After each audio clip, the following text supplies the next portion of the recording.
Grab your coffee and wake up with the Daily Tips, Michael Jenkins. I always stay away from the hot team in the offseason. Whenever you see everyone piling on praise, it just feels like a sucker bet. Can you dig it, sucker? And Chelsea Messenger. I don't want to lose to somebody dumber than me. Yes. When you're in an office pool with somebody playing fantasy football, and it's somebody who just puts it on autograph, they're like, I don't watch football, whatever. I don't want to lose to those people. The who? The her. For the best wagertainment here on the BetMGM Network. Hey, Dad, don't forget about me, the dogster. Sponsored by BetMGM. Make it Legend? Wait for it. Dairy. Download the app today. Please gamble responsibly. And we're off for another week on the Daily Tip on the BetMGM Network. Good morning. Coming up, what a week 3 in the National Football League. We'll tell you what we saw, including the Eagles keeping their undefeated season alive in a crazy finish against the Rams. Chiefs finally get their first win of the season, taking care of business against the Giants on Sunday Night Football. We'll also name our Monday MVP and a whole lot more. I'm Michael Jenkins. She is Chelsea Messenger. Chelsea, good morning. Yeah, good morning. What a weekend of football. Like, just when you think, oh, the NFL, the favorites are crushing, the best teams are the best teams. Not so fast, my friend. I knew that chaos was going to come because we didn't really see it in weeks 1 and 2 as much as we normally do. But boy, was it back with a vengeance in week 3. It was awesome. Yesterday was one of those days where you're like, this is why football just controls everything in the fall. College, pros, particularly in the NFL yesterday. Like the NFL had a day yesterday where this is why Roger Goodell gets away with saying, you'll take whatever I give you, and you'll like it, and you'll ask for more. Because it was just awesome. This was a great weekend, and I'm so glad I sat down with the lovely captain, and she's always very good about this. And I said, I'm going to have to start watching a lot more football. And I already watch a lot more football. And then I'll make it up to you in the spring. She's like, I don't care. I'll look at TikToks. We'll just sit here and order food. I was like, it's beautiful. It's great. What a weekend. I'm coming off a natural high. It was great. Well, that's part of marriage. And I will say I had a moment this weekend where I felt like I was living in a fairy tale. So I'm reclined on the couch. Okay. And my husband, Jake, is like, hey, do you want me to go pick up some barbecue for us? I'm like, yes, I do. And I don't want to get up off this couch. She said, I'll take Blake with me so you don't have to entertain her. So you just put your feet up and you watch some college football. And I said, thanks, sweetie. And I said to myself, all these people on social media are like, there are no good men out there anymore. There are good men out there. You just need to know where to look. Wow. I just fell in love with Jake. What's he doing later? What's he doing this weekend? Does he travel a lot? He likes to travel, right? What do you do? You want to come around here? That sounds awesome. And you know what? Good on him for taking care of you because you work really hard. I know you take care of Blake a lot, as he does, but that's an awesome gesture. Yeah, I know, because people are like, oh, women belong in the kitchen. You should be getting your husband a sandwich. But listen, you don't want me in the kitchen. I'm not a good cook. So we get takeout, and both genders can certainly do that. I disagree. I keep hearing you say you're not a good cook. I think you're sandbagging because I keep hearing about these delicious stews and soups and things that you make on a regular basis. Like, didn't you make a potato soup or something last week? I was thinking about that for a couple days. Oh, that sounds good. I feel like I'm decent, but still not to the level of par for, like, most stay-at-home moms. Because, like, I work, obviously I'm on the show right now, but like I spend a lot of time at home and like I consider myself like taking that role as well. So it's like, like being in the NFL. I'm like in the NFL, but I'm definitely not one of the best ones. I'm one of those guys. It's like maybe I'll get 1 or 2 years if I'm lucky, but you get what I'm saying, right? Here's what happens. You look back at your career and people say, oh my God, 4-time Pro Bowler. I had no idea. Pretty solid. Kick returner. Yeah, I'm like, wow. I had no idea. Teams. Yeah. That's a good role to have, Long storied career, Maybe you don't have a gold jacket, but you're in the Hall of Very Good. How about that? That's a good place to be. Well, I think that this applies to anything in life. If you apply yourself and you really try, even if you're not like the best at something, you can still be decent. Like that's me with cooking. Yeah. 1,000%. I am not good at cooking. I am not in the Hall of Very Good. I am absolutely stuck at a FCS school on the bench. There he is over there cooking up his hamburger helper for the 8th time this week. Well, Chelsea, as far as our bets go, I mean, there were some bad beats in the NFL yesterday, and you in particular had a prop bet. I mean, I thought of you. I was like, I'm not saying anything. That's brutal. Both of these, Jenks. So I turn on the Bears and the Cowboys game because I have 2 bets in this game. My only 2 NFL official bets of the weekend. And I'm ready for a shootout. First quarter, I had just turned on this game. I think there's 8 minutes left in the first quarter. CeeDee Lamb exits the game. I say to myself, what? My best bet and my biggest bet of the week is on CeeDee Lamb over 79.5 receiving yards. And he is not even going to play. I was like, okay, please, football gods, get him back in the game. Then they pan to him and his shoe is off and he's walking over to the sideline. Like, all right, maybe he's not coming back. And he did not return. He finished with 0 yards because he didn't play most of the game. Then I had Roma Dunes on the other side for the Bears over 62.5 receiving yards. He finished with 62. Jenks, I don't know how it could get much worse with these bets, but I will say this. Mm-hmm. There is at least some happiness that there were some other miseries this weekend. Like, I could have been on Rams plus 3.5. That was one of the worst beats I think I've ever seen live. And even some of these that just had the blocked kicks that, you know, you'd say to yourself, okay, this game's over. It's not over. So there were plenty of people who can commiserate with me on all of the bad beats over the weekend. I will say I did get 1 dub in baseball. We were both on the Red Sox on the money line. Great price on the better team with Garrett Crochet pitching. Red Sox win over the Rays 11-7, so 1-2 for the weekend for me. Good job. I went, what did I go? 3-2 here. So went 2-1 on my baseball bets and then split my football bets over the weekend. Got a dub with Miami laying 7, got a loss with Utah on the money line. Donkster going out on a limb, had Browns plus 8 hosting the Packers. Outright win for Cleveland. So as we wrap up the week, you went 4-4. I went 9-8-2. God, a lot of bets on the card. Donkster 4-1. As for our parlays, Double D goes 3-6-1. And the show parlay, rough weekend for us. 1-3-1. But we live to bet another week. It is a daily tip here on the BetMGM Network. It is great to have you with us on a Monday. And you mentioned that Eagles-Rams game. Man, what a finish here. What a game this was. The Eagles win it 33-26. The Eagles laying 3.5. The Eagles minus 190 on the money line. Your total of BetMGM set at 44 and a hook, the overhits. This looked to be a blowout at one point. The Eagles were down 26-7 in the third quarter. They come all the way back. Jalen Hurts leading Philly on a 17-play, 91-yard drive in the fourth quarter. Eagles go on top 27-26. Then with seconds remaining, Rams with a chance to win it, set up for the game-winning field goal, and this happens. Joshua Carty has it blocked again! This time Jordan Davis, the big man, looks for the icing on one big cake. Eagles hang on. What a call courtesy of Fox Davis, the big guy, 61 yards for the touchdown. He reaches a speed of 18.59 miles an hour, fastest by a player over 330 pounds since 2017. The Eagles win their 12th straight at home on their second block kick of the day. What a return and what a bad beat if you were on the Rams plus 3 and a hook. Just brutal. Absolutely disgusting beat. Oh. Like, this has to be one of the worst beats of the season and one of the worst in the last few years. Yeah. Because you think to yourself, okay, maybe the Rams are going to pull out the win. Maybe misses the field goal, but whatever, you still cover.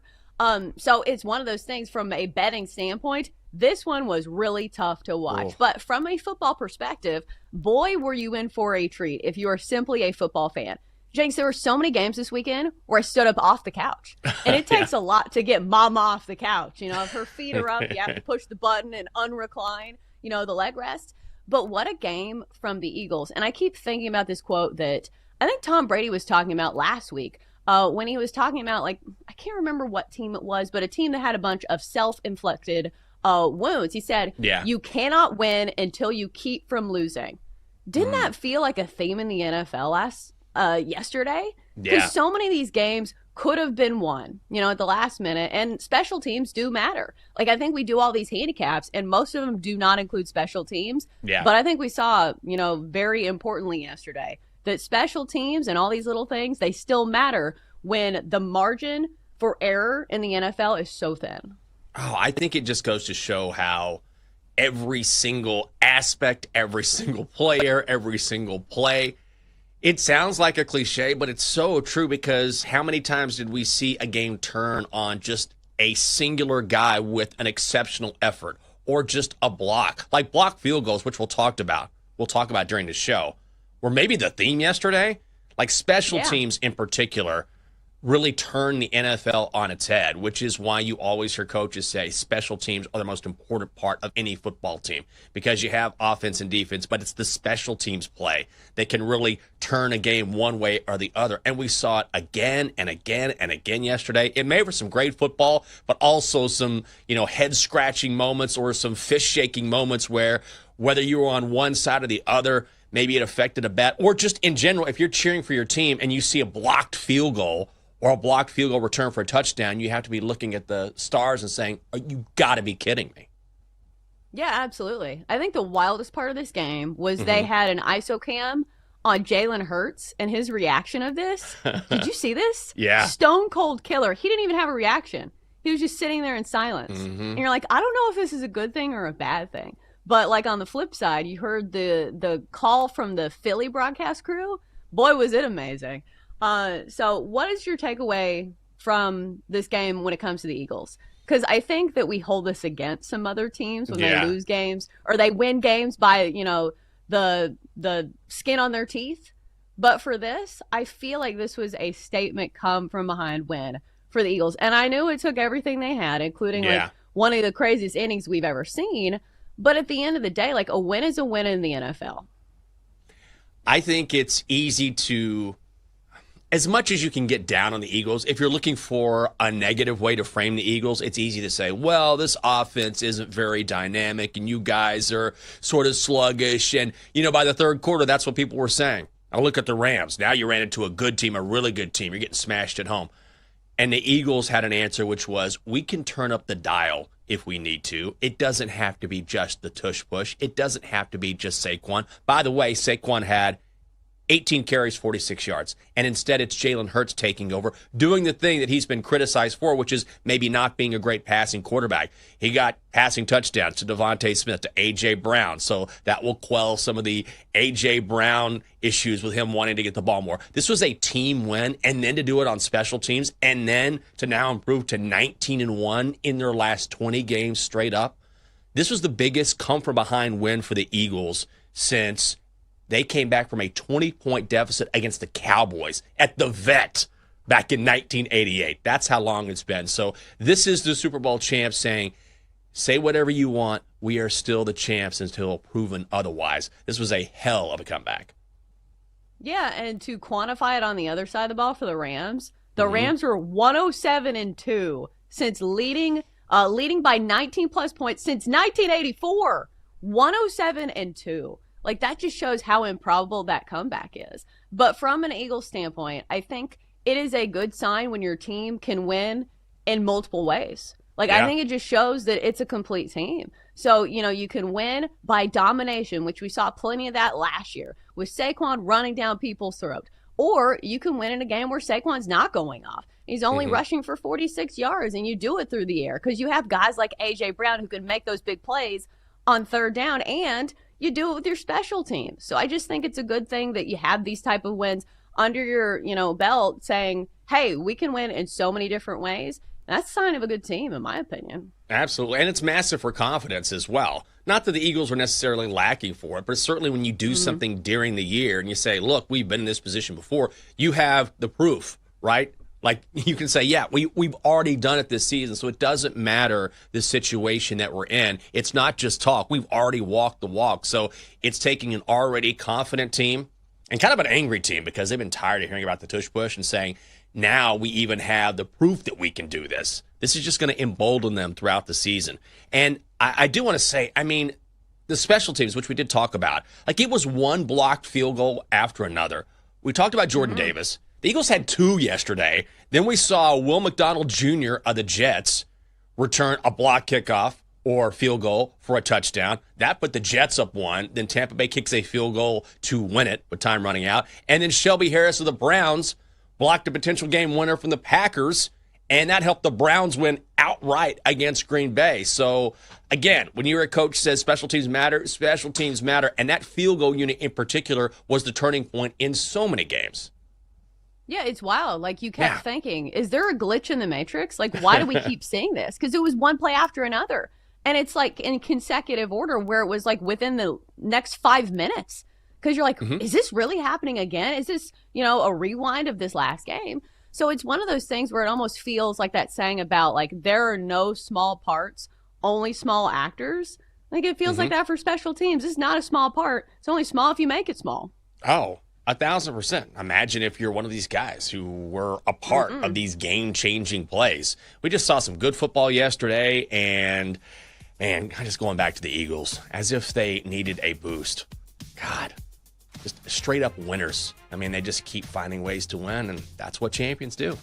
Coming up next year in the show, the Giants call for a new quarterback, but will they get one? We're going to look back at Sunday Night Football as we get you going here on the Daily Tip. It is on the BetMGM Network, and great to have you with us on a Monday. Come on back.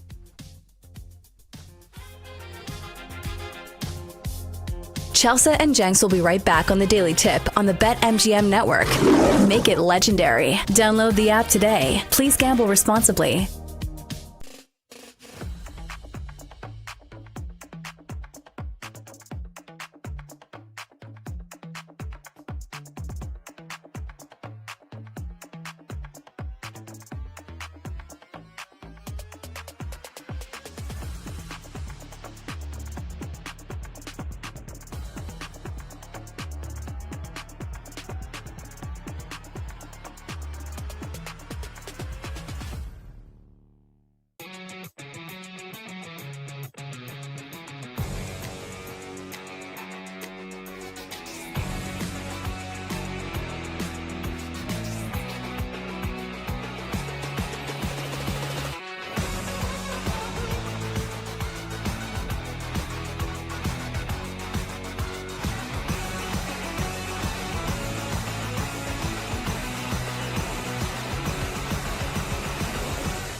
Welcome back to the Daily Tip with Michael Jenkins and Chelsea Messenger on the BetMGM Network.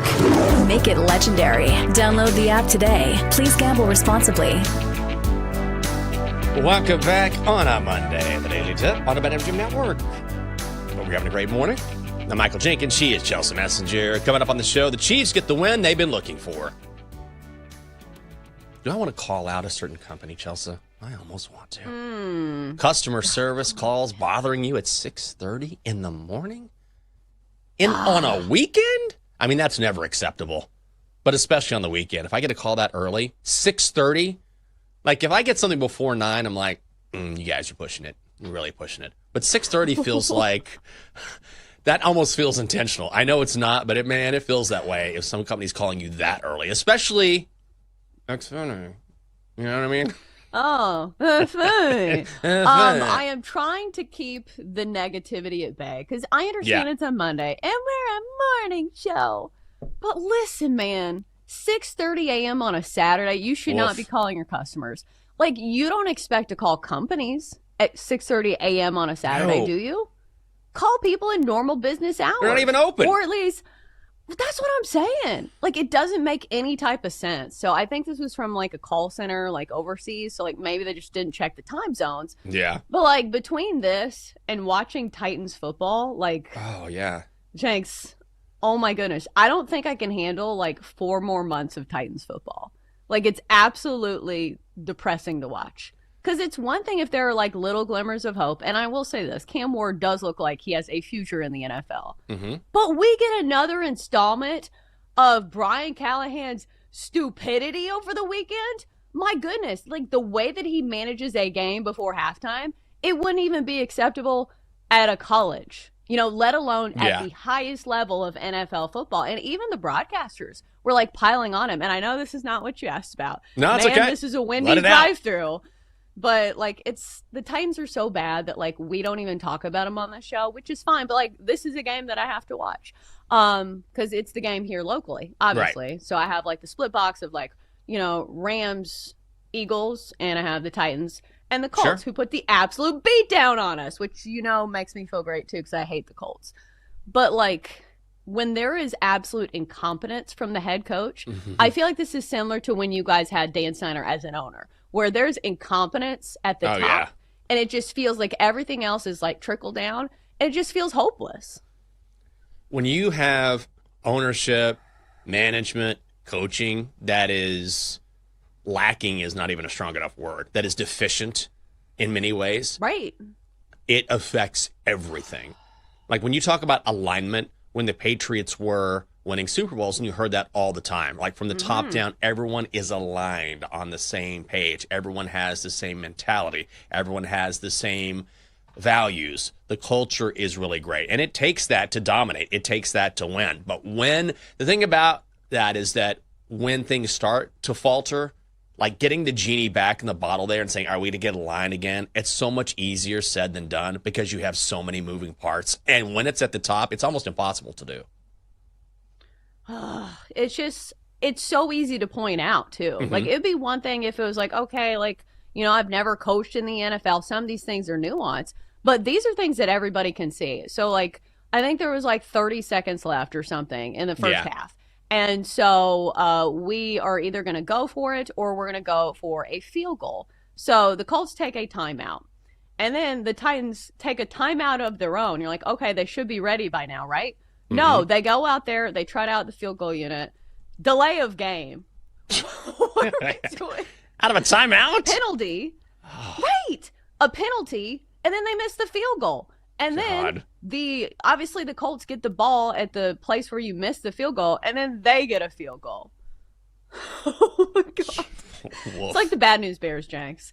I know this is not what we're supposed to be talking about, but I needed to get that out for a second.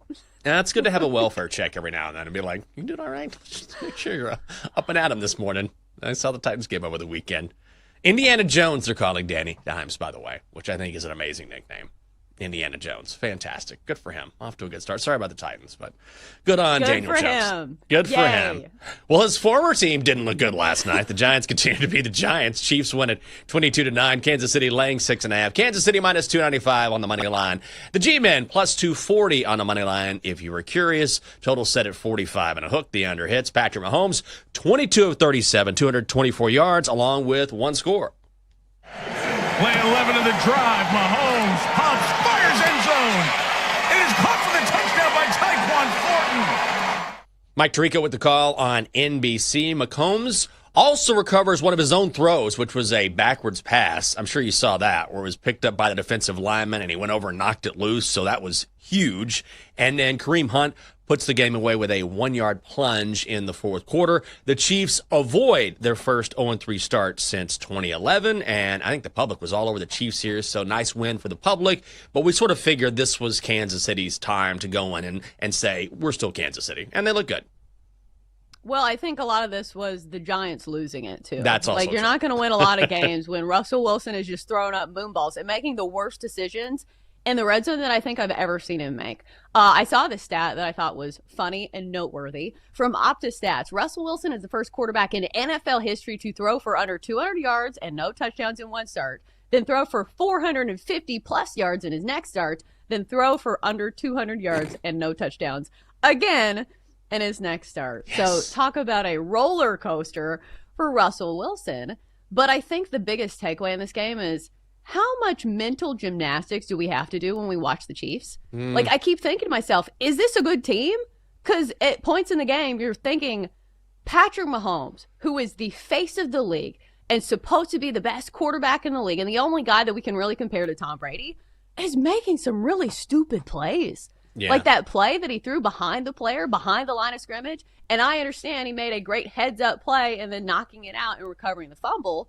But still, if any other quarterback in the league does that play, Chris Collinsworth is not, salivating all over it. He was. He's not saying, oh, what a recovery. We're saying, oh, he's an idiot. If Russell Wilson made that play, people would not be talking about the fumble recovery. They'd be talking about him throwing behind the line of scrimmage.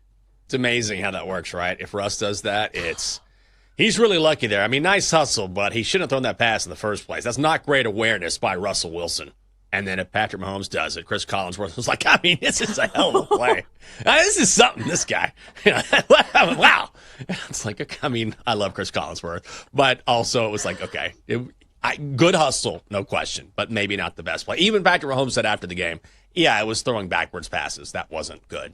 I will say the Giants' defensive front is no joke. Like, it's very, very good. And it kind of gets lost in the mix when you're talking about the G-men because they're so bad all around. But their defensive front is definitely a top 3, top 5 unit in the National Football League. Still, Kansas City, they just haven't looked as sharp. Like, this is a good win, right? It's on the road after an 0-2 start. It is a very good Giants defense. But they're not looking like, it's all relative. They're not looking like the Kansas City teams that would just, eviscerate you, where they're these pinpoint passes and they just, whether it's a coaching decision, whether it's every phase of the game, they would find a way to beat you, and they didn't have a lot of weaknesses. Here, it looks like the Chiefs are beatable. I mean, truly beatable any given Sunday, and that's something I think we haven't experienced in a while. Still Kansas City, but not quite the juggernaut we've seen in the past few years. I feel like that's a fair assessment. Yeah, but, this is what we've seen over the past few years, is that they win a bunch of close games. Like, I know in the box score this one wasn't close. Yeah. But it's just the eye test. Like, when you look at the contenders in the NFL, when you watch the Bills, you're like, wow, that's a really good football team. Yeah. Josh Allen is amazing. But I'll say this, that game against the Dolphins, one of the worst teams in the league, was tied in the fourth quarter. Mm-hmm. So it's just like the mental gymnastics that you do in your brain, like to try to figure out like what is a good team in the NFL, like what makes this team better than everybody else. And it's just like for the Chiefs, they keep riding on their past success. Mm-hmm. And I will say it's a pretty good thing to ride on when you have the history and the resume that Andy Reid and Patrick Mahomes have. So it's just one of those things where it's like, am I gaslighting myself? Is Chris Collinsworth gaslighting me? Like, is this a good team? Is Patrick Mahomes even playing at a good level right now? But then, the second half, I will give him this. They made adjustments in the offense, did look better, and they will have reinforcements pretty soon when it comes to the receiving core. I think for the Chiefs, what we're seeing is that everyone else is catching up. Like for a while, it was Kansas City is the class of the NFL. Then there's a drop down, and then there are teams who might have a chance to beat them. And now we're seeing Ravens, Bills, Eagles, Packers, Lions. Like there's a lot of different teams out there that look like they can hang with Kansas City or beat Kansas City. So now it just looks like, look, you guys any given week can beat someone, and also you could lose because you're just not the team that you were. And also they're older too. Kelsey's getting older. Patrick Mahomes is still in his prime, but they don't have the receiving threats they used to, and it's just hard to maintain dominance for a long time in the NFL. Still Kansas City to a point, but not quite the team that we thought, oh my God, dynasty, dynasty, dynasty. And we saw last night Travis Kelce and Andy Reid do what they do, which is get fired up and bang into each other. So this was very similar to what we saw in the Super Bowl, right? Remember when Kelce banged Andy Reid and people were like, oh my God, Taylor, what are you doing? You're dating a guy who acts like this? Oh, we can't have it. And so people have come around on that. All right, it's football, right? It gets very intense. We saw it again last night. It was Andy Reid bumping Travis Kelce and saying, they were going at each other. So Reid talked about this right after the game. He's a passionate guy, and I love that part. So I've been through a lot of things with him. So that's all part of it. I love that he loves to play the game. That's what I love. And it's an emotional game, so I'll take it. I'll take it. Now, let's go back a bit before we talk about this. This is Kelce explaining what happened after the Super Bowl run-in where these guys went at it. So we kind of hear both sides here. After the fumble and the turnover, the broadcast showed you having a heated exchange with Coach Reid. So heated. Yeah, where it looks like you caught Big Red off guard a little bit. As he said, I got him with a cheap shot. People are all over this, and I mean, I get it. I can't. Yeah, you crossed the line. I think we can both agree on that. I can't get that fired up to the point where I'm bumping Coach and it's getting him off balance and stuff. When he stumbled, I was just like, oh, my head. Or let's be honest. The yelling in his face too is over the top. I think there's better ways to handle this retrospectively. Yeah, I know. I'm a passionate guy. I love Coach Reid. Coach Reid knows how much I love to play for him, how much I love to be, a product of his coaching career. I'm not playing for anybody else but Big Red. If he calls it quits this year, I'm out there with him, man. He ain't calling it quits. Come on now. He's not. And I got a certain relationship with him. He's checked me a few times, and I just wanted to let him know that I wanted this thing and that he can put it on me, and I got him. And it's just it came in a moment where we weren't playing very well. I wasn't playing very well, and we had to get some going. And sometimes emotions ramped up. Sometimes those emotions get away from me, man. And that's been the battle of my career. But everybody else, I don't give a what anybody else says. I talked to Coach Reid about it today, and we kind of chuckled about it. So going back, this is just kind of how they are. And the context matters here. Throughout their career, this is just their relationship. They're both very, very passionate. They want to win. Well, yeah, I think that's the bottom line is that they know each other so well that they can express themselves like this. Was it the best choice in some of these? No. I think Andy Reid is fine. Like, I think we see plenty of coaches scream at their players, and nobody makes a big deal of it. It's just because this involves Travis Kelce, this is going to get the headlines. And, every single company's like, ooh, SEO, social media, throw Travis Kelce in there. So, honestly, I don't even think this is a big deal. Oh, it's just not.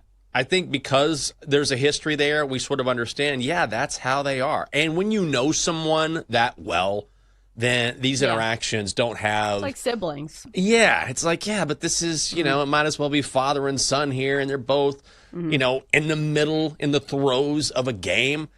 Like, the NFL is, this is high-level competition. It's very intense. And these guys, when you look at their history, they are both trying to win one final time. Like, I know Andy Reid isn't necessarily going to walk away, but Travis is. This is essentially his last year. And so that just kind of adds to it, right? Like, we want to go out one more time as champions, and anything that doesn't meet that standard means we are frustrated because we're both trying to win. And, of course, they're coming at it from a player versus head coach perspective. But I'm glad that people kind of have the history there to know that it's fascinating to watch, but also it's not nearly as serious as people thought initially because now we know both sides. Well, and also, if you want to go on the spin zone and say, okay, there's actually a silver lining to this and saying, okay, at least Travis Kelce still has a passion for the sport. Because if anybody has the greatest fallback plan in history, it's marrying a billionaire. And listen, he could be corporate Kelce, and he could not have these fiery reactions. He'd be like, listen, it's just my job. It's fine. So I think that you can spin it in a way where you say, this is a good thing. This is a good thing that he still very much cares about the outcome of these games and, you know, what he does on the field. So I think it is a good thing. And you can spin it that way pretty easily. Yeah, and even going back to the offseason, it's pretty well documented. He lost, I think, 25 pounds and, started working out in a different way, focusing on plyometrics, becoming a different player. So he could have absolutely just kind of mailed it in and said, I'll marry this gal and then call it a career. And he's like, no, I'm trying to win a Super Bowl one more time. Good on next year on the show. We're going to cast our votes and tell you which player we believe should be named our Monday MVP. That's Chelsea Messenger. I'm Michael Jenkins. It is the Daily Tip on the BetMGM Network. Chelsea and Jenks will be right back on the Daily Tip on the BetMGM Network. Make it legendary. Download the app today. Please gamble responsibly.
to the Daily Tip with Chelsea Messenger and Michael Jenkins on the BetMGM Network. Make it legendary. Download the app today. Please gamble responsibly. Welcome back to the show on a Monday. Come on, uppity.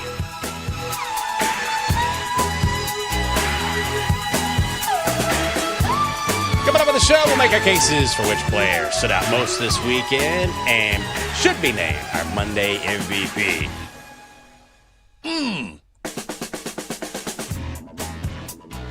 Yesterday, of course, I was doing pregame radio for the Commanders, and this is actually something cool. They've added an extra hour to the pregame show, which has been challenging, but I understand why, because, of course, the team is so much better than they have been in previous years. But now they have this thing where every week we're going to promo something at the concession stand.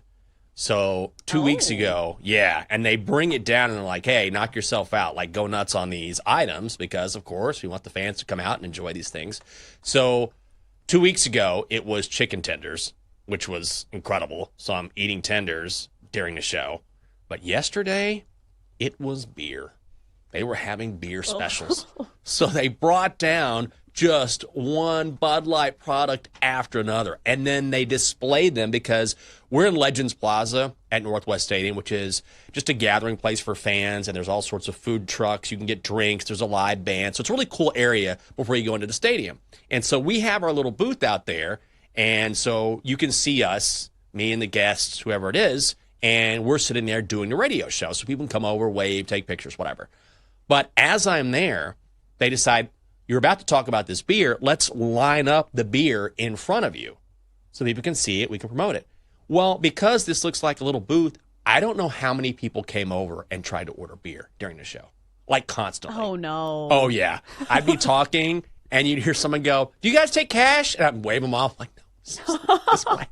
Or someone would stand there and they'd wait. And I'm like, you have to see I have headphones on. Like, you have to see I'm talking and I'm looking at a computer or that there's a guest next to me. Didn't matter. Can I get a water? No. So it was great promotion, but also, then Raiders fans come over. I'll have a couple Bud Lights. Nope.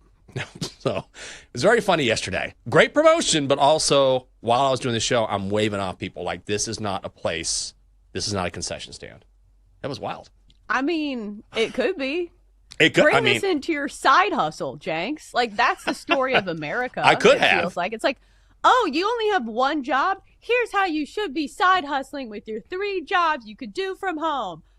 So tell the boss to be like, listen, you let me sell a few beers and I get to keep half of the profits. That's a good idea. Yeah, that's a good idea. Off book. You know what I mean? We're not going to pay taxes on this. I give you a little. Yeah, it's cash. In return. Yeah, it's straight cash only. Did I drink during the show? Yes, I did, on an empty stomach. And about halfway through this, Space Dust IPA, which is my favorite beer, I believe. My favorite IPA.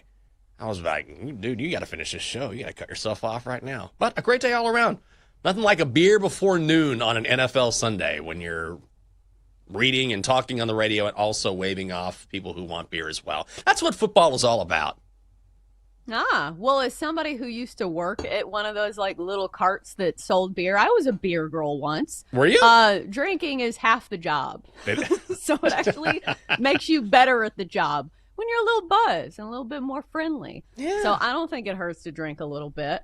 But I know when you're trying to remember like facts and figures and trying to like piece together logic for a radio segment, maybe it's not the easiest. But I don't know. Maybe it adds back in the fun category. Yeah. I'm like, you guys told me to promo this, right? To enjoy it. I'm like, well, I'm just following orders. There you go. That's all I'm doing here. Okay. Well, this is the time of day during the show where this is the time of show where we look at the stats and we decide who is worth a vote and we pick a winner of the weekend, buddy. Here are your nominees for Monday MVP.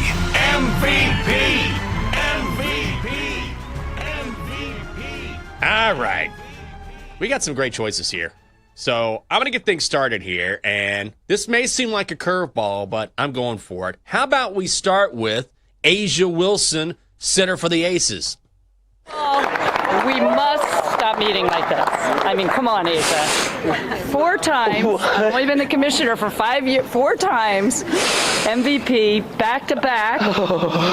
And since 2020, when we were in the bubble and I handed you your first one, I've admired the way you've led with grace, humility, humor, and just one of the greatest players to ever be in this league, to ever play this game, a global icon, a global ambassador, not just for our game, all women's sports and all of sports. So we are here to present you with the 2025 WNBA Kia Most Valuable Player. Well, good for her. I know coming off a football Sunday or Saturday, people will focus on football, and which is totally legitimate. But what she's done here is do something that no one has ever done before in the league, which is become a 4-time MVP. Before you had three-time MVPs, Cheryl Swoops, Lisa Leslie, Lauren Jackson. So she's the only one who's ever done this. In the playoff win against the Storm, it was close. They won by a point. She had 38 points in that game, averaged more than 23 points, 19 points, or 19 rebounds a game this season. And here's the thing. She is also the co-defensive player of the year in the league. So I know once Caitlin Clark sort of exited the season with her injury, a lot of casual fans sort of stepped back from the WNBA. But the entire time, A'ja Wilson has been there, being one of the greats to ever play the game. So she is my Monday MVP. Yeah, and after listening to that soundbite, like, she's obviously crying, right? Yeah. Like, at first I'm like, is she laughing? But clearly this award means a lot to her. And so you can hear the emotion, like, just caught up by, like, the Nat mic or whatever is, recording that audio. But still, like, what a moment for her. And she has been absolutely dominant, and she deserves every bit of that WNBA MVP. All right, so for me, obviously I'm going to the NFL. This is what I was watching yesterday. And I feel like the theme of the day was special teams. So I'm going to pull from that and like kind of point to one player who I feel like embodied that movement. Jordan Davis of the Eagles. Big guy, game-winning touchdown, absolute electric factory if you're watching this game. The fact that he's 336 pounds and clocked it over 18 miles an hour running for this touchdown for a walk-off winner for his team to improve to 3-0 on the season. What a day from the Eagles' big man. All right. I'm going. Oh, I thought we had a soundbite. Did we not? No. No. Duh. Just double D. That's all we need. I guess my eyes are deceiving me. But yeah, a great play by Jordan Davis. All right. Go Let's ahead. move on. I've got Isaiah Rodgers, defensive back, Vikings. It's Fant. Lost the football. It's Rodgers again, off and running. Oh, my goodness. He runs it back for a second touchdown today. As you heard, 2 touchdowns. One was a pick six, and he also forced 2 fumbles, which one resulted in him returning it for a second touchdown, scoop and score to help the Vikings to a 48-10 win over the Bengals. I mean, he was a baller yesterday. Denton, what are you thinking here, man? Well, I think that I should drop Jake Browning from my fantasy team. I picked him up, and Maybe Joe Burrow so. went down. And I was like, maybe this Jake Browning guy's going to put up some big numbers. And, boy, he did for the other team. All right, I'm staying in that division. I'm going to give some love to the quarterback. They don't get enough love. I'm going Caleb Williams for his performance yesterday against the Dallas Cowboys. So here are the Bears, a little flick to Swift, trying to get a flea flicker. It's way up there. Williams recovers, throws a seed, has a man. It is caught for a touchdown. Luther Burden's first in the league. Williams goes for 4 touchdowns. There was a report prior to this game that the belief was that Caleb Williams was turning the corner mentally with Ben Johnson's offense. And thank God for him, he played the Dallas Cowboy defense because they let everybody walk all over him. And he did the same. He was awesome. 4 touchdowns, just shy of 300 yards. By far the best game of his season to this date, and I would argue maybe the best game of his career.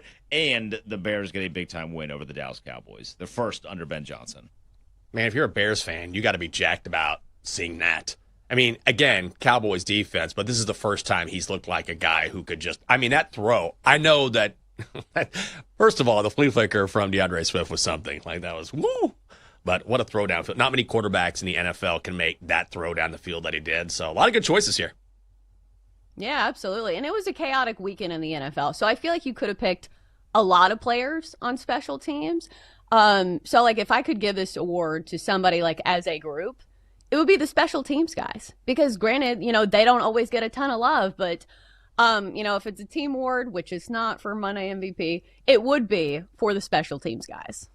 Yeah, and I was reading about Isaiah Rodgers yesterday. Like, he was going to be my initial pick. I went back to Asia Wilson just because I figured somebody's going to pick Rodgers. He's just too good with what he did yesterday. But I was reading that Brian Flores was so excited, like he immediately went to the Vikings staff and said, we got to bring this kid in. Like, he never has started in the NFL before, played last year with the Eagles. He's like, but he's really special. He's going to be awesome. I can't wait to put him in the secondary. And so he identified this guy as someone who was going to be great, and only one game. But, sometimes that instinct of what you see on tape is right.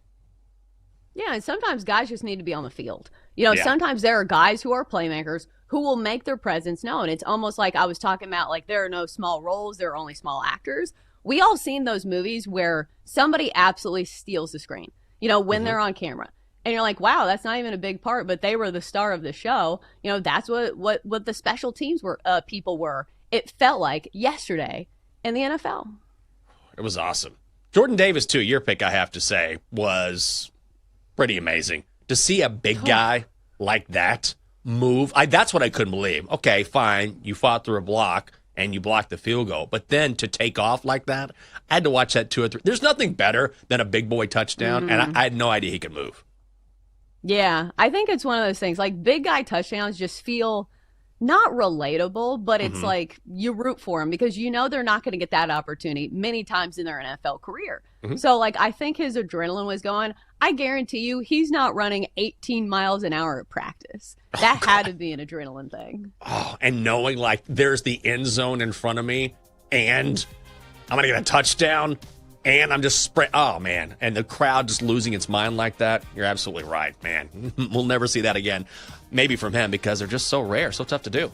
Coming up next year on the show, football. And even more football on this Monday as we look at tonight's showdown between the Lions and the Ravens. It is next on the Daily Tip, Hour 2 on the BetMGM Network. Chelsea and Jenks will be right back on the Daily Tip on the BetMGM Network. Make it legendary. Download the app today. Please gamble responsibly.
coffee, and wake up with the daily tips, Michael Jenkins. I always stay away from the hot team in the offseason. Whenever you see everyone piling on praise, it just feels like a sucker bet. Can you dig it, sucker? And Chelsea Messenger. I don't want to lose to somebody dumber than me. Yes. When you're in an office pool with somebody playing fantasy football, and it's somebody who just puts it on autograph, like, oh, I don't watch football, whatever.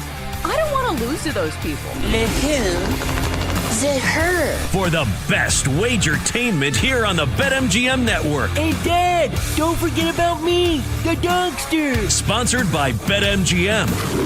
Make it Legend? Wait for it. Dairy. Download the app today. Please gamble responsibly. Hour 2 of the Daily Tip starts right now on the BetMGM Network. And of course, we have plenty to talk about in the NFL. We have Monday Night Football tonight, which should be a good one between the Lions and the Ravens. With a total of 53.5, this should be a great game to bet on props. We'll tell you what else we're betting tonight. At 7:20, we go on to the Packers. And our takeaways from their loss to the Browns as 8.5-point favorites. Are there still like reservations standing for the Packers in the NFC Championship game like we thought before yesterday's game? And then at 7:40, has John Mateer already had his Heisman moment? We'll talk about college football. That is next over the next hour here on the Daily Tip presented by BetMGM. Jenks, I'll say this. One of my favorite memes of the weekend was Aaron Glenn reacting to one of the many blocked field goals. Did you see this video of him reacting? I did. I feel like you can tell that he played in the NFL because like the celebration was already like locked and loaded. Like it looked like he just scored a touchdown. He was so jacked. I mean, high stepping down the sidelines. He can still move. So I love that. And it's, I mean, depends on what side you're on, but it's kind of a shame that he didn't get the dub after watching that happen in real time. Because you're like, oh my God, he was so excited. He thought this is the dub we needed. I'm finally going to get my first win as head coach. And then Bucks kick a field goal as time expires. But it was one of those great little moments in the NFL where you saw that just pure energy that comes with being a part of a team and even being a head coach. Yeah, and the way that he moves, you're like, that guy definitely played in the NFL. Yes. Like, when he made those movements, he looked like a superhero. So Aaron Glenn's one of those guys that I'll be quietly rooting for. And listen, my Titans are so bad that at this point I feel I need to replace all of my Titans gear with simply a hat that says the NFL.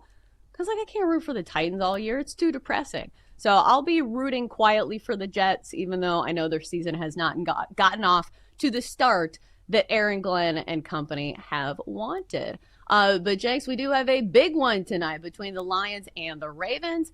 And line in this one is Baltimore laying 4.5, total of 53.5, which I know bettors love. This should be a fun game. At least that's what odds makers are kind of predicting here. Do you think we get a shootout? I kind of think so.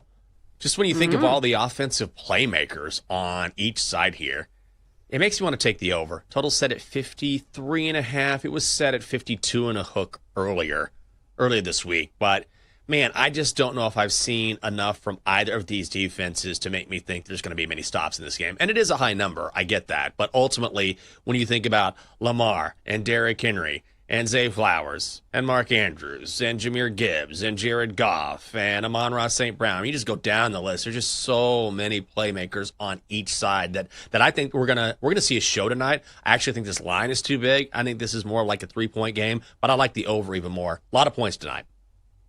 Yeah, I think when the line is 4.5, but the total is 53.5, that's not really a game where I want to take a side in it, Right. Because when points are clearly not at a premium and the line is below a touchdown, I don't know. It just feels like a coin flip game to me.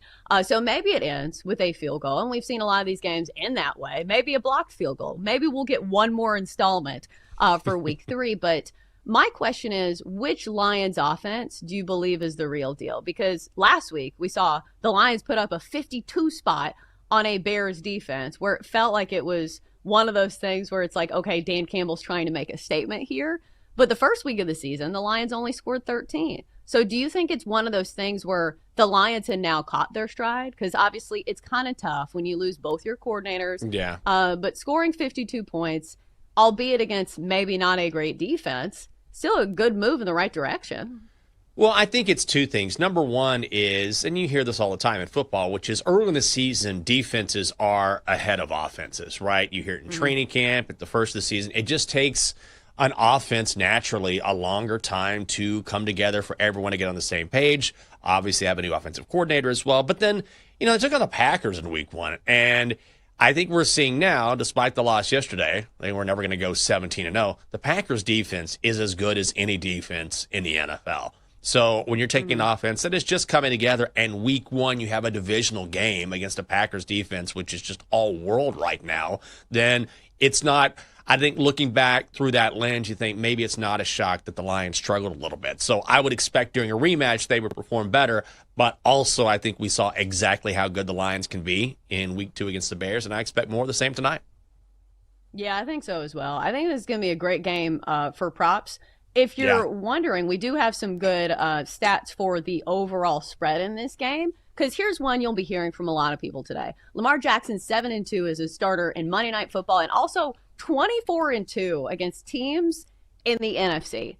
Let's pause right there for a second. Jenks, why do you think that is? I think it's probably because, teams in the AFC know him better. You always hear about divisional matchups, right? They just see him more often. So particularly in the division, it's like playing your brother twice a year. And it doesn't matter if there's a big point spread or not. It's like, no, we have a lot of experience in trying to defend you and trying to slow you down. We just know you because we see you more often. And I think in the NFC, and also I think in the past, the AFC has been the more dominant conference over the past few years as far as number of teams maybe competing, these elite teams, and then you go to the NFC and maybe have a weaker conference. So A, they don't know you as well. And then B, maybe the competition isn't as stiff, at least in the top tier. So I think you add those two things together and just a damn good quarterback as well, right? It sort of lends itself to him dominating because he generally dominates. Yeah, I think it's just that he's so hard to prepare for. Because, what scout team quarterback is going to mirror what Lamar Jackson and company are doing? And now you have Derrick Henry in the mix because most of these stats are from previous years where they didn't even have Derrick Henry and some of these other weapons around him. But head-to-head stat matchup. So do you like that stat or would you go with this one? The Lions are 15-4 against the spread as an underdog of 3.5 to 9.5 points under Dan Campbell. I like the Lions here plus 4.5. Now, when you were saying, and I tend to agree, with this many points expected, do I feel as comfortable laying or grabbing 4.5? No, but also giving the Lions 4.5 points, I feel like is kind of stupid. Like this is the most points the Lions have gotten in 3 years. Like, think about that for a second. So what, the Lions just suddenly fell off from last year's team, which was a juggernaut? Obviously, they don't have Ben Johnson anymore. Like, no, I don't believe that. We saw that they can still put it together, and we dropped a 50-burger on Chicago last week. So if you're giving me 4.5 points with a team as good as the Lions, and also the Ravens have had issues in the past, and we saw it against Buffalo, right? They just couldn't slow down Josh Allen and that Buffalo offense. You could absolutely make the case Jared Goff is not Josh Allen, but also the Lions have more playmakers on that offense. So if you're giving me 4.5 with a team as good as Detroit, I got to take it. Yeah, I think from a very basic logic standpoint, do you think the Lions have a chance to win this game outright? Sure. I think the answer is yes. And usually if that is your question and that is your answer, you take the points. If you think the game is a coin flip, you say, okay, I'll take the points with the team that's getting over a field goal in this game. And I have questions about the Ravens down the stretch. Like, isn't that the main question about the Ravens is when games are close? Like, it's wild. Like, in the postseason, I feel like even if they're ahead at halftime, it's not a team that I really trust. They just don't hold big leads, and they just haven't. And it's been I forget the exact number, but you can go back years and years. And of all the head coaches in the NFL, as good as John Harbaugh is, there is no head coach who has given up bigger leads during his tenure than John Harbaugh, which is strange because he's been so dominant in other areas, even the preseason, right? Like, he just loves to win. And yet there's something about these big leads that have been the big Achilles heel for the Ravens. And we saw it against Buffalo as well, week 1. We've seen it in the playoffs before. So I don't know what it is. I don't know what the answer is. And I haven't gone into the weeds enough to know if the type of coaching changes or the play calling changes or what is said on the sideline, but it is a legitimate quantifiable issue. Yeah, here's the stat that I think you're referring to.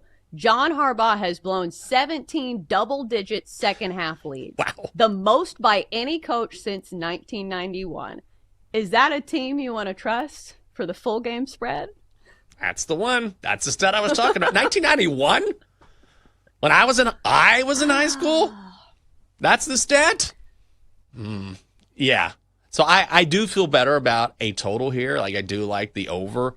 But, yeah, that just gives more fuel to the idea that maybe the Lions are the right side here. I just feel like the spread is too large. That, or if you really want to play the Ravens, would you just play them in the first half? Like, that That's a I good feel idea. more comfortable with. Yeah, I do that. It would or probably pick be a 2.5. Yeah, and I would not, parlay the Ravens or the money line. I do think the Lions are a live dog here. They have a chance. They're too good.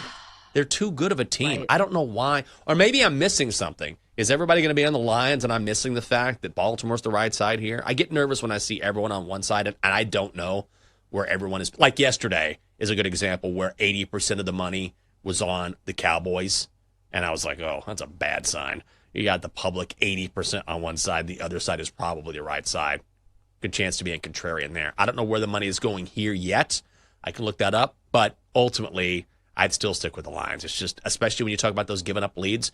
If the Ravens are up 2 touchdowns early in the third, this game will not be over. Absolutely not. Exactly. Which is wild for a team that can run the ball so well like the Ravens. You'd think they'd be a juggernaut when they have a lead because, you think of teams that can run down the clock and it's teams who can run the football. So I don't know what it is, but just bear that in mind if you are going to be on the Ravens tonight, which I wish somebody would have sat me down and told me that before taking the Ravens -1 against the Bills.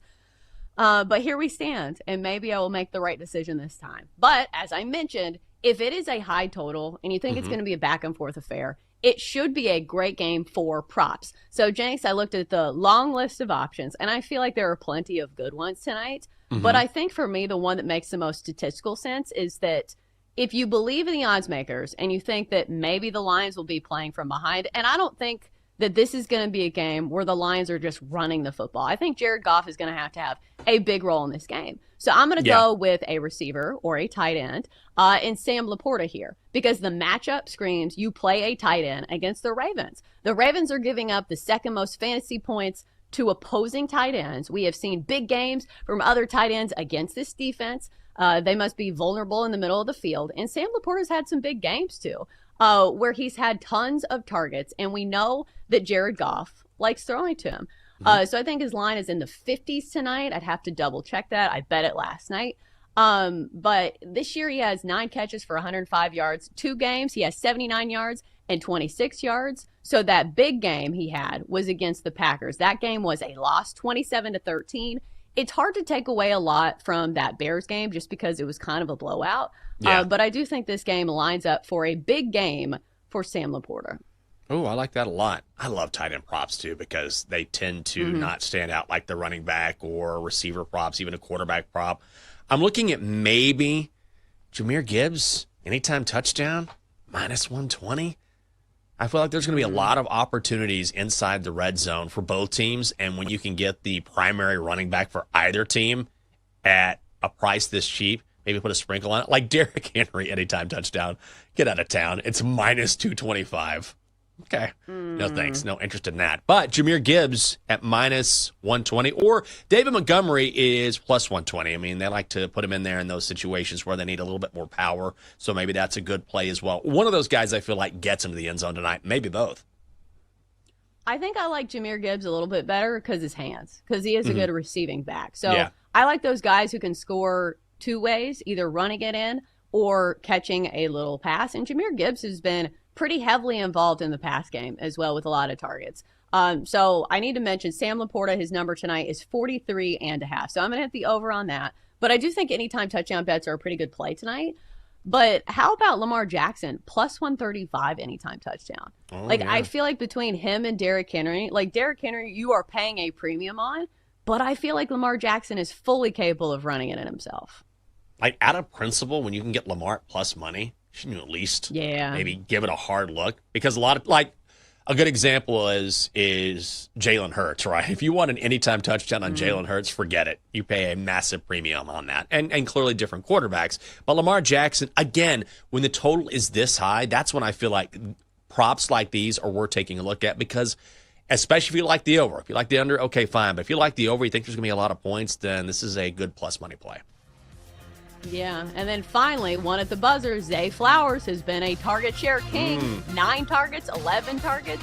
His prop 71.5 tonight. I think you go over on that one as well. Coming up next, we react to one of the biggest upsets of the weekend. Are the Packers in real need of panic? It's next after the Daily Tip comes back from this break.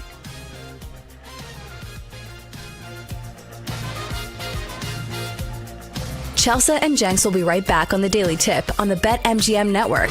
Make it legendary. Download the app today. Please gamble responsibly.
Welcome back to the Daily Tip with Michael Jenkins and Chelsea Messenger on the BetMGM Network.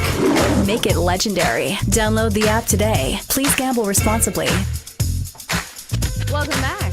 It is Monday, September 22nd. And I know it's hard to wake up on Mondays, but it's probably especially hard for some of the fans of these teams. The Rams, the Packers, and the Jets. Because listen, we had all kinds of chaos in the NFL yesterday. And blocked field goals, returned for touchdowns, apparently seem to be the theme of the day. But Jenks, of these fan bases, which fan base do you think is the most depressed this morning? Is it the Rams? Is it the Packers? Is it the Jets? I think it's the Jets, right? I don't know. Just because they haven't had anything to cheer for. Like, the Rams are going to be okay. They're still a very good football team. The Packers are going to be, it's tough. It's tough, right? But they're still very good.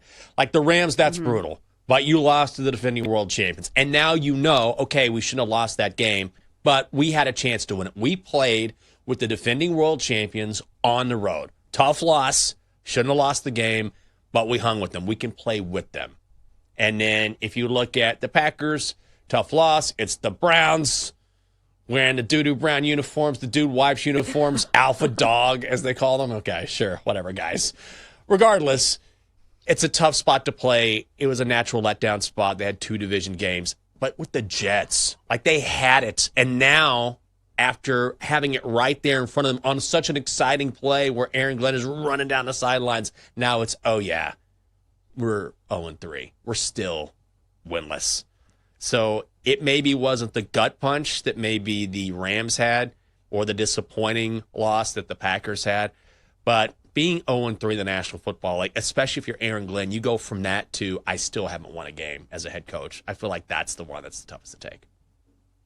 But at least you had like a brief moment of euphoria in there because like of all these teams, like they were the one team of the losers that actually got this play in their favor, right? Like you do this crazy play where you block a field goal and you return it for a touchdown. You're like, yay, we've got the game, right? And then you're like, okay, there's still like a minute 45 left on the clock. And then Baker Mayfield goes down the field and then they make that field goal. So I will say, like, it felt like a fleeting moment for them. But like, imagine thinking you're about to kick the game-winning field goal with 3 seconds left to play for the Rams? And you're like, this is it. This is the play that's going to decide the game. And you're like, what? That thought and that scenario didn't even enter my mind. The fact that, here they're going to block your field goal and then they're going to take it back for a big guy touchdown. Like, you're not even thinking that. No. So I think, like, that's the level of depression when you, like, thought something could go wrong, but you're like, okay, if he misses it, whatever, great try. But then you're like, that could happen? So things could get even worse? Imagine being a Rams bettor yesterday. Because I almost bet. I said last week, I like the Rams. I like the Rams. I like the hook. I like the hook. I thought it was a very good bet. I didn't make it, thank God. But imagine, I always try to put myself in that scenario. Like, imagine you're at home or you're at the book and you're watching that game about to wrap up, and you can't be thinking about a block and a return. Like, you're thinking, I got this. Like, I'm winning this bet. It's just a matter of what the final score is going to be, but I got this. Probably dapping up your boys, high-fiving people. And then you see that play, and you're like, and then you're comatose for 48 hours. Like, I can't even imagine being a Rams bettor and watching that go down. And even worse, it wasn't like it was a corner sprinting down the sidelines. It wouldn't have mattered. No. It's a big boy. Like, you can't even run a big boy down. No. What a brutal loss. One of the worst beats I've seen in a while in the NFL. Even though somebody is shouting at the radio right now and be like, what about Packers fans? The Browns didn't even score any points until the fourth quarter. So, Jenks, this was the biggest upset of the day, at least from a spread perspective. The Packers were 8.5-point favorites going into this game on the road at the Browns. They were co-favorites to win the NFC over at BetMGM with the Eagles. The hype train felt like it was steaming out of control. They've got Micah Parsons. Jordan Love looks incredible. And then all of a sudden they go to Cleveland and the train just stops. And we saw one of these wild plays in this game where another kick was blocked for a field goal or for a touchdown. And the Browns win it 13-10 So do you think this is a bigger win for the Browns or a bigger loss for the Packers? I think it's a bigger win for the Browns. I did not think the Browns would win outright. I know we like the Browns on the show, and it's tough to roll with a bad team. But 8 points going on the road against a really good defense. I thought it was going to be a low-scoring game. It was a low-scoring game. But I didn't foresee the kick block spectacular that we were going to see yesterday across the NFL. Right. But I think ultimately when you look at the Packers, this is the one thing that I've learned about the NFL over time. And it's the one thing that I think is hard to get accustomed to is that the NFL is so difficult. Like really difficult. Like even the bad teams have enough athletes and the competition level is so high that if you get a dub, you take a dub. Because if you make a mistake or two, you will lose the game. And of course, there's a separation between the good and the bad, but you talk to players, you talk to coaches, and they'll all tell you everyone is good in the league. Like you don't make the league unless you can play at the highest level. That's why most football players and their careers only last around 3 years. It's just that difficult. And so even if you escape by 3 or 4 points, you take it because that's the challenge week in and week out. So as good as you might be, that's all to say, even if you look dominant like the Packers, they were never going to go 17-0. Even when the Patriots were the last team to go through the regular season undefeated, they still lost in the Super Bowl. Like that's how tough it is to do. You just don't see it now. And I remember it was a couple years ago. We were doing the podcast, or maybe it was just a few months ago. And someone in the comments section talking about the Commanders was like, "Oh, you're such a hater, Jinx. You don't think we can win every game?" I'm like, I think you can. We can potentially. I can make a case each individual matchup, sure. But this team, no team, is going to go 17-0. It doesn't mean there aren't bad losses, but that's the NFL. Like that is the league. So, when you have 2 divisional games against the Lions and the Bears, who do they play? I forget. Talking about the Packers. And then they come into 2 divisional games, and then they go on the road, non-divisional, against a very good defense. Am I surprised? Yes, but also that's the league. I think it also goes to show how far a good defense can get you.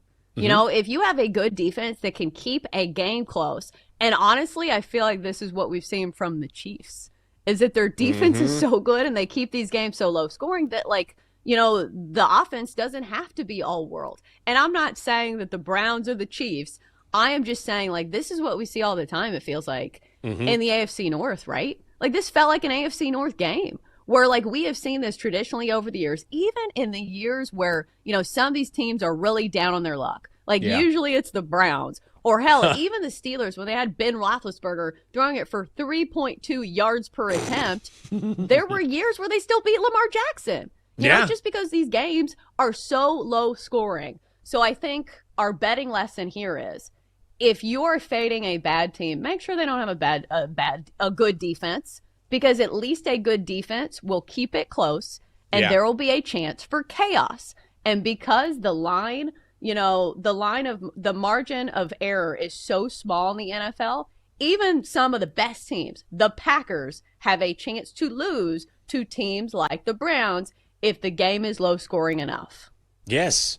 And also remember, Jaden Reed did not play yesterday, so he's one of their big weapons on offense, and he's going to be out for the next, 6 weeks. He had surgery on his shoulder, surgery on his foot. They still have Matthew Golden. They still have talent, but that's a big weapon, not in their arsenal right now. So, yeah, when you take on a strong D, if things aren't clicking on O and they're getting to you up front, they can make it a game. And really, that's the only way for the Browns to win games, right? They're not going to just explode on offense. I mean, maybe Joe Flacco will have a week or two where those 3 touchdown passes. But the game plan for the Browns is, let's just muck up the other team's offense and maybe find a way at the end. And yesterday they found a way at the end. Yeah, absolutely. At least until they play the Cowboys. Then Joe Flacco is going to throw for 525 yards. All right, so let's see how the odds have shifted, because like I said before this game, the Packers were tied with the shortest odds to win the NFC Championship along with the Eagles. Now they've lengthened, but just a touch. Now the Packers are plus 375 as opposed to the Eagles, who are plus 350. I was going to say, is this a buy low spot for the Packers? But I don't know how much of a discount you're getting. I still would stay away. Like, I think you're going to find a better price, and maybe we won't. But when the market gets this hot on a team this early, then I feel like, okay, if you're just a little bit more patient here, then you'll find a spot. Because almost every team, and maybe it won't happen in Green Bay, but almost every team will have a trough throughout the season.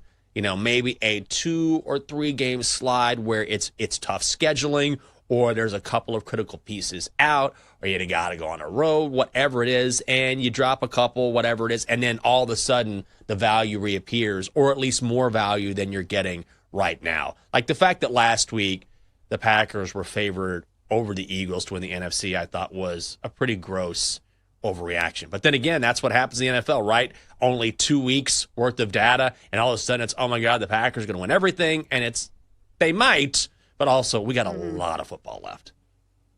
Yeah, but I was just saying, like, the best get-right spot for an offense is playing the Cowboys. Guess who the Packers play next? They play the Cowboys. So they're probably going to score 65 points. And the schedule lines up well for the Packers over the next 3 games. They go on the road to the Cowboys. They play the Bengals in Green Bay. And then they play the Cardinals. So, like, price is always relative. And I say, like, maybe it's not a buy low spot. But I don't see these odds lengthening over the next 3 weeks. Like, maybe this is the time to back the Packers if you do like the Packers, because I don't think this price is going to shift, for longer odds over the next 3 weeks. I think they've got a nice little stretch here where they can kind of pad some of their numbers. Well, if that's the case, then the odds could shorten. I mean, right now, plus 375. It just depends on where you think things are going to go. And right now, I just don't necessarily feel great about less than 4-1 odds, 3-1 odds, when I feel like if I roll the dice, maybe. I don't think they'll get, like, too much more. I don't think they'll get too much lower. Do you know what I mean? Like, I don't think we're going to see the Packers at 2-1 or anything like that. So I feel like they might hover around this point, but there's a larger chance of those odds falling back and getting larger, I think is what I'm saying. Like, maybe it won't be too much, but I feel like if you're going to try to play it one way or the other, maybe the way to play it is to wait, unless you think they're going to go on a run. And maybe after this 2 or 3 game stretch, they will. Those odds are going to be super short, but I still think there's a chance they fall back. It's wild to me that the Niners have the 4th shortest odds at 8-1. I understand at some point they're going to get all of their pieces back, or at least most of their pieces, and they have been playing extremely injured. Are you buying stock in the Niners? I feel like there are much better values on the board. Like, for me, the Bucks at 10-1, I like that better.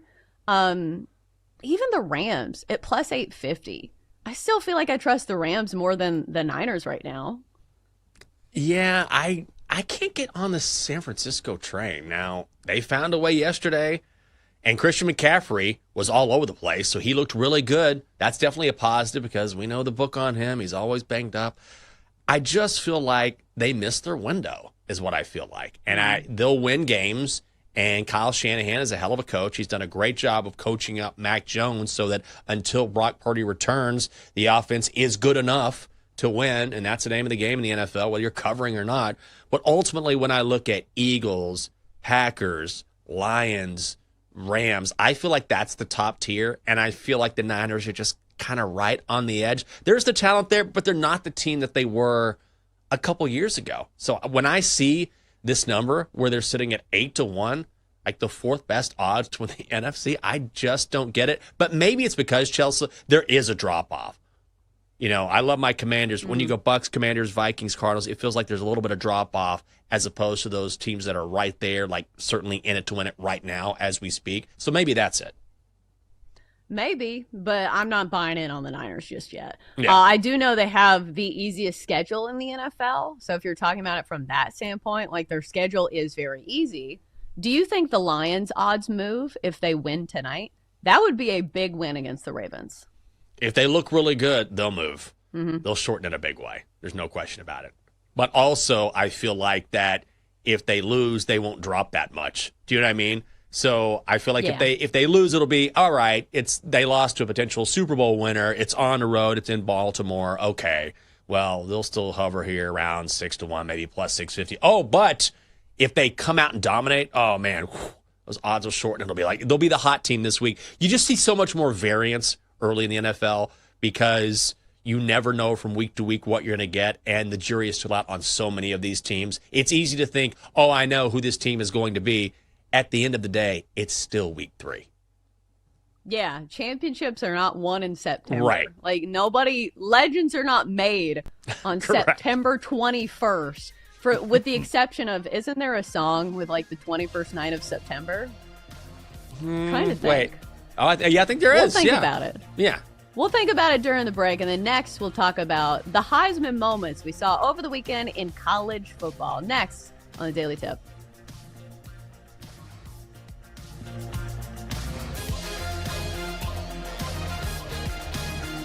Chelsea and Jenks will be right back on the Daily Tip on the BetMGM network.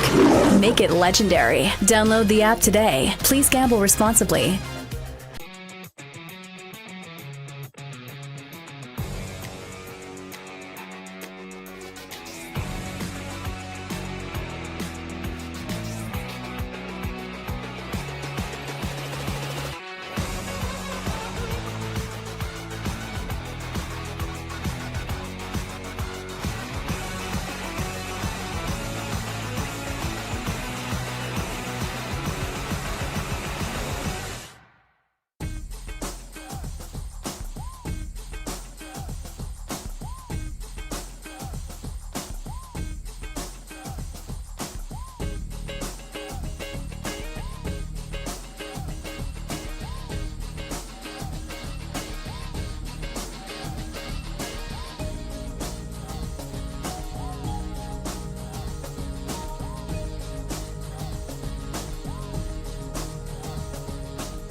to the Daily Tip with Chelsea Messenger and Michael Jenkins on the BetMGM Network. Make it legendary. Download the app today. Please gamble responsibly. Thanks for starting your morning with us here at the Daily Tip. And if you were like us, you spent a lot of time on Saturday relaxing on the couch and watching a ton of college football. And Jenks, when I looked at the slate going into the weekend, I didn't really expect that much. You're like, okay, Oklahoma, Auburn, whatever, Indiana, Illinois, maybe that'll be a good one. Boy, was I wrong there. That game was not close. So Indiana beat Illinois 63-10. I had to look at that score multiple times because I switched off of this game to watch some other things. I was like, all right, like this game's not close. And then I saw the final score. I was like, 63-10? This feels like one of those losses that Illinois cannot recover from. Like, if you're trying to spin zone it for Illinois, which, you know, was a fringy team to possibly make the college football playoff if they, you know, won enough games. But now I feel like it's like, you know, in the movie 300 where they have somebody standing over that hole and they, like, kick him down there. And then he falls, like, 17 stories down. Like, that's how I feel Illinois is right now. There is no way you can spin zone this loss into saying, yeah, but it was close. There were some bad calls. No, there wasn't. No. You got your butt kicked. Belt to ass. Belt to ass is right. I mean, you can. You did. This was unbelievable. Even Burt Bielema was like, I've never been a part of a loss like this. I've never been beaten like this. I thought Illinois would hang within 6. I thought this was going to be a close game, and it was not. And Kurt Cignetti after the game, this guy is just ready. He is ready to go. I see why his players respond to him, because he was talking about how even last year this team got tired of hearing about they hadn't played anybody at the playoff, and, you know, they get ousted. And so that narrative remained, and he was like, we are tired of hearing that. And I want to just shout it. I want to go out there and talk about it, but I won't. I'll let the media talk about it. But this is something that cannot be denied. This is something that that you cannot just push off to the side and say, okay, yeah, you're playing well. No. This was complete domination. And all of a sudden, Fernando Mendoza has gone from a guy that we weren't talking about to a guy who could win the Heisman Trophy. I mean, this thing was over in the second half. And so Indiana now has a signature win. They won 12 straight home games. This was their most lopsided win against a top 10 team since 1987 when they beat Ohio State. So the Hoosiers needed something like this to make everyone pay attention. And guess what? They got it. Yeah, I think they're one of those teams that need style points. Like when you're in Indiana, like you have to make people pay attention to you. And that's what we've seen over the last 3 games. Where they beat Illinois 63-10 last game. I know it's Indiana State 73-0, 56-9 against Kennesaw State. I know in that first game of the year against Old Dominion weren't as dominating, 27-14, but still, like, I think it's warranted. Like, some people look at the score and they think this is bad sportsmanship from your head coach. The fact that you're running up the score, but when you're Indiana, you have to do this. I do think maybe the fact that they beat Illinois by so much almost takes some credit away from this win. Like, is this a win we will look back, you know, in November and be like, well, yeah, Illinois is terrible. Like, that's what I kind of am afraid of.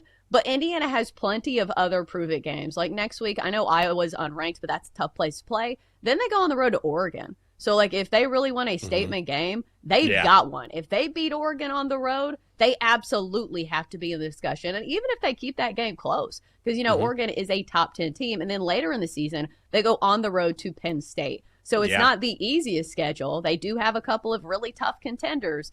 But obviously, they're sitting in a very good spot after a huge win over Illinois. Yeah, I think that, you know, a lot of teams would shy away from a schedule like that. Not Indiana. I think they want it.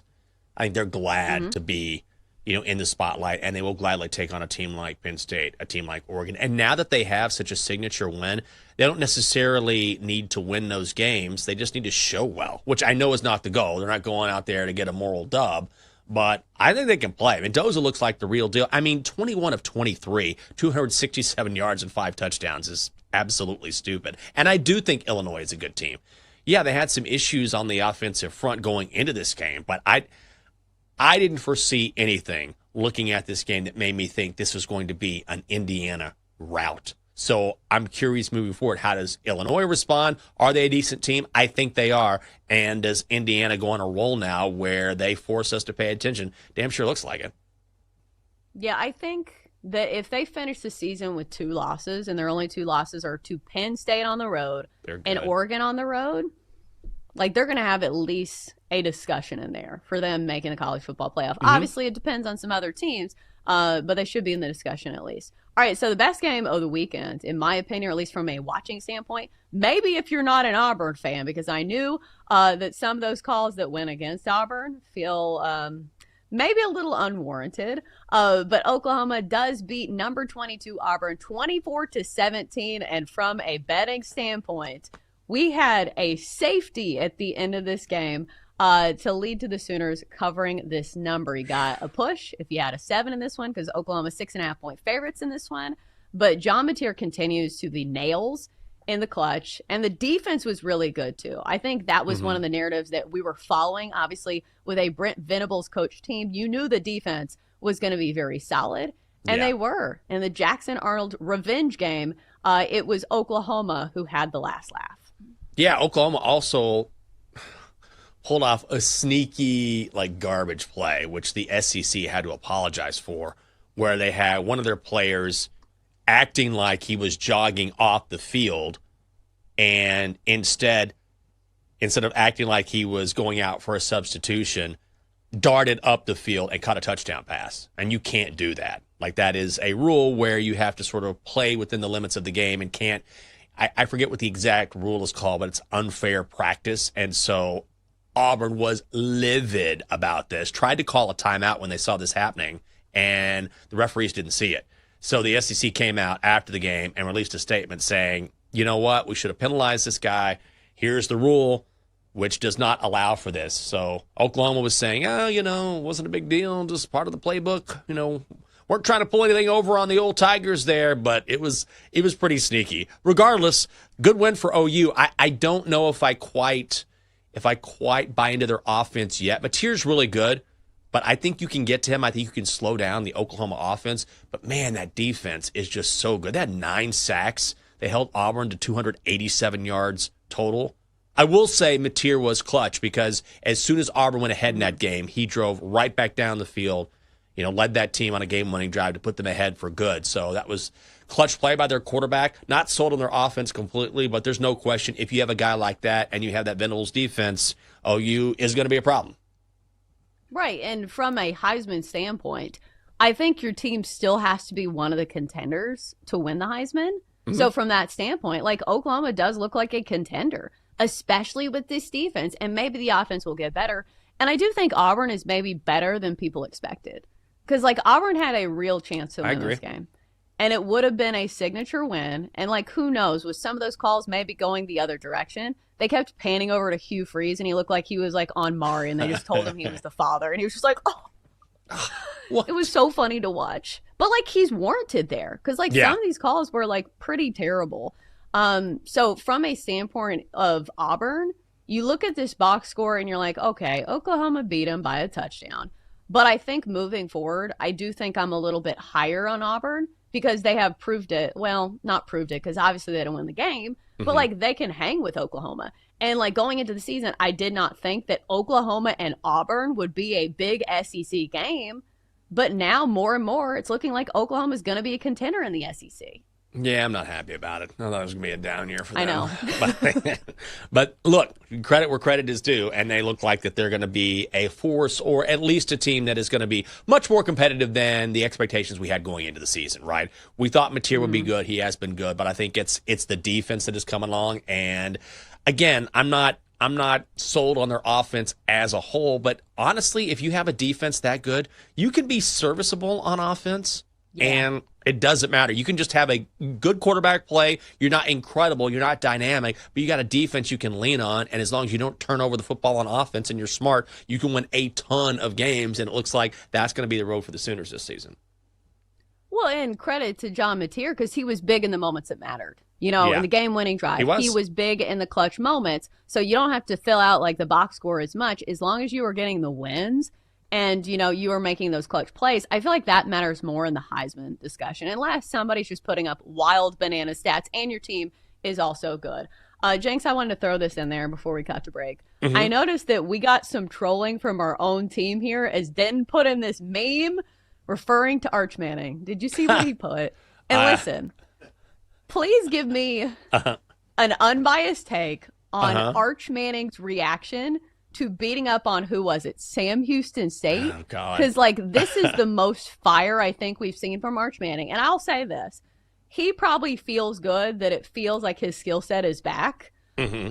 But did this give you the ick when Arch Manning was, mossing players from Sam Houston State? I saw this. I was like, oh, Arch, what are we doing? What are we doing, Arch? Sam Houston State.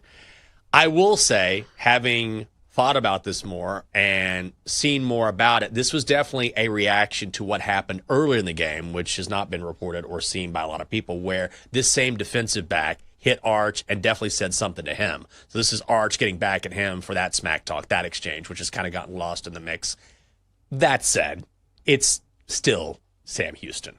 It's still Sam Houston. And so I was not pleased with this. I thought that Arch would get a flag, but I liked his response at the end of the game, which was, yeah, my mom wasn't happy about this. Clearly he got a text. Mom was like, what are you doing, Archibald? I think ultimately, though, look, this shouldn't continue. It's Sam Houston. But also, he kind of needed this. I think this is frustration from the past few weeks. And I know it's Sam Houston, but you have to remember, before this against UTEP and before this against San Jose State, Arch couldn't hit guys right in front of him, like guys wide open. So I know it's another bad team, but we hadn't seen this against bad teams. And last year, what did Texas fans not like? Quinn Ewers, who didn't show any emotion. So now I have an emotional leader. I think this is just a kid getting out the frustration of getting booed and all these expectations. And so I didn't like it. I don't think it happens again. But also, I understand it, if that makes sense. So, do you have confidence in him moving forward? I do. That's the big question. Yes. Look, he didn't look good against bad teams, so he needed a good performance. Will it translate against Florida in a couple of weeks? I don't know, but I think that confidence can go a long way. Yeah, at least they play Florida next, and then Oklahoma. That should be a big one. All right, got to get to break. Hour 3 is next here on the Daily Tip, presented by BetMGM. Chelsea and Jenks will be right back on the Daily Tip on the BetMGM network. Make it legendary. Download the app today.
grab your coffee.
And it's very easy to say, oh, well, that play shouldn't happen. But, like, the Eagles don't have an easy schedule, and it has not been an easy start to the season. But yet, here they stand at 3-0. Like, I understand the Cowboys' defense now we're seeing is, like, the best get-right spot for just about anybody. So they have wins over the Cowboys, which is a divisional foe. Then they have a Super Bowl rematch on the road in Kansas City and win that one 20-17. And then they have to play the Rams, the only team that really gave them a scare, on the NFC side of the playoffs, or hell, even the whole playoffs, because the Super Bowl wasn't close. So, like, these are 3 quality wins for the Eagles. So I think that people are like, well, they're 3-0 by the skin of their teeth. They had a really tough schedule to start the year. This is one of those season-defining games, right? Where I know that if you're in the National Football League, that you take a win any way you can get it. But the Eagles had not looked dynamic on offense. I just don't think it's interesting because even though they have a ton of great individual talent, when you watch the sum of those parts, it's not very exciting. Sometimes they just grind their way to a win. But this was the first time all season where the Eagles, again, not necessarily explosive, but they just found a way, whether it was nickel and diming, a special teams play, a fourth down where they go for it, whatever it was, they made the plays in critical spots to get the win. And ultimately in the NFL, even when you're down, even when you're not playing your best, if you can find a way, especially to beat a big team, this is one of those that can propel you throughout the season, even though it's week 3. Right, and you don't win Super Bowls for being exciting. Like, right. Look at the most exciting teams in the NFL right now that have Lamar Jackson, that have Josh Allen. I was going to say Joe Burrow, but sorry, buddy, you're not in there. Those Jake quarterbacks Browning have combined for 0 Super Bowls. So it's not a thing. Like, you can shake your fist and be like, oh, they're kind of a boring team to watch. Did you watch the game yesterday? Like, I don't think anybody's looking at that game and saying it wasn't exciting. Because it just means that, the games are close. And listen, you are not giving away games. Like, I keep coming back to this quote that was made famous by Bill Belichick. And it's something to the effect of, like, you can't win games until you figure out how to not lose games. Yeah. How many games were decided by that yesterday? By teams making a mistake and beating themselves. So say what you want about the Eagles, but they are not making those mistakes. No, right about that. And that's all you have to do in the NFL is just keep on keeping on, stacking up dubs. The next thing you know, you're playing for it all. And, of course, the Eagles trying to get back to the Super Bowl. Also trying to get back to the Super Bowl, the Kansas City Chiefs playing on Sunday Night Football last night. They beat the Giants 22-9. The Chiefs laying 6.5. Chiefs minus 295. The total set at 55 or 45 and a hook at BetMGM. The under hits. Patrick Mahomes, 22 of 37, 224 yards, and 1 score. Play 11 of the drive. Mahomes pumps, fires end zone. It is caught for the touchdown by Tyquan Thornton. Call courtesy of Mike Tirico on NBC Sports. Mahomes also recovered one of his own throws, a backwards pass, and lucky to get that one back. So the Chiefs were sort of sloppy early on. Then they pull it together. Kareem Hunt puts the game away with a 1-yard plunge in the 4th. So the Chiefs avoid their first 0-3 start since 2011. The Chiefs are good, but they're not incredible. Like, they're beatable, but still a good football team because they have Patrick Mahomes and Andy Reid. Yeah, I still think the game ball for the Chiefs still goes to Russell Wilson because, boy, did he keep the Chiefs in this game. True. But the amount of mental gymnastics that go through your mind when you're watching Chiefs games, because you know the history. And you're like, okay, Patrick Mahomes is the face of the league. Andy Reid is one of the best coaches in the NFL, and they have all these Super Bowls. And then you watch it, and you're like, this doesn't look like a good team. Patrick Mahomes didn't even look like a good quarterback in the first half. And you're thinking to yourself, what is Chris Collinsworth talking about? If this was any other quarterback who, makes this terrible pass behind the line of scrimmage, behind a player, and then okay, they recover the fumble. Like, nobody's raving about the fumble recovery. Like, it was a great heads-up play. Yeah. But we're not doing that for any other quarterback in the league besides maybe Josh Allen. So it's one of those things where I still can't decide if, Kansas City is a threat in the AFC because the film says no. You're like, this offense is bad, but their defense is very good. And that was the handicap for me going into this game was their defense is the one thing that it feels like you can count on. And if you have a good defense, it will keep you in a lot of games. And we've seen this in the years where the Chiefs have gone to the Super Bowl. They've had some good defenses. So maybe you hang your hat on that and you say, hey, maybe the offense doesn't have to do that much. But I don't know. Some of these plays, man, you're like, Patrick Mahomes, what are you doing? Like, this wouldn't even be a good play, in flag football, at the schoolyard. But I think we were talking about this. Like, some of these crazy plays, I think you called them YOLO plays. They have worked so much in the past that I think that he thinks he can still do them. And they're just not going to happen every play.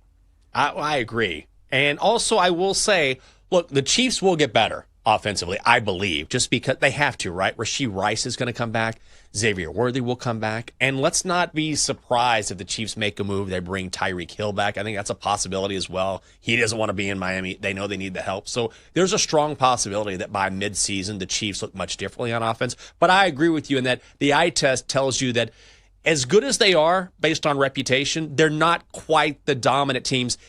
They've fallen back a little bit. Didn't it used to be Kansas City and everyone else, and now it's, hey, everyone else is right there with Kansas City, and maybe there's some teams that are better than the Chiefs. It looks that way. Right, but we've said this before. We have had this Also exact true. same conversation, and the Chiefs were in the Super Bowl last year. So yeah, it's just, how do you reconcile these thoughts? And, like, here's the thing in the NFL. I think you can pick at just about any team. Like, look at the Packers yesterday. Sure. They have their flaws. And they looked like one of the best teams in the NFL, one of the most dominant teams in the NFL the first 2 weeks of the season. So it's just one of those things. There is so much parity in the NFL that I feel like you can find flaws with just about any team. You can. I think with the Chiefs, it's the bottom line is, okay, maybe they're not as good, but also do I want to just dismiss a Patrick Mahomes-led team with Andy Reid as head coach? I would pump the brakes on that. I think that's the real for me. It's like, I'm not as good, but also I'm not going to act like you guys can't win football games all of a sudden. We also saw Andy Reid and Travis Kelce get into it. And when I say get into it, what I mean is they do what they always do, which is just like go after each other a little bit because they're so competitive. Saw it in the Super Bowl. Dudes. Just guys being dudes. Couple dudes just letting it out. So we saw Travis be the aggressor in the Super Bowl. That was much talked about. And then last night, it was Andy Reid yelling at Travis and then bumping Travis with his shoulder. So, of course, everyone noticed that. And here's the Chiefs head coach talking about that interaction right after the game. He's a passionate guy, and I love that part. So I've been through a lot of things with him. So that's all part of it. I love that he loves to play the game. That's what I love. And it's an emotional game. So I'll take it. That's just Kelce and Big Red. That's what they do. And I'm sure Travis Kelce was not available in the locker room after the game. I don't think those two things are related. But I'm sure Travis Kelce will come out and address it at some point because he will be asked. And I think he'll give the same answer, which is, look, guys, we've seen this before. We both want to win. We've known each other for a long time. And even Travis said last year after the Super Bowl, after that first incident, which I thought was very telling, I would not want to play for any other coach other than Big Red. So this is nothing new. Right. It feels like a family dynamic where, of course, like if you have a sibling, like you yell and scream at each other, but at the end of the day, it's because you're with each other all the time and there is that familiarity there and like you feel like family. Because, Travis Kelce, this is not his first year with Andy Reid. This would be alarming if he was on a new team and he was already screaming at the head coach. But like there's a rapport there and I feel like they know that there is respect underneath it all. So this is just them showing some passion. And you can even spin it in a good way to say, okay, Travis Kelce could turn into corporate Kelce if he wanted to. He has an A+ backup plan where he's marrying a billionaire and he could ride off into the sunset and say, whatever, I've won my Super Bowls. This year is just, the icing on the cake. But he's not. He's still heavily invested in these games, which I think is a good thing. Yeah, he wants to win. He's not mailing it in. He's worked out hard in the offseason to get in great shape. He still wants to win. He said numerous times, I don't want to go out like that. And what he means by that is what happened against the Eagles in the Super Bowl. That's not how I want to end my career. Now, I mean, getting back to the Super Bowl and winning it is a very difficult challenge. But if that's the goal, why would you take off the offseason and then mail it in and then play another year? It's like if you want to win it, you got to put in the work. He's put in the work and still a chance for Travis. But yeah, he wants it just as much as Big Red. Coming up next on the show, another potential Super Bowl matchup in Baltimore. That's right. We get Lions, Ravens tonight in Charm City, which are the plays we like. And it's coming up next on the Daily Tip on the BetMGM Network. Chelsea and Jenks will be right back on the Daily Tip on the BetMGM network. Make it legendary. Download the app today. Please gamble responsibly.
Welcome back to the Daily Tip with Michael Jenkins and Chelsea Messenger on the BetMGM Network.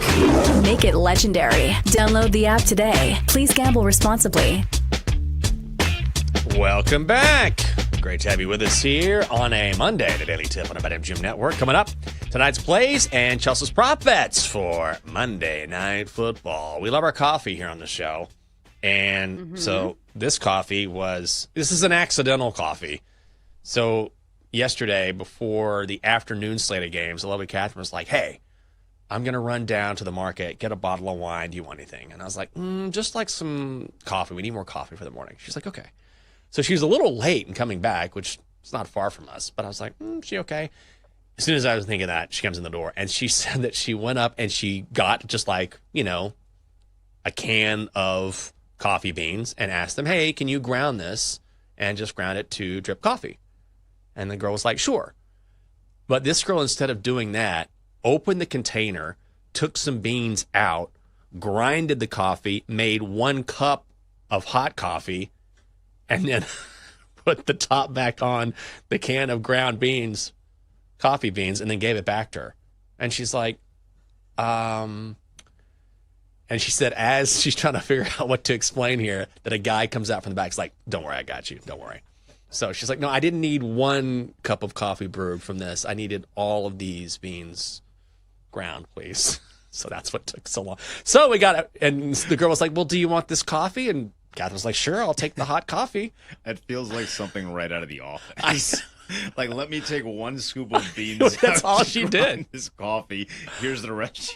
And gave her the beans back. I was like, okay. Well, So I just took that extra coffee and I used it for today. So I mean, it's good coffee. Fresh.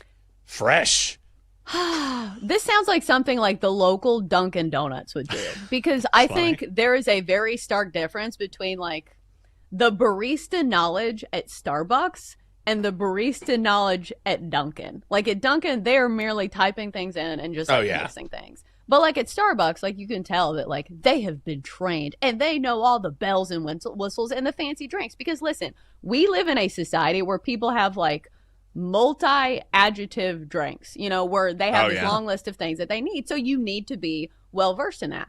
But like our local Dunkin', my goodness, these high schoolers, they ask the dumbest questions. And I've complained about this before, where like I want a green tea refreshment, like we don't have green tea. Is coconut milk okay? In what world do you think that green tea and coconut milk are the same thing that you can substitute? And I just feel like shaking them. So if you did this to Dunkin', they'd be like, what do these beans do? Like, what? What do these beans do? What do these beans do? You want me to make a stew? You want a bean stew? You're looking for a bean stew. Like, no, it's not. It's not what I'm looking for at all. That poor girl. She'll figure it out. But we went back. We got the rest of the beans ground. So now we're set for the rest of the week. She's trying to figure it out. Okay, Chelsea, so let's figure out some plays tonight. I was going to say Sunday, Monday Night Football. Here we go. Lions and Ravens. So the Ravens are laying 4.5. They're minus 235 on the money line. Detroit is plus 195, and your total is a high 53 and a hook. I think my favorite play here, if you don't mind me talking about the total first, is I think I'm going to go over here. When I think about all of the offensive firepower, when I think about what we've seen from the Ravens in their first 2 games and what we saw from the Lions last week against the Bears after initially struggling against the Packers, I think this is going to be a shootout, and I think it's going to be a great game. Oh, I think so too. Yeah. I think we've already gotten the template for this game, and it was the Bills and the Ravens. Doesn't Agreed. It feel like that type of game where it ended 41-40? So there's just too much weaponry, and I don't believe in these defenses enough. And sometimes offensive firepower is so good that it can make even really good defenses look bad, because like imagine trying to stop Derrick Henry and Lamar Jackson from behind the line of scrimmage. So it's just one of those things where it just feels like both these teams are absolutely going to get some points. I will say, as a sabotage factor, like this is a high total. Like 53.5 is a high total, and it's inched up. It was at 53, now it's 53.5.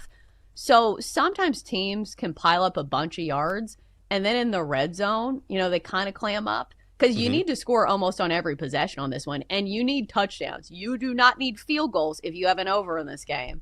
But I think both these offenses are pretty good in the red zone, especially like the Ravens, maybe not in the last like 2 minutes of the game. And I think we do need to talk about that if you're betting on the Ravens here. But just know that 53.5 is a high total, but it's not going to shock me if we see another game that's in the 41-40 range. Yeah, I kind of think so too. And look, these defenses are good, but they're not exceptional defenses. Do you know what I mean? These are good defenses that can be had. And we saw that with the Bills and that incredible comeback against the Ravens. Like we saw, the Bears, okay, they didn't run it up against the Lions, but the Bears are obviously much, much different than Baltimore. And also, I will say, when it comes to the Ravens defense, if we're getting kind of into the weeds here, they're going to be weakened because Kyle Van Noy, I think, is going to be out with a hamstring injury. You have Nnamdi Madubuike, he's going to be out with a neck injury. These are two key players for the Ravens defense. So I like the Lions plus the points. I will probably stay away from that bet, but I think the Lions can have a lot of success, and the Ravens certainly can because they keep putting up, 41 and 40 over the past couple weeks. This just feels like an over game, and the total tells you that, but I think we're going to see a ton, so I'm definitely going to put this on the card. I think that's the safer way to go, especially when a spread is 4.5 points, when a total is 53.5. Like, points are not going to be at a premium here, because normally you'd say, over a field goal, that's a lot of points, right? Which it is. But when you're scoring this many points, like this game could definitely be decided by a touchdown in the final minute. So let's go back to the spread here, because I think a lot of people want to bet on a side in this game. At the end of the day, I say this to myself. If a team is getting 4.5 points and you think there is a chance they can win the game outright, you take the points. So I think I'm leaning towards the Lions here, but some other people are going to bring up the fact that Lamar Jackson is 24-2 against teams from the NFC, and it makes sense because, how do you replicate that in the week leading up to the game? Like, no scout team quarterback is going to emulate what Lamar Jackson is going to bring to the game. But I also think that a big factor in this game is the fact that the Ravens are not good at keeping leads. In fact, we've already seen this. People who had the Ravens -1 against the Bills are going to scream this and say, I am not making the same mistake again. And here is the metric that goes along with it. John Harbaugh has won 17 double-digit second-half leads. That's the most by any coach since 1991. So if the Ravens, go into halftime with a big lead in this game, is anybody feeling safe about this bet? No. So I think before you lay the 4.5, the Ravens, think long and hard about that stat that I just mentioned. How much would that affect your bet, right? Because can't you see the Ravens jumping out to a lead in this game like they always do and then giving it away? This is kind of their MO. And when you mention that stat, I mean, this is something that goes back, decades in the NFL where we have not seen this before. I think at this point, like it's far beyond a trend. It's just who the Ravens are. So if you're talking about a big spread in Baltimore, you got to be wary of it. It just doesn't make you feel good. And like any Ravens fan will be like, here comes the fourth quarter, which like it doesn't make sense. When you run the ball as effectively as the Ravens should with Lamar Jackson and Derrick Henry, you should be able to hold on to a lead. But I do think this offense, especially with Jared Goff, and they will be slinging it here. I do think Jared Goff throws the ball quite a bit. Like, I don't see them grounding and pounding and like beating the Ravens on the ground. Like, they could, but Jared Goff is a big part of this offense. So let's pivot into some of the plays that we like for this game. Okay. So I do like quite a few. Whenever you have a total of 53.5, it is going to be a good game for props. So I'm going to start on the Lions side of things because, like I said, I think we have the template for this game. The Ravens and the Bills game kind of looks like it. And what we saw in that game from Buffalo is their tight ends combining for 97 yards. Dalton Kincaid, Jackson Hawes, and Dawson Knox had 97 yards receiving in this game, along with the touchdown. And we've seen this as a trend for the Ravens. They are giving up the second most fantasy points to opposing tight ends. So I think you look at a tight end here. And Sam Laporta is one of the best tight ends in the league. So over 43.5 receiving yards for Sam Laporta, the tight end for the Lions, feels like a great bet that I will be playing today. He had a huge game against the Packers in a game which they lost, had 9 targets, 79 yards in that one. And then I think it's hard to take away a ton from that Bears game just because it was a blowout, 52-21. Not a whole lot of meaningful football in the second half. Only had 4 targets in that one, but 26 yards. I do think Sam Laporta gets a lot of action tonight, so I'll be on his over 43.5. Oh, yeah, Sam Laporta is going to get a lot of action tonight. especially if the Lions win.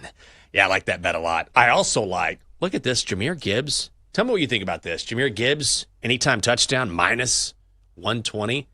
I feel like when you get a running back that good to get into the end zone for a price that is not punitive like that, maybe that's worth the sprinkle. I mean, Derrick Henry at minus 225 is ridiculous. Also, if you like David Montgomery, he's plus 120. But the Gibbs play, if you're in anytime touchdowns at minus 120, I feel like is not a bad price. Yeah, for somebody who can also catch passes too. Mm-hmm. I really like playing anytime touchdown bets on receiving running backs because obviously there's two ways they can enter the end zone. Sabotage factor, though, is he only has one touchdown. Rushing this season, he doesn't have any receiving. But eventually he's going to get some. He's going to, accumulate some. And if you think this total is going to go like the odds makers think, 53.5, you could bet a couple anytime touchdowns and probably hit one of them. I do think this is a game tailor-made for same-game parlays. I saw somewhere where a book that shall not be named had like their biggest losing day in years on that Bills and Ravens game because so many people had same-game parlays and so many props came through. So let's manifest another one of those days because we want to win. And we want to win some same-game parlays. Absolutely. So do you have one cooked up for tonight that maybe you'll put on the card? Because I know you go into a lot of prop bets. You'll put some of these parlays together. I'm definitely going with the over. I do like the Lions and the points. The Lions have not been a dog of this many points in 3 years. So if you're giving a Dan Campbell team this many points, I don't care if it's on the road against the Ravens, but against a Ravens team that tends to give up big leads, I'm going to grab the Lions as well. At least that would be the side I lean to. What's another play you like or a prop that you like? Yeah, I think it's going to be another big day from Zay Flowers. He has been a target share king. And these are the guys that I like targeting because the opportunities are going to be there. The more targets you get, the more chances you have to rack up those yards. So through 2 games, he has been the target share master for the Ravens. 11 targets in that last game over the Browns. 7 catches, 75 yards. And that game was a blowout. The Ravens won that one 41-17. But the template game that I keep referring to against the Bills had 9 targets, 7 catches, and 143 yards. So he is proven to be the number 1 receiver for the Ravens. And I don't think that this is a Ravens team that will just, put it in cruise control mode because they don't. Even when they're winning games, they still throw it. So usually that's the sabotage factor for a team that's supposed to win a game is that, hey, they're going to run the ball more. They're going to eat up clock. But the Ravens still throw to them. And I do think this is going to be a back and forth game. So if I were to trust a receiver on the Ravens, it would be the guy that Lamar Jackson has been trusting all season long. And Zay Flowers, I think it's another big game for him. I think it's 71.5 is the number if you're playing receiving yards. Yeah, I like that quite a bit. And I'm trying to decide if I want to play a prop here just for my own entertainment. And I want to go over on the passing prop for one of these quarterbacks. And it might be Jared Goff. I feel like Jared Goff is always criminally underrated. And when I mention how weak that Ravens defense is, they're weak up front. But what does that mean? It means maybe less pressure on Jared Goff. And as we saw last week against the Bears, there's this whole narrative surrounding him that he's not any good without Ben Johnson or not any good without an offensive coordinator. But I didn't see Ben Johnson last week anywhere. And Jared Goff threw, 5 touchdown passes? So I think if we're going back and forth and the Ravens can put up points, which could mean the Lions are going to have to answer, that we could see him go over his passing prop, which is set at 261.5. So I will look at that bet. I think that's the one that makes the most sense because, again, I think we have the template for this game. And Josh Allen threw for 394 yards and threw it 46 times last time in that game against the Ravens and the Bills. Should be noted Lamar Jackson only threw for 209 yards. Passing yardages can be tricky because some of it depends on game script, some of it depends on how effective the run is, and some of it depends on time of possession. I have been on some of these passing yardage props, and you're like, oh my God, they need to get the ball back. So it feels very cut and dry. You're like, this guy's going to have a big day. Not so fast, my friend. Some of these are tough to bet on. I want to ask you a quick question because when I meant to ask you this when we were talking about Jahmyr Gibbs or an anytime touchdown prop. When you see a guy who generally gets in the end zone, has a reputation for getting into the end zone, running back, quarterback, whatever, and they haven't done it in a couple games, do you tend to look at it like at some point this guy's going to get in the end zone? I remember yesterday I put a sprinkle on Mike Evans to get to the end zone against the Jets because he hadn't been in the end zone. I'm like, he's too good not to score at some point. It doesn't feel like a super sound logic to me. Yeah. I feel like touchdown bets in general are difficult. Because, like, we've all seen it. Somebody can vulture in and take away a touchdown. A guy can have, 150 yards rushing, just doesn't get a touchdown. Yeah, that's true. I don't want to say it's a do theory, but when you have a guy who has a history of getting into the end zone and they've gone through a dry spell and they have that talent and the matchup is right, I feel like you say, okay, if there's going to be a time, this is the time. And with a total this high, I feel like this is the time for Jahmyr Gibbs to get into the end zone and get some points for Detroit. Coming up next year on the show, it's finally here. We're going to lock in our best bets and also check in with the Donkster. We wrap up the Daily Tip on the BetMGM Network right after this. Coming up, Jenks and Chelsea give out their best bets here on the BetMGM Network. Make it legendary. Download the app today. Please gamble responsibly.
Let's get back to the Daily Tip with Chelsea Messenger and Michael Jenkins on the BetMGM Network. Make it legendary. Download the app today. Please gamble responsibly. Welcome back. The Daily Tip on the BetMGM Network. Hope you're having a great morning. I'm Michael Jenkins. She is Chelsea Messenger. Best bets coming your way. Donkster, ready to rock here in the studio.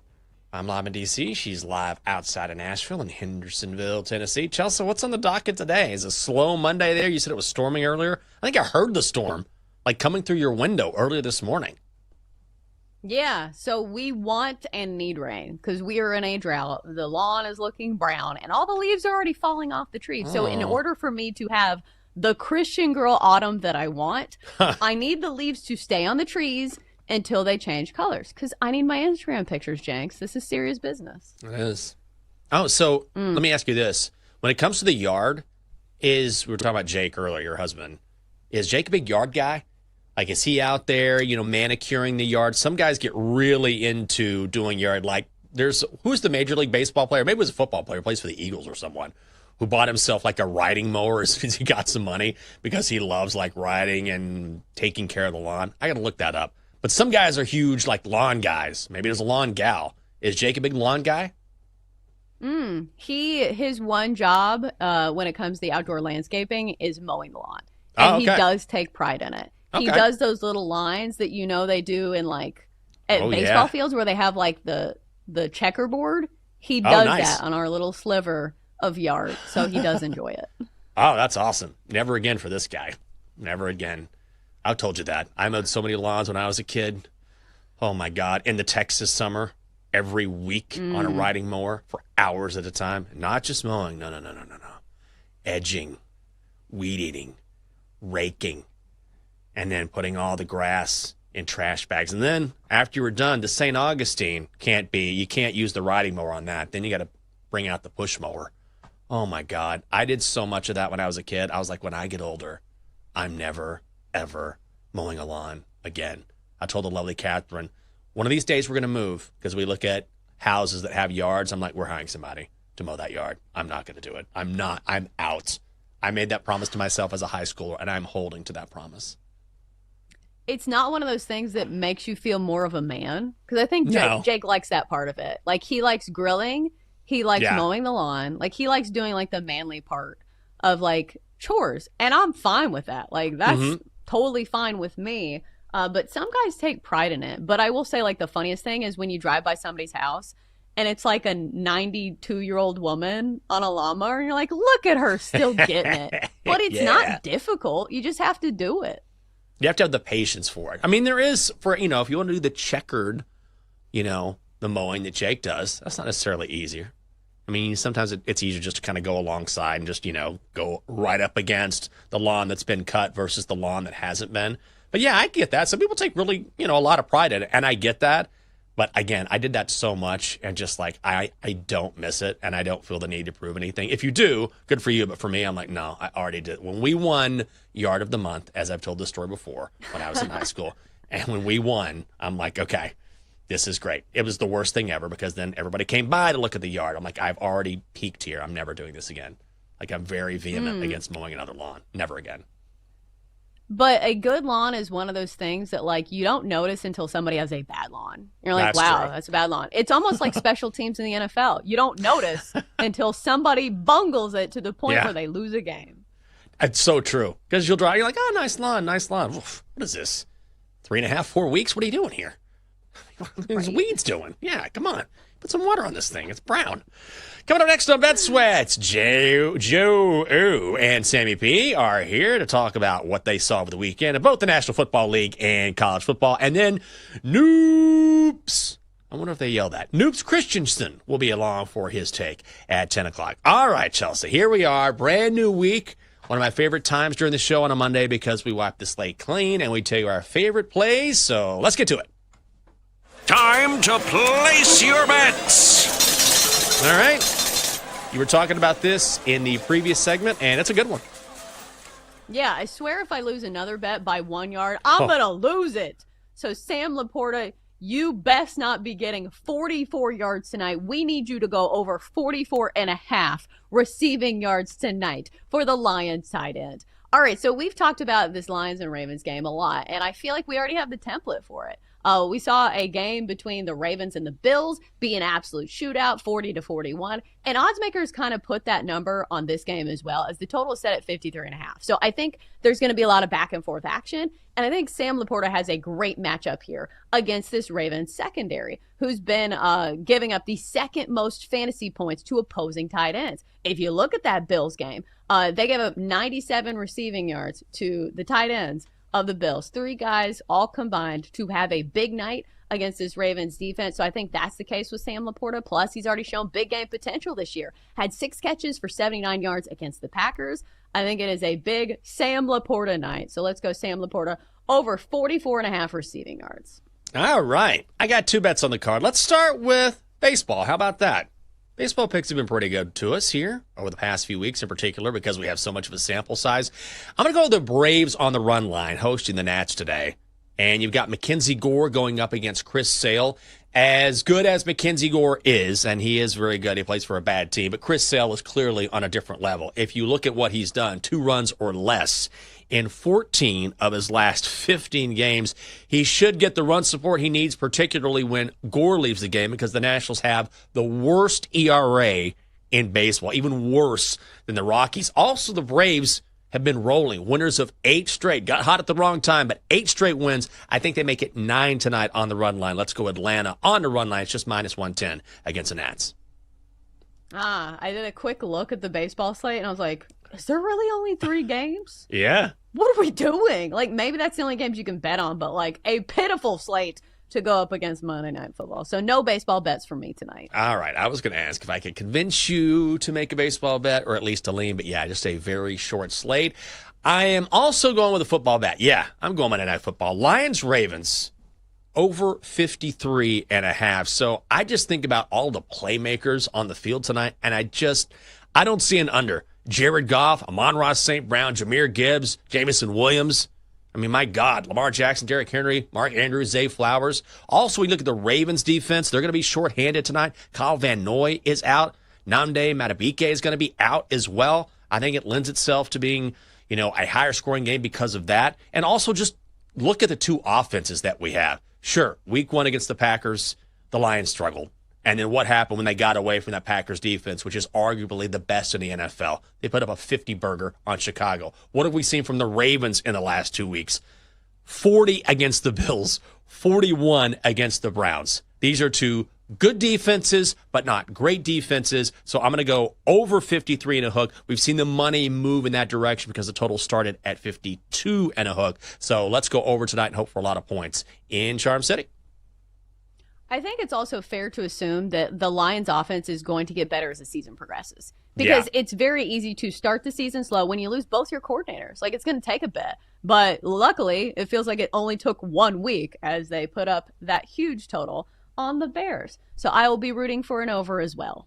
Yeah, let's do that. I think it's a good point about the Lions. Look, it takes some time to, of course, adjust to a new offensive system and a new offensive coordinator. But when you have all of that talent, I just don't foresee an issue with the Lions suddenly, scoring 17, 18 points again. They're just too good not to. And again, we saw that against Chicago. Before we find out what's coming up on Bet Sweats, the Donkster is here. He had a good weekend, I assume, and he's ready to go. Donkster, come on in. What's going on? Good morning. Chelsea, I hear your husband Jake is now running errands for people and delivering things. So I have a few requests. I'm sure you do. Number 1, a signed baseball glove for my collection. Number 2, a pumpkin spice latte from the local Starbucks. And number 3, I need Natalie's number. She works the afternoon shift at Moby Dickie's. Oh, look at the Hendersonville reference. Look at you, yeah, I mean, the Donkster knows Hendersonville. Yeah, is Moby Dickie's good? It's on the water, and it's seafood. It's really good. Natalie likes to work outdoors. Oh, here we go. Well, All right, Jake we're for that back to Donkster. All right, good enough. Well, I was going to ask you. I was searching Hendersonville restaurants, and I was like, oh, Moby Dickie's? When's the last time you were at Moby Dickie's on the water? I've been there a couple times. They usually have very long wait times because everybody wants to go there. So solid poll, Jenks. Look at you. All right. Wow. It wasn't my dad. It was me. Okay. Oh, that's right. I'm sorry. Sorry, Monster. Well done. Way to stay with the bit. Coming up next on Bad Sweats. Oh, look at this. A gentleman and a scholar. It is Joe O. Joe O, how you doing, buddy? Good morning, guys. Great weekend of football. I've How about actually that, found man? a couple winners in the NFL. That was nice to be on the right side of a couple of things for once. Rough start to the season, but I think now we're getting an idea of what the hell these teams are. It's hard. Yeah. You shocked by Mariota and that? You know what? Yes and no. Like I think he's gotten better sort of being able to absorb a system that he loves. Like he keeps saying, like, I love this system. Like he really loves Kingsbury and it really fits his skill set. I mean, I didn't expect that sort of performance, but if you looked at him filling in last year, he was really good. Yeah. We had him on the Titans. I didn't want to bring anything Don't up fall over too there. much in love. That's all I'm saying. Short-lived. Like one of those situations, can step in for a week or two as a backup. Yeah. Be just fine, and then you don't want to get overexposed. Right, Donkster? Right. Or There's no such thing. Oh, no. It's like, how do we come back from that? Like we saw it with Russell Wilson. Like 1 week, he looked amazing. I'm like, my God. Russell Wilson is here to stay. Russell Wilson is not here to stay. Boo! Like the hour that I saw, it was all boos. Like, get him out of there. Yeah, today WFAN is going to be on fire. And I think we all saw it coming, right? You've got the Chiefs haven't won a game. Spags dialing up that defense. Like, no, you're not the Cowboys defense. Caleb was maybe the best quarterback yesterday. Like, It was that's awesome. How bad the Cowboys are. God. And now Jackson Dart's going to get the call soon, right? Like that's just going to be the call for the Giants. Joe, great to see you. Have a great show. That's it for us here on the Daily Tip on the BetMGM Network. We always appreciate you being with us as we're live across the country, Monday through Friday from 6 to 9 in the morning. For Chelsea, I'm Jinx. Have a fantastic day. You've been listening to the Daily Tip on the BetMGM Network. Make it legendary. Download the app today. Please gamble responsibly.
It's time to sweat with Joe O and Sammy P. Get ready to fire.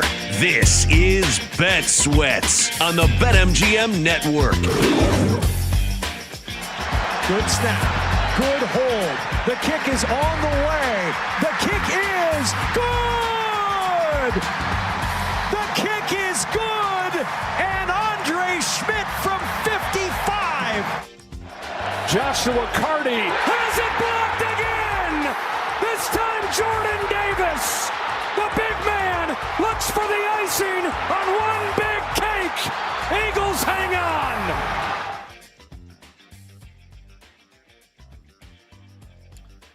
Welcome to your Monday. Joe Ostrowski, Sam Panayonovich with you for the next 3 hours. This is the BetMGM Network. BetMGMNetwork.com takes you to the Odyssey app, the BetMGM Network on YouTube and Twitch. You want to watch the video platform of this show.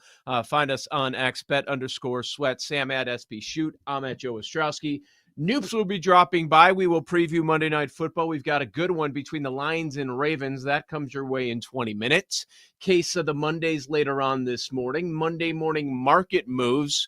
We got some huge matchups, both college football, NFL. We're already taking a peek at. Monday moons. We'll find out where the room is at for tonight, which is vital to the show, and we will wrap with lightning bets. We do that every day at 11:40 Eastern. Sam, how you feeling this Monday? I'm guessing better than last. Yeah, for sure. A little bit better, especially when Cleveland beat Green Bay, and all the Green Bay people are saying fire Matt LaFleur and Jordan Love isn't the answer. It's so fun. Overreactions are so fun. Bad loss. Shouldn't lose that game. You're up 10-0 midway through the fourth quarter and lose somehow. That's always fun. But I start my Monday wondering what I'm going to do next Saturday. Of course, I have a wedding next weekend. Here are the college football games next Saturday. USC at Illinois, Auburn at A&M, Notre Dame at Arkansas, Indiana at Iowa, Ohio State at Washington, Oregon at Penn State, LSU at Ole Miss, Alabama at Georgia. And I will be traveling for a wedding and miss most of those games. Damn. Joy. Okay, so let me tell you. The dads on my team, we're doing fall ball. The dads love me because when I am making the schedule, first thing is all the Sundays are out. Like, that's not even a discussion. Like, the coaches hate me because they're trying to set up again. How about Sunday? Nope, not happening. How about Saturday? We've played one Saturday so far, but the 27th, that was a no-go. Like, I went through before scheduling and I wrote down all the big college football games every Saturday. Like, okay, we're not doing Monday Night Football. We're not doing Thursday Night Football. We're not doing Saturday because of college football. We're not doing Sundays. Like, if you want to play, we can maybe get a Tuesday or a Wednesday in. Fridays are cool. I'll deal with that. But, like, that's it, man. That's it. Yeah, I my son's birthday is the 27th on Saturday. Like, somebody's asked me yesterday, are you going to his party? I'm like, what time is it? I was dead ass serious. I was like, I see these kids all the time. Why do I need to go hang out at a kid's party? I see these kids all the time. I coach those kids. Like, we're fine. We're good. I don't need to be. It's not the first birthday, second birthday, third. Like, we're at 13. Like, he doesn't need me to be there for the cake cutting. We got college football action. We got a lot going on. We got BetMGM game day the next morning. So I feel you. That is outrageous. Outrageous to have a wedding. And it's not even like you did it in the non-conference part. It's just when things are starting to ramp up. A lot of these college teams having the fifth game. We're starting to get some of the heavy hitter games coming up this weekend. Inexcusable. Bad job by the husband. People will blame the wife. Bad job by the husband. Bad job by both. Yeah. Equally. I have to travel, though, on Saturday. Saturday's a travel day. The wedding, to make things even worse, is on NFL Sunday. Oh, that's awful. I have to officiate it. A whole week. I'm officiating the wedding. So there's really nothing I can do. And you know, it's wild because you book all the travel. And like when we started booking the travel for this wedding, you do it in June or July. So you're not even thinking, you're like, yeah, whatever, fine. We'll book the flight. We'll fly in on Saturday. We'll leave at noon. We'll get there at 3 and then go to the hotel and check in and everything will be fine. And then I'll officiate on Sunday, and then maybe we can watch Sunday Night Football. Nope. Not going to go that easy. Not going to go that easy. The best weekend so far of the season. I will be handcuffed. Close. Yeah, early afternoon, we got LSU Ole Miss. Then at night, you got Oregon, Penn State, and Bama, Georgia going on at the same time. Are you locked up at that time? Like what's happening at night? Probably. Some good NFL games too. Well, we had some good games yesterday. The witching hour in both slates was electric, man. Electric. With all of the blocked field goal attempts turning into touchdowns, no covers to covers, game-winning field goals in the late afternoon slate. Like we could start with any of these. I guess you got us there with Green Bay, Cleveland. You guys were on this early in the week. I joined you late in the week. Great call on Cleveland. Great call, man. I mean, it wasn't just one of these scenarios, and there were many of them where, they should have won by multiple scores on the Green Bay side. They won the box score. No, that's not what happened. Cleveland didn't do much offensively, but they outgained Green Bay in yards per play, 3.9 to 3.8. Not impressive, but this Browns defense was. They held that Packers offense to 230 total yards.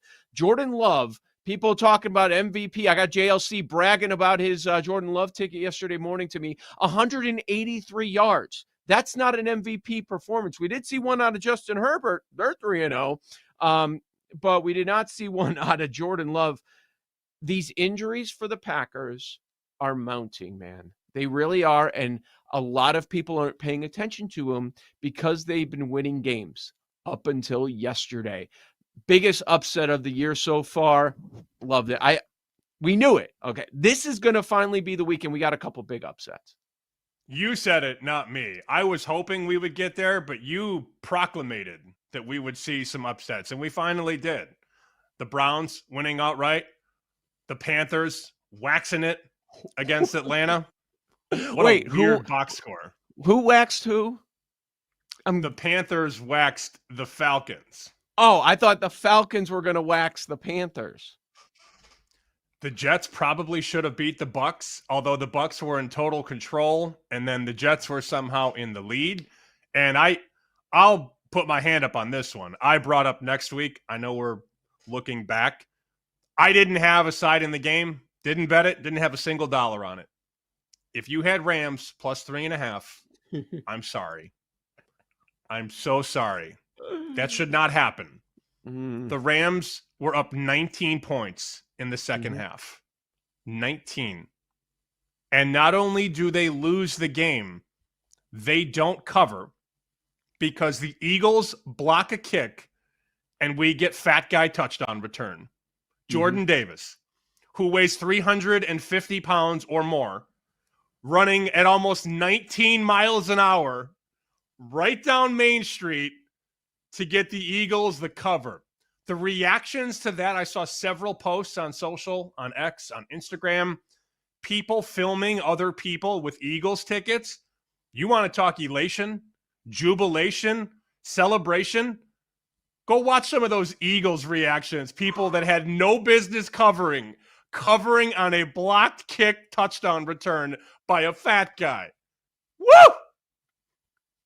You say you're sorry. I didn't have anything on the game either.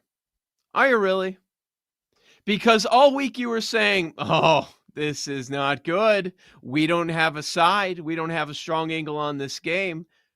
The rematch angle, blah, blah, blah. Everybody's on the Rams. You talk to bookmakers. Can't get an Eagles ticket. That's midweek. We know, obviously, by game time, of course, there were Eagles tickets out there. I was hoping it was going to get to 3. Then I was going to jump in on it, but I didn't. I didn't do anything on the game either. Did you really feel bad? Because you had a feeling with all that public Rams money that something bad was going to happen. Not like that. I do feel for somebody that had a little too much money on the Rams, if somebody was overextended and lost that way, that's tough. I mean, you capped that thing right for 59 minutes and 57 seconds. That's a tough one. And then you get, that's the worst beat ever. It's not. It's up there. It's certainly in the team photo. I can think of several beats that were worse, including the Bahamas Bowl, including Northwestern Ohio State. That's bad. That's really bad. You know what else was bad? Matt Eberflus's defense. Good Lord, doctor. Man. What the hell was that? And I thought Dallas was going to go in there and do work. And you know when you have money on a game and then about 15 minutes in, you know you're going to lose? That's exactly what happened. And I did my best to kind of buy out of it on Chicago. Dallas is going right down the field on that first drive. Right down. Like, literally, the Bears can't even tackle. And then in a series of what felt like 6 minutes of real time, as Dallas is rumbling for another first down, the Bears defensive player rips the ball out of the Cowboys running back's hands, and then CeeDee Lamb busts his ankle. And I'm like, oh, this is how they lose. Because the turnovers and because of an injury. Now, Caleb looked good and threw 4 touchdowns, which the Wiener Circle in Chicago is going to pay for. You see that? They said if Caleb throws 4 touchdowns, free hot dogs for everybody. Caleb threw for 4 touchdowns. That guy, I never understood the hire in Chicago. He is one of the worst coaches in a long time. His job is defense, and their defense is horrible. Now, Micah Parsons was traded. That certainly didn't help. Yeah. That defense stinks so bad. Yeah, they suck. There's no doubt. And what happened last week against that defense? Russ, 450 yards. So it's probably going to be who's playing the Cowboys. Do you have any chance of explosion? And we're going to see it all game. All game. It didn't help that the Cowboys had 4 turnovers. Like, some of it was garbage and it was late and it was over. Is that over a bad beat? Again, a play that everybody was on. Who's going to get stops in this game? Well, the Cowboys were held to 14 yards. The Bears defense didn't have Jalen Johnson on the field. Yeah, you have the CeeDee Lamb injury. Like, that's part of it. Does it go over if Lamb is on the field? I think so, because I think they get one of those touchdowns at the very end instead of interceptions in the end zone, which occurred. You needed a lot of things happen if you were on the under. I don't think a lot of people were on the under. It felt like that was a bad beat, because at halftime, you're like, this is flying over. And then everything was brought to a stop. The Cowboys didn't score a point in the second half. And then you're depending on Joe Milton with his 100-mile-an-hour fastballs that he's throwing out there at the end of the game. Caleb Williams is co-tied. I guess I could have just said tied. I don't know why I said co. I like wanted to say co. Co-tied. New word. It's a BetSweats term that I just came up with. Yes. Caleb Williams and Aaron Rodgers have the most touchdown passes in the NFL right now. 7. That's amazing. That's amazing. Is either quarterback in the team photo going tonight? Is Goff up there? He's got to be, because he had Goff 5 has last to week. be. Yeah, and he'll throw a couple tonight. That total is up to 54 in Vegas. You know who's not scoring? Kind of rolling through some things here. The Tennessee Titans have scored 37 points this year. 37. 30 of them are from the kicker. Wow. They blow. You know who needs another kicker? The Falcons. They just they thought they had their guy. All right. Koo sucks. Parker Romo, you're the man. 5 for 5 last week. Sunday Night Football. We take out the vaunted Vikings. We got our ass waxed 30-0. Parker Romo goes 0 for 2. Penix has his worst game as a pro. A couple of picks. It was embarrassing. And when you look at the numbers, it wasn't that far off, but it was just over early. There were a few games that were just way over early. And I'm not going to laugh at other people's picks. Look, I was worried about that game. I didn't bet it. Like, it was hard to get to the window on Carolina, but I didn't want to take any Falcons in Survivor. That crushed some people. And look, I mean, talk about over early. Bengals Vikings, man. Like, that was over early. And I talked myself into the Bengals in that game as like an anti-Wentz play. People are like, now Let's trade for Cousins if you're the Bengals. Wait, I thought Jake Browning was good. You told me he was good last week. He was a good quarterback, and now they've got to make a move immediately and go trade for Kirk Cousins. It'll be interesting to see if he goes anywhere. But Penix, rough game. I don't think anybody saw 30-0 in favor of the Panthers. No, definitely not. A very, very strange box score. We'll talk about a lot of this over the next 3 hours. Let's also give Justin Herbert his flowers. That guy is playing at an unbelievable level right now for the Bolts, who are, oh, by the way, in first place in the AFC West. Right now, it's a 3-player race. Things change a lot in this league, but right now, 3-player race for MVP. One of those guys going tonight. Joe O, Sammy P, you've got Bet Sweats, Monday Night Football, Lions, Ravens on the other side. The BetMGM Network.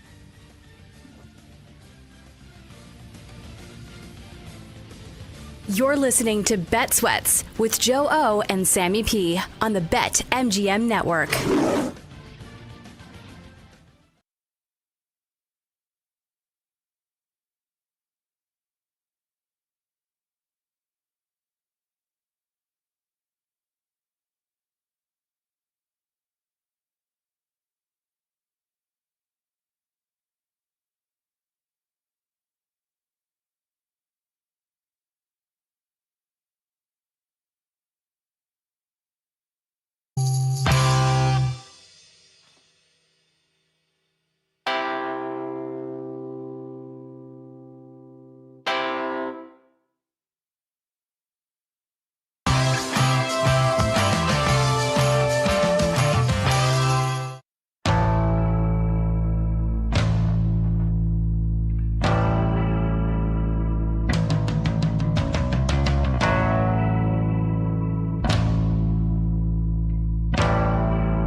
Got a good game Monday Night Football. We'll preview that. A lot more to get to with everything that we saw over the weekend. Case of the Mondays in 20 minutes from right now. I learned during the break, Sammy P, anti-floss. I did realize today, because there was something stuck in my teeth. I'm like, oh, I'm out of floss. Like, that kind of sucks right now. But, like, because something bothers you. Because there's like an area in the back left where food always gets caught, and it pisses me off. But that would be fine because you're not flossing. You're anti-floss. If there's something in my teeth, I will go and get it out. But I was telling Joe during the break, I have this medical bill. I don't go to the doctor. Maybe I should start going more often. Apparently, my vitamin D count is too low. So I had to do 3 different blood tests for them to tell me that my vitamin D was too low. No kidding. Look at me. Does it look like I go outside? No, I don't. Yes, my vitamin D is low. So 3 blood tests later and $400 later, I now have to take vitamin D pills, which is fine. It's a little pill that I just take in the morning now. I'll probably forget to take it, and I'll probably piss them off, but whatever. And then we got into how some things are just, doctors and dentists just have to find something wrong to justify it. And they've been telling me if I don't floss every day, I'm going to lose all my teeth. They've been telling me that for 8 years. And that makes me want to floss less than I already do. When I went to the doctor, I think over this, maybe spring or summer, it was the first time since I don't know how long. I thought I was going to get the full-on exam. You know what I'm saying? At this age. Mm-hmm. But I didn't. So I'm like, all right, we're good. I got to go. I'm out of here. But yeah, of course. The blood work, they're going to tell you this is wrong and that is wrong. But that always happens. The joys of getting older. How about Detroit, Baltimore tonight? Woo! High total. Higher than what we saw in Chicago, Dallas, which everybody had going over. This total is higher. BetMGM 53.5. Don't see any 54s right now. That's our peak. Maybe there's like one offshore. South that's Point. 54. Okay. That's South it. Point South is? Point. Yep. Oh, yeah, I do see it. Yep, you're right. The number 4.5.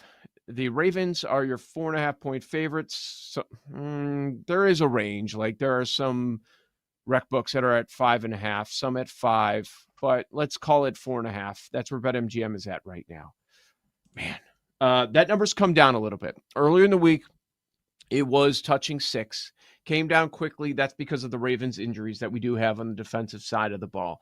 A lot of questions about the Lions players that are going to be available, like their left tackle, Taylor Decker. He's listed as questionable. Middle linebacker, Jack Campbell, questionable. 2 starters in the secondary, corner DJ Reed, free safety Kirby Joseph, both listed as questionable. So a lot of things up in the air for the Lions. However, on the Ravens side, Isaiah Likely, the tight end, is out. Linebacker Kyle Van Noy, impactful player, he's out.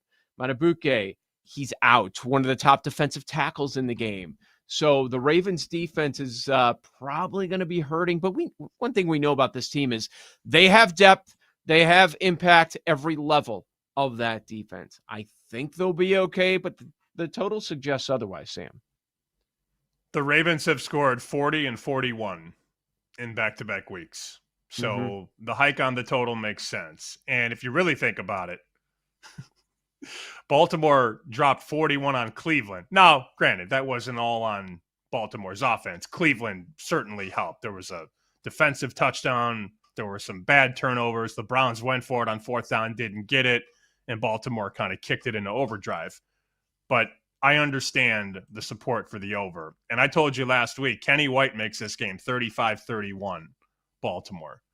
So when a guy like that, who's been making numbers for 40 years, says 35-31, you're like, holy cow. That's a big number, and it's much higher than the total, which, oh, by the way, opened at 50.5. 50.5. Now we're 53.5, 54. Sharps came in, bet over.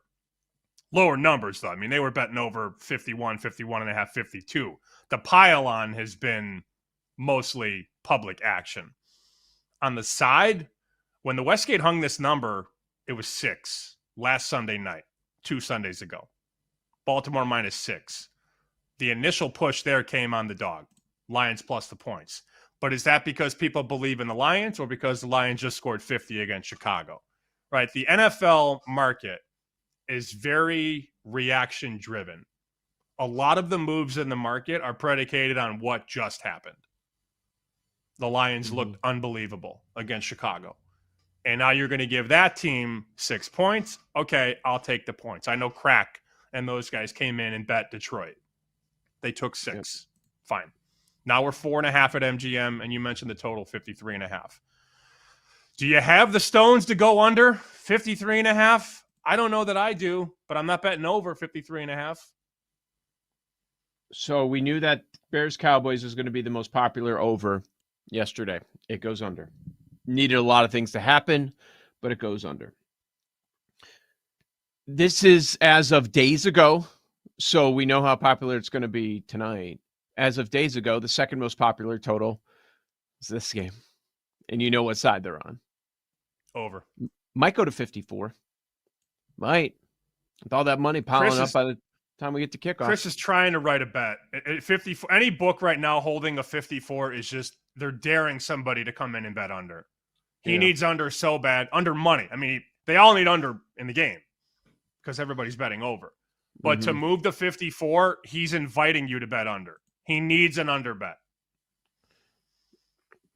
Okay, so here's where I'm at on the game. I want Baltimore to win because I bet them to win last night. I just, right before KC, like, look, I had KC Survivor. I figured KC was going to win the game. I just wasn't sure about covering the number, and that's a game that we've got to touch on too. I don't know that they should have covered the number the way that game played out, but, I mean, the Giants are just so god-awful. I did a KC Baltimore moneyline parlay at plus 114 yesterday, like right before the game. So I'd like Baltimore to win, to get that home. I'm thinking about the under. That's under consideration, but a lot of what I'm looking at in this game is tied to Ravens stuff. Derrick Henry, after an awful performance, tough matchup. You said that's a really good defense with the Browns. That's accurate. And they still scored 40 plus. Well, Henry didn't do anything. 11 carries, 23 yards. Whew. So his total's 84.5 rushing yards. Maybe you're getting a little bit of a bargain there. And I didn't want to go touchdown. Longest rush, that went way down. Last week, it got up to 20.5. So then he does nothing against Cleveland. They bring that down to 17.5. That's probably going to be popular because more times than not, he goes over on the longest rush. And I was looking at Lamar anytime touchdown, plus 170 feels like a good number and a very high total game. So a few props that I'm taking a look at all line up on the Baltimore side. The Lions really struggle against mobile quarterbacks too. That's been the one area where they've always had issues in this regime.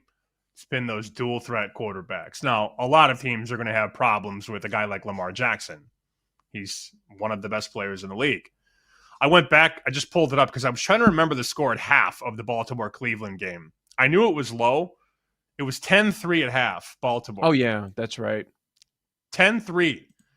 And then Baltimore scores 31 in the second half. Cleveland got 14 in the second half. So that's a lot of points. And, eventually one of these Ravens games are going to stay under because their defense is pretty legit. It doesn't take much to get under 54. I mean, to get over that number, as attainable and possible as it is with Goff and Jackson and all the weapons, it just takes one bad quarter or 1 10-minute pocket of no touchdowns, or a 4th and goal at the 3 and the team doesn't convert, and now the other team has the ball at the 3 and having to go 97 yards. It doesn't take a lot to keep a game under 54. It takes a ton to get over, though. I mean, these offenses have to get so many touchdowns to get over that. And I think you're always going to see, 54 get bet under. Scoring in this league is down. Offense is down. Points are down, all that. But when you have 2 elite offenses, people want to bet over. I would not be betting over 53.5 when I could have bet over 50.5, 51.5, 52. At 52, that ship sailed for me. It was just over. I'm like, oh, well, I missed the best of it. Not going over 53.5. Okay, a lot so far from us on the Ravens side. What about the Lions side? As we're entering game 3 for this, I'll call it a new Detroit era, because you have new coordinators, a lot of new coaches, a lot of new stuff. I'm still kind of stumped on what they are. I know a lot of people want to look at that Chicago game a week ago, 52 points. See, they're at home. It's still the Lions. You still got to trust the Lions. They're very similar. It's the same players. I'm not there yet because they were home. They're not home tonight. And then it was against the Bears.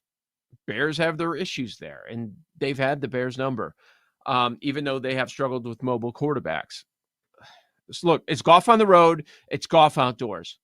It's golf in prime time. Like, a lot of this stuff is going to scare you off a little bit. It scares me. And I think that's part of the reason that the total's so high. We have to remember the Detroit side. People thinking they're going to get theirs. Well, the Lions didn't get theirs when they went on the road in week 1 at Lambeau Field. I don't know that they're going to do it this week at Baltimore. Tough start. Chicago's a bad team. I get it, but it's still a divisional matchup. You go Green Bay, Chicago, and now Baltimore. And that's one of the reasons that at least I was down on the Lions at the beginning of the season, was because this is going to be tough. And this is one of these tough spots for them. I don't know what to expect. I think that's probably why on the props angles, I'm looking Baltimore, because I have a better handle on what they're going to do as opposed to the Lions now going on the road after a big-time performance against an elite team. Honestly, just funnel me the room bets, and then we can make our decisions from there. That's all I want. I need the room bets. Here's the room bet. I mean, we know it's over. We know it's way over. They're all going to be over. I could get to under. I have a prop that I know, I don't want to say for a fact, but I know will probably be in the room. It's St. Brown over 72.5 receiving yards. Okay. If that's not in the room, I don't know the room. That one's in there. Personally, I like Laporta. If I was looking for a prop, I'd go Sam Laporta over on yards. I see some 42.5 in the market. I think that's a much more likely bet that I get to than St. Brown. The high side of Laporta is 47.5. BetMGM actually has the best number at 42.5. So there you go. Bet over 42.5, not 47.5. But I feel very good about the room coming in, having watched St. Brown last week against Chicago. It's going to be in the room. St. Brown over on yards will undoubtedly be one of the most popular looks this week. This game tonight. My guess for the room will be Lamar rushing. Right? Sure. Lions struggle, mobile quarterbacks. Lamar, big game. This team hasn't played. They haven't played each other in a couple of years. Lamar had a big performance that game. I think it was a 4-touchdown game last time they played, and that game was also in Baltimore. I could see that. Lamar and maybe Gibbs. I think they'll be on Gibbs. Derrick Henry minus 250 to score a touchdown. That's it. So stupid. Minus 250. I know. Idiotic. Like, what are we doing here? But it'll hit. It'll hit. And you know that all these parlays are going to have, because this is how people bet now. People don't want to just bet the Lions +5. They want to bet 3 guys to score a touchdown. So these parlays are going to start like this. Henry. All right, let me check that box. Oh, well, Montgomery likes touchdowns. I'll check that one. And then, how about DeAndre Hopkins? He was good 5 years ago. Check. And now I have a 3-leg parlay at 11-1. That's how people bet now. It's crazy. All I get now, it used to be money line parlays. 3-4 years ago, it was money line parlays. I like all these teams to win. Now it's just touchdowns. I want these 3 guys to score a touchdown. Bang, bang, bang. And most of those parlays are going to have Derrick Henry as a perceived free cheese leg at minus 250. The other thing that I see, I don't know if you see it a lot, is a lot of legs put together, but they're like easy things to hit. Oh, Derrick Henry, his number's 84.5. Okay, I'll do Derrick Henry 50.5. Even though it's like minus whatever to the moon, right? Like you put a bunch of those things together, and I don't know. That doesn't do anything for me. I'm like, okay. And then CeeDee Lamb gets hurt. Like CeeDee Lamb 20 plus is a loser, and you lose the whole thing because of that. The more and more stuff that you put together in any single bet, I just think the less likely it is to hit, even though people talk themselves and see, I got this parlay. I'm like, well, what did it pay? Plus 150. Well, okay. Like you could have had that with one result. I don't know. The CD refund crown yesterday was so annoying. I'm sure. If you just search on X CD refund, people complaining to no end.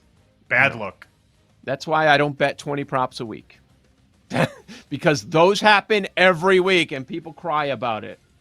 All right, Case of the Mondays on the other side, the BetMGM Network.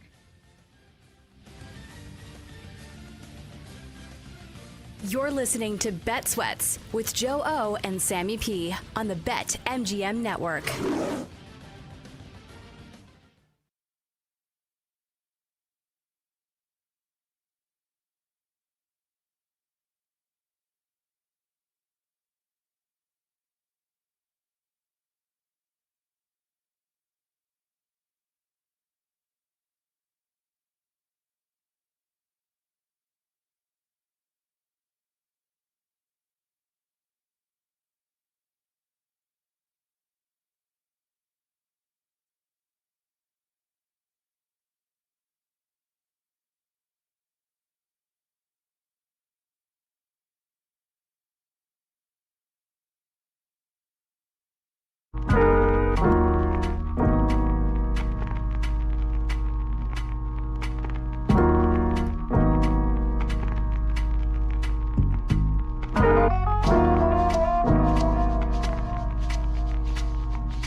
I gotta get out of here. I think I'm gonna lose it. Uh-oh. Sounds like somebody's got a case of the Mondays. Sounds like a case of the Mondays. Does anyone ever say to you, sounds like someone has a case of the Mondays? No, man. I believe you get your ass kicked saying something like that, man.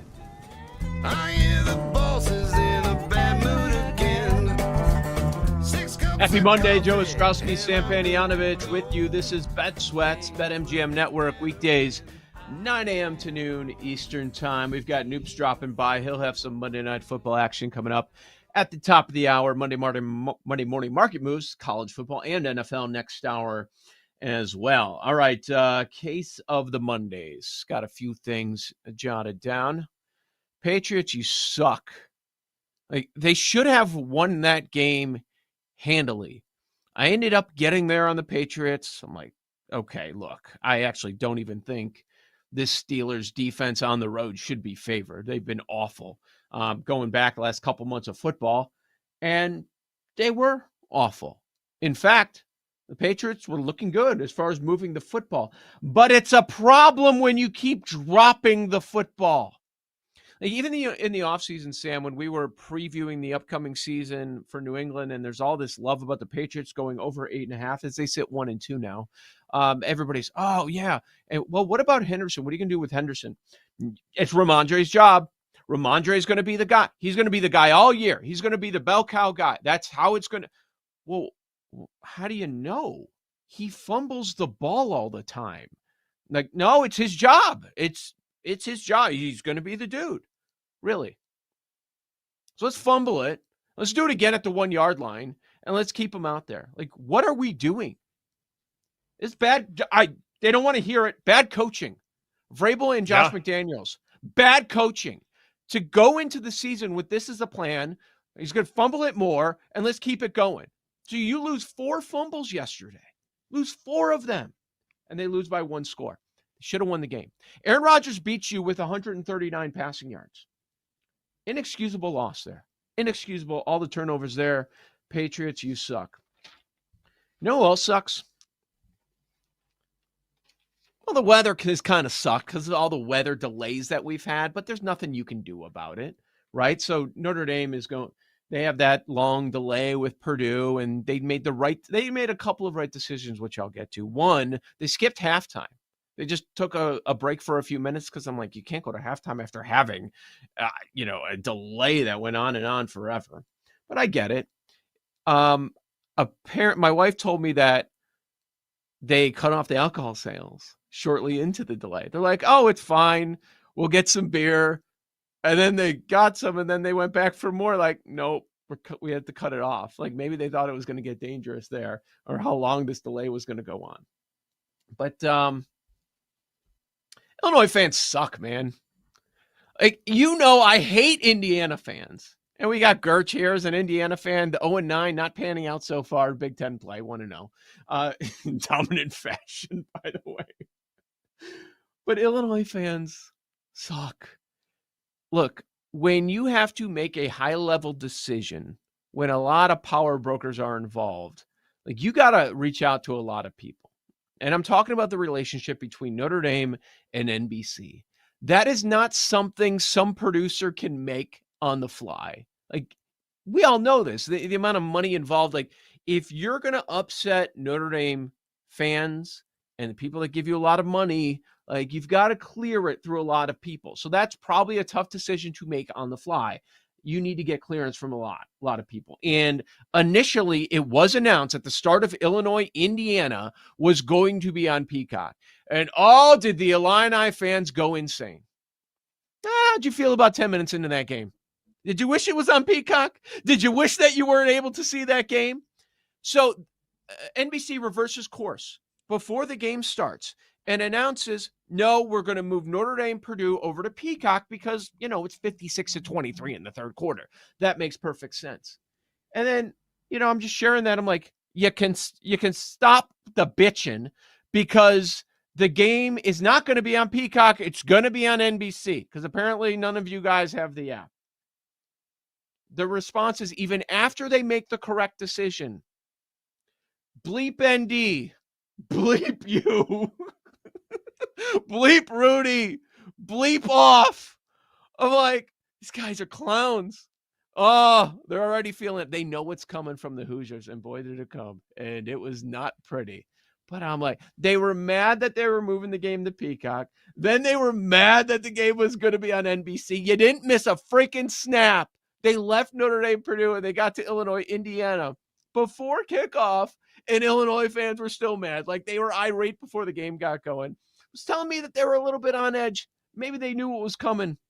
Waxing that ass. That's what the Hoosiers did to the Illini, and that made me laugh the other day. Saturday, so that was fun. 3-10. Brutal. Like, not even a fake comeback in the second half either. You felt confident enough in the second quarter, like, yeah, this is embarrassing, man. That was a rough one. We talked about it every day on this show. The public is all over Illinois, and the line keeps climbing. They're all over the Illini, and it keeps going up. 6.5. It's 7 on game day. It kept going up and up and up. And Sam, we've seen these cases a million times. We saw exactly why once the real play started. I was stunned that it hit 7 by game day. I mean, it was Indiana 7, and those moves are usually right. And you had some people like, oh, well, I'll take 7. 7's a good number. No, never was. How about Fernando Mendoza? Second favorite to win the Heisman now at BetMGM. 9-1. Only guy ahead of him is John Mateer, your guy. My guy. What? Beck wasn't bad. Big win. He was okay, but Florida's defense is very good. Beck will have plenty of opportunities to shine through. Mateer, Mendoza, and then a tie for 3. Dante Moore, Carson Beck. So, yeah, this is tough. I've thought about this for 24 hours now. I got a text yesterday during Countdown to Kickoff about our friend, not just my friend, our friend, everybody's friend, Dave Sherapan, who lost his fight yesterday with cancer. And it's like, how do I come on a show and complain about a losing bet or complain about Rutgers losing a cover in the fourth quarter or the Cowboys defense? Like, none of it matters. We lost a friend. Man. I got a text from him in the middle of July about how he was going to beat this and he felt good and they were on the road to recovery. I went back and saw a text at the end of August that said,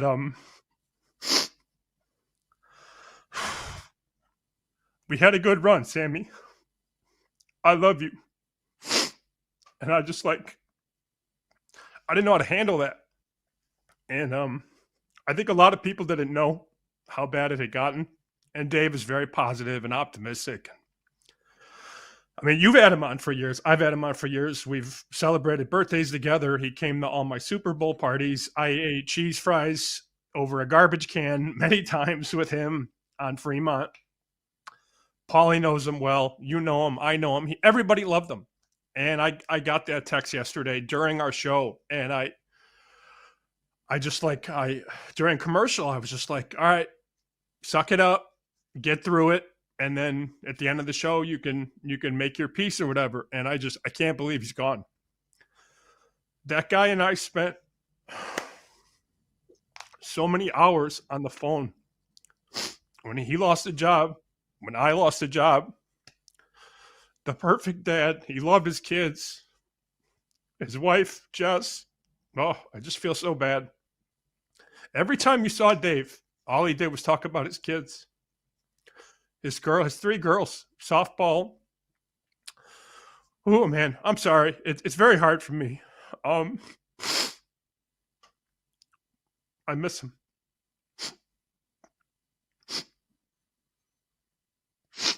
Yeah. The kind of guy that Dave was, and we're gonna get into. We want to spend more time and celebrate Dave this week, and we will. Like I was thinking,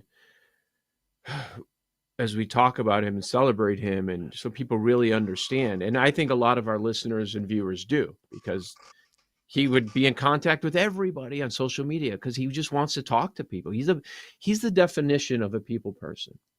And you mentioned how great of a dad he is, and he always has been, and always talks about his kids. And you know what else he always talks about? He wants to know about your kids. He wants to know about your dad. How's your mom doing? Like that. Every time you see him, talk to him, first thing, he wants to know how your family's doing. And I was thinking about, okay, when we talk about him, like who would be great at explaining? I mean, everybody here on the show is friends with Dave too. I was like, oh, who's he really tight with that we have a good relationship with? I'm like, hey, you idiot. The answer is everybody, because you're right. He's everybody's friend. Everybody loves him. Everybody. And Dave loves everybody. He didn't have a bad word to say about anybody.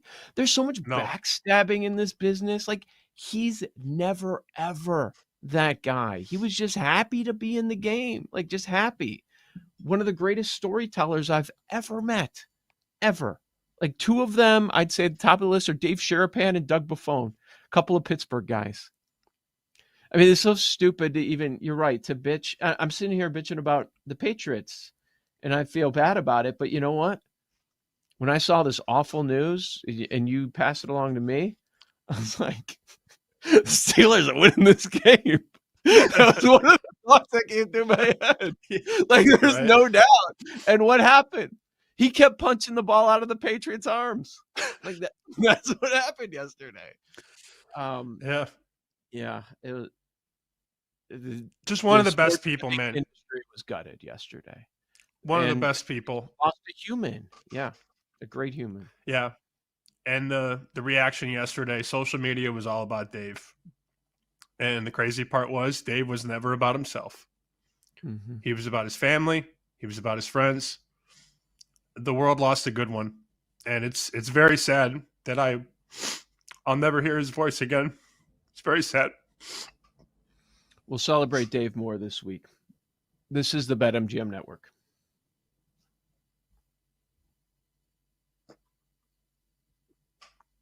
You're listening to Bet Sweats with Joe O and Sammy P on the BetMGM Network.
4th and goal. Fake to Montgomery. Too easy. To St. Brown.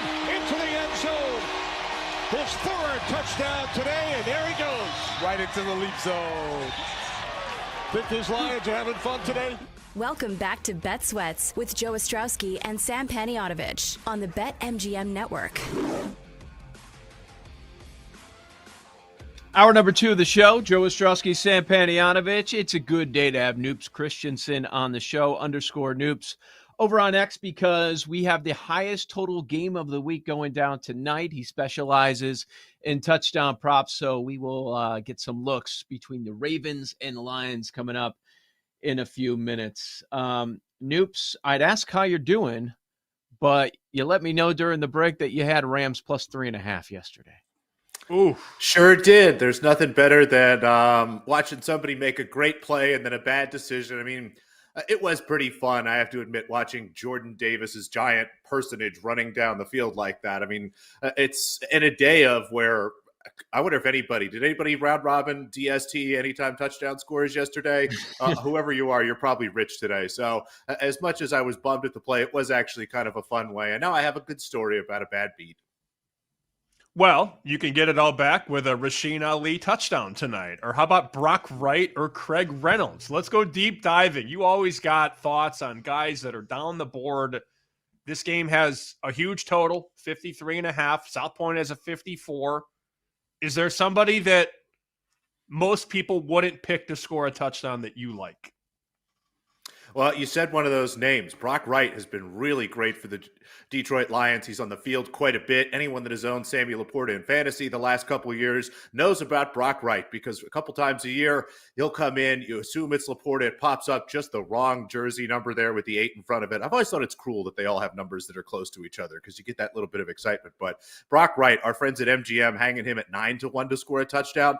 I'd have that closer to 6-1, maybe 6.5-1, somewhere in that range. I like quite a bit. That's probably the biggest number on the board, though. It's one of those things where with these two particular teams, you don't see too much variance in terms of who's going to score. Now, it's not a huge number, but the other one I really like, DeAndre Hopkins, plus 350. He's only playing about 25% of snaps, but is still 3rd in targets. I believe he's 2nd in red zone targets, something like that. Basically, when he's on the field, Lamar is looking for him. He scored a couple really great touchdowns so far, and they really haven't moved this number too much. Again, I think this is numbers being priced on how few snaps he's playing as opposed to the high quality usage he's getting in those snaps. So Brock Wright 9-1, DeAndre Hopkins plus 350. I like both of those quite a bit. So how do you think the pace is going to play out? Obviously, people are thinking a lot of the public money is all in on the over. It's probably going to get to 54. I saw there's a couple of 54s out there in the market right now. They're expecting an absolute shootout. Are you there with them? I know you're betting touchdown props, but you can still hit them and the under come in because there's so much wiggle room here. Are you thinking that this is going to go over the total, or would you look to go under? It's a really tough game. It's a lot like the Bills-Ravens game in week 1, where there's a clear case for that being a high-scoring game, given how talented both of the offenses are and how they like to push pace. But there are two teams that really like to run the ball as well. And tonight we've got to have that same dynamic. We've got a Ravens team that likes to run. They're built on Derrick Henry doing his thing and then opening it up for Lamar Jackson to get the ball downfield. The Detroit Lions love short passes and runs to Jahmyr Gibbs. David Montgomery still gets a lot of work. So I think we'll see the clock ticking quite a bit. And I think it's a game where what I'm looking to see is in the first half, if it is really high scoring, but one team can make it to halftime with a lead. Both these teams know how to salt away games a little bit late here. And I think the Ravens, again, given how their season's gone so far, are going to be even more looking to, grind it down. So my plan basically is to see how the game starts and then look for probably a second half under if either team's got a 2-score lead going into the second half. Do you have a feel on the side? We had mentioned earlier that, we saw some support for the dog. Superbook opened this line 6, and the 6s are long gone. I mean, most places now 4.5, including BetMGM. I do see some 4s offshore. So there has been this quote unquote sharp support for Detroit. Are you with that move, or are you staying away from the side? That move didn't make sense to me. I had this game basically right where it opened, around 6. I think the Ravens are a better team. They're at home. You've got to adjust Jared Goff down for being outdoors. Yes, the weather should be relatively nice, but you look at his splits, indoors, outdoors, and apologies for not having it in front of me, but he is not nearly as good of a quarterback when you get him outside. And I just think this Ravens team, too, is going to be a real step above kind of anybody the Lions have played so far. And, they played the Packers, who are really good. But the Ravens, I mean, we're talking about one of the 2-3 best teams in the NFL at this point. It's going to be a really tough game for them. I'm just going to keep waiting and probably take Ravens close to kickoff. -4 would be absolutely great because, again, I had this closer to 5.5, 6. So sharp guys, I mean, that's the only way those lines move. Some sharp people definitely have come in, picked up all these 6s. They feel really good about the Lions, which doesn't make me feel great. But if I could bet the Ravens -4, I think I'm probably going to do it. All right. Look forward to Monday Night Football. We were discussing our hatred of the New England Patriots on this Monday because they couldn't hold on to the football. They should have beat up on the Steelers. And I say beat up. The way that game went, they probably should have won by multiple scores, losing every fumble. But you got to keep putting Ramondre Stevenson back on the field. Can't go to the rookie running back that you drafted for some reason. Don't understand that. They eventually make the move. But you had mentioned, Pittsburgh, they're just luck boxing their way into this. And my first thought is, yeah, you know what? There are a handful of teams right now. I'm not saying I want to bet against them because they're finding ways, but if they're laying a larger number, if they're laying more than a field goal, maybe you got to look at it. Look, you're an Eagles guy. You tell me, do you think the Eagles qualify as one of those teams luck boxing their way to 3-0? I wouldn't say quite that much. Yes, there's definitely been some bounces in their direction, but I thought they played very well in that Cowboys game. I mean, Jalen Hurts, that's one of the best performances we've seen from a quarterback all season in week 1 there, the way he carried that team. Week 2, I thought they were in complete control over the Chiefs the entire game. Now, maybe that's not as big of a deal given that the Chiefs aren't as good as we think they are, but I was really impressed with the Eagles there. And then yesterday, to me, that's more of the Rams just kind of falling apart there at the end. Again, Jalen Hurts stepped it up, was getting the ball downfield when he needed to, and A.J. Brown finally woke up. So I think yesterday is a little more indicative of what we should see from the Eagles going forward than maybe what we saw the first few weeks. So I've actually been impressed. I think they're doing a good job winning these games. How good are the L.A. Chargers, Noops? I have no idea. I think that's honestly one of the hardest questions to answer in all the NFL at this point. Again, they come out week 1. They basically in complete control of that game over the Chiefs. The margin of victory was even a little bit bigger than it looked at only 6 points. The Chiefs get a easy touchdown there late, but then they play the Raiders and they score 17 points, I think, in the first half, only 3 in the second half. Yesterday, against a Denver team that's been as big of a mess as anybody here to start the season, only 23 points, and they win that game. So they're 3-0, and I guess maybe the best way to answer this question is of all the 3-0 teams, I think that they're probably the worst, depending on how you feel about San Francisco or Tampa Bay, but I think they're good. I just don't know if they're great. Yeah, with San Francisco, okay, they're finding ways to get it done. Now Bosa goes down yesterday to an injury. If he's added to that list, I mean, come on. It's we're getting too far here. That other team that you threw out, that was going to be my question. How good is Tampa Bay? Sitting 3-0, now winning 3 straight one-score games. They almost lost to the Jets yesterday. I think they're pretty good. I mean, yesterday's game, coming into that game with all the injuries they have on the offensive line, I mean, Baker just getting absolutely beat up. I just wonder if maybe they're just like being dramatic. Maybe Todd Bowles wants all these games to finish on the last drive or whatever. It's just kind of silly here, but you look at this Atlanta defense, they had played pretty well outside of basically yesterday against the Panthers, so they put up 23 points there. Houston, again, they win a really ugly football game. Again, I think they're good. I'm not sure they're great. I know they were a lot of people's dark horse team to make the Super Bowl for the NFC coming into the season. I don't feel that way. Again, Philadelphia is much better than they are. Green Bay is much better than they are. I think you could make a case again that the 49ers might be better than they are. So they're good. They're just not great.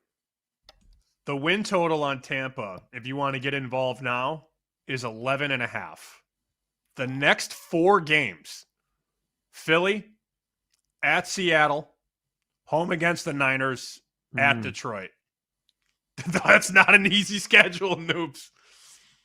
Yeah, I'm flipping through here. They've got 14 games left. And you said the total's 11 and a half? Yes, sir. 11 and a half. All right. So they got to win 8 basically of their next 13 games. Man, there is at least 4 They go to losses on here, Buffalo, possibly too. 5. Yeah, they go to the Yeah, Rams. I mean, so you think about the Bills. losses. Home for Philadelphia, that's probably a loss. At Buffalo, that's almost certainly a loss. I think at Seattle is a really tough game. At Detroit is a tough game. Home for San Francisco.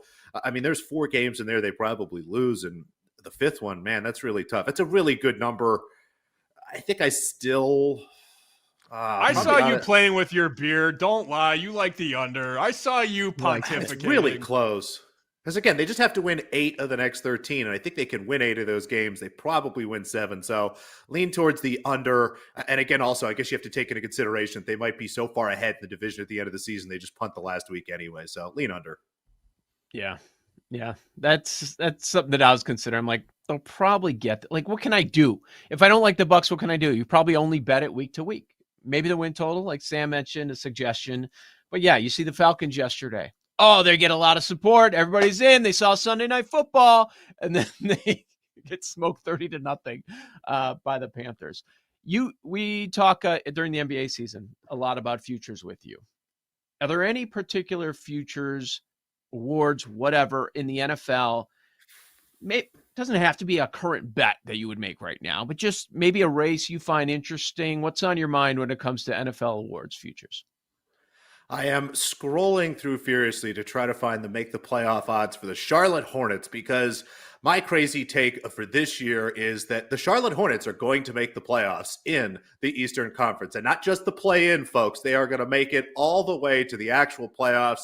They will be the 7 or 8 seed to get absolutely annihilated in the first round by the New York Knicks and the Cleveland Cavaliers. But it's a really nice big number. I've seen it in the range of plus 750, plus 800, as high as 10-1 some places. And I just look at a team that, to me, looks like they actually have kind of a solid base 3 guys. You know, LaMelo Ball, Brandon Miller, Miles Bridges have all struggled to stay healthy. I wonder how much of that is them being hurt or the Hornets really trying to lose basketball games. But you look at what they did in the offseason in terms of bringing in some veterans. You know, they're going to have Seth Curry for the second year. They were able to bring in Colin Sexton.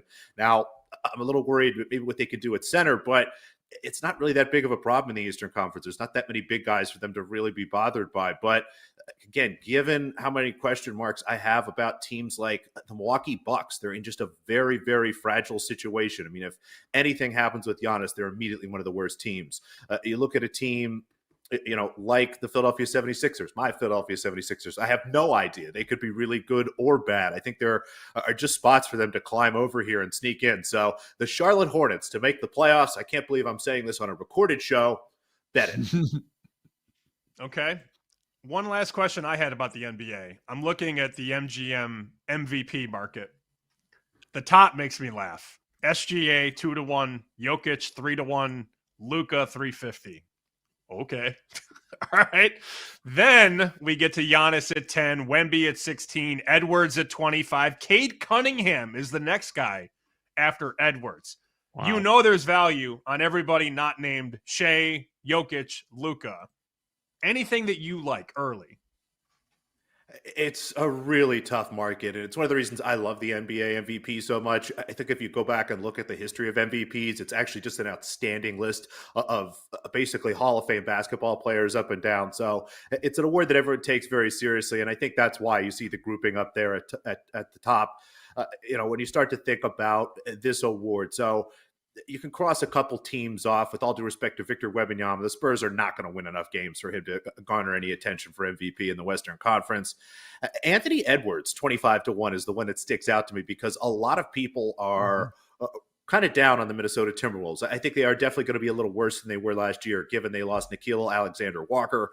But they've got some guys to pull up here, and I've just loved the way that Edwards has talked this offseason about having to change his game, how he needs to learn to be a little bit more of a playmaker and get these guys a little bit more involved. I think he is someone that can take a huge, huge step forward, and if he can get the Minnesota Timberwolves to be the second, third seed in the Western Conference, which, again, I don't think is out of the realm of possibility, that 25-1 has a lot of value. Sam, I heard you talk about Cade Cunningham. I think that that's an interesting bet. I'm just not sure again, the Pistons can win enough games to kind of garner that attention yet. It's probably just a little bit too early, but I don't mind that. I think betting some Pistons alt-overs and things like that might be a better way to go. But my favorite number for MVP from our friends at MGM, Anthony Edwards, 25-1. I think that's a good number.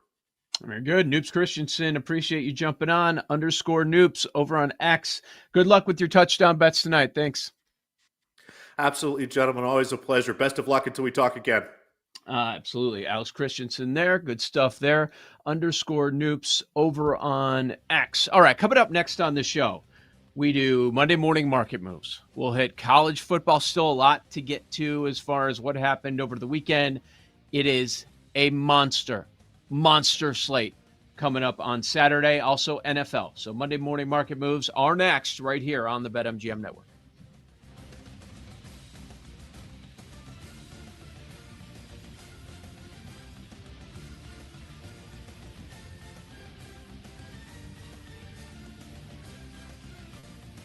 You're listening to Bet Sweats with Joe O and Sammy P on the BetMGM Network.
markets are open. People always ask, well, why should I bet on Monday? Because you have the perfect number in front of you. And the numbers are moving. We've seen this total go from 47. You're dealing with numbers all day long. To 49 and a half. Bang, bang, bang. Now you're getting a field goal in a game that was sit and pick 'em for so long. Let's dive into some Monday morning market moves. It's his first day on Wall Street. Give him time. On Bet Sweats, presented by BetMGM. Make it legendary. Joe O, Sammy P, Monday morning market moves. We do college, then the NFL. That is coming up on the show. Monday Moons at the top of the hour. So what we do during Monday morning market moves, we take a quick look. The markets that are posted. College football numbers for the upcoming Saturday get posted during NFL action on Sunday, so not a lot of people see exactly what's going on. So part of today's show has been just how games were flipped, how the team covering completely changed, how who was leading completely changed with some of these obscure events at the end of games, including blocked field goals, which turns into touchdowns, a lot of turnovers yesterday, all that stuff. Field goals end up winning games. So sometimes these results on Saturday get lost. Not so much in the big games, which we'll go over, but there was one. First, let's talk about the number that we saw all week in Oklahoma-Auburn. It was sitting 6.5 for much of the week. Then it gets to 7, and then I saw on game day it got back down to 6.5. Did you see it close 6.5? About 6.5, yeah. I mean, between 6.5, 7. Okay. So yeah, we're there in that range. And then it's looking like throughout the entire game, okay, Auburn's probably going to cover. Oklahoma would be lucky if they got out of here alive with a victory. And if they do, well, it's going to be tough to cover the number. But what happens? John Mateer gets a touchdown, has a great drive into the end zone. Got to go for 2. Got to go for 2 in that spot. They go for 2 and it fails. That Oklahoma defense was something fierce. And when they had the crowd behind them, like, sorry, Jackson Arnold, I know you were dreaming of having a big day, getting your revenge against Oklahoma, but it was clear that that was not going to happen with the pass rush that they had going for the Sooners. And then it happened. Mm-hmm. Takes a sack. Safety dance. They win by 7 because of the sack safety at the very end of the game with all the heat coming on Arnold. I don't know many people that had Auburn tickets. I saw a lot of celebration. I think it was mostly Oklahoma. Oklahoma was in the room. I know. It came down to what number did you get? Did you just survive? Did you get your push, kiss your sister with your 7? Or did you get an outright victory with your -6.5? Lucky win. I like Mateer as much as anybody, but a very lucky win for people that were backing him. And a big touchdown for John Mateer to score and really cement his place on top by himself in the Heisman market. He scores, gets that game-winning drive, and he was good. He was good in a resilient way.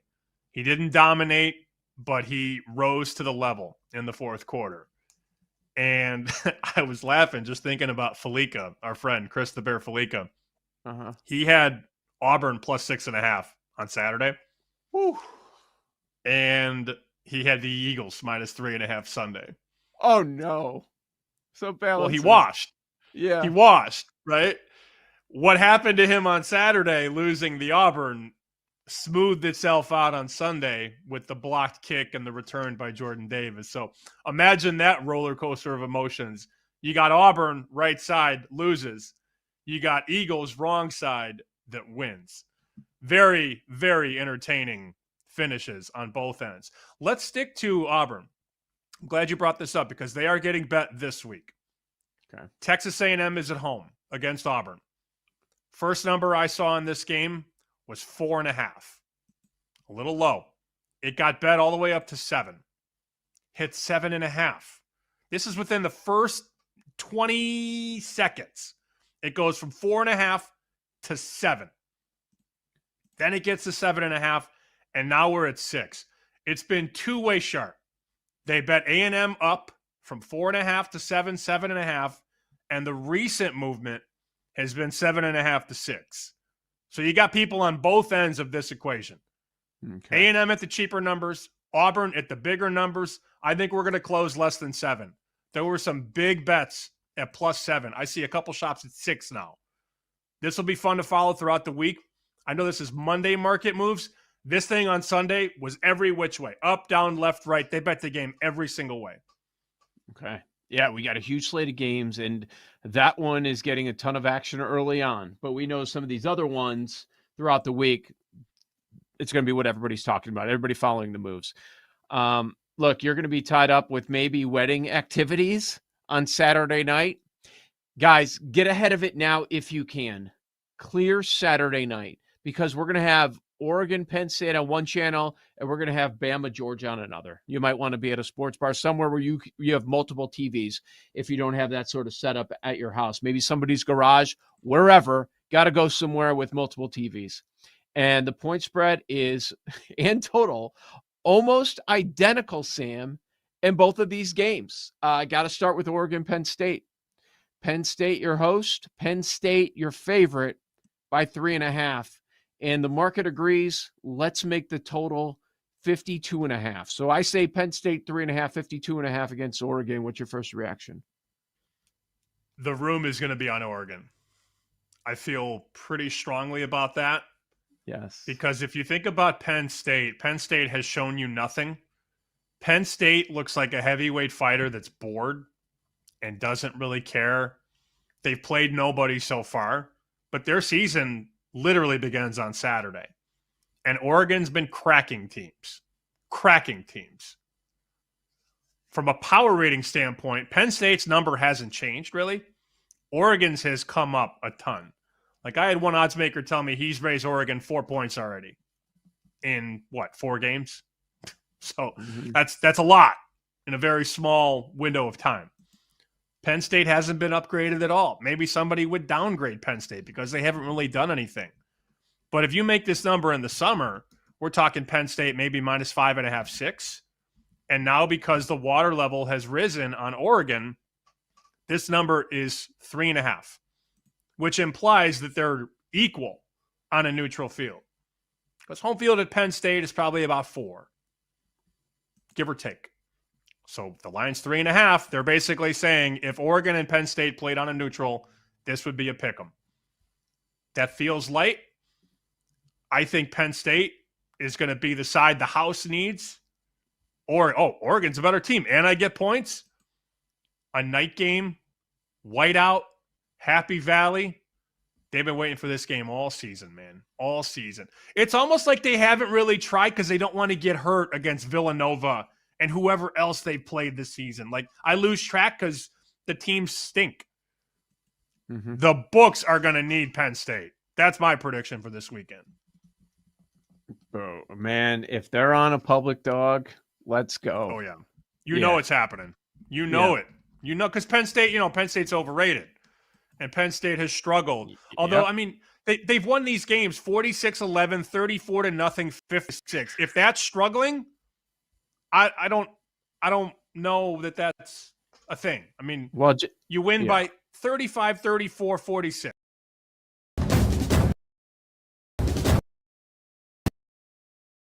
Yet. Now, what if Aller has a big time performance? He has to enter that conversation. His team's 4-0 with UCLA, Northwestern on deck. So let's say 6-0, right? One of the best teams in the nation, maybe your favorite at that point. We'll see how it goes, how people react to that. Like, Aller's number is going to be short. What is it now? Aller to win the Heisman is, I got to go back to my. It's got to be in the 20s. I'm going to guess it's 20. Yeah, he is. I have to hit see more because he's way down the page. Drew Aller at BetMGM is 30-1. 30. It went down. Okay. They didn't play, and it goes Dante down. Moore's 12. So if Drew Aller outduels Dante Moore, get that role reversal, and you get that price return. Yeah, I've been thinking about Aller throughout the year, and he hasn't had a big performance yet. If he has one here at home against Oregon, Cupcakes coming up next, yeah, and then he'll get a chance to really make his case at Ohio State later in the year. These are really, if you ask some people, these are the only games that matter for Penn State. The Oregon game and the Ohio State game. Yep. They go 10-2, lose both. They're still a playoff team. That fan base is just, man, are they ready for this one? And you think Big Dave will be looking out for Penn State this weekend? Yeah. There's another reason to bet him. So. I think so, man.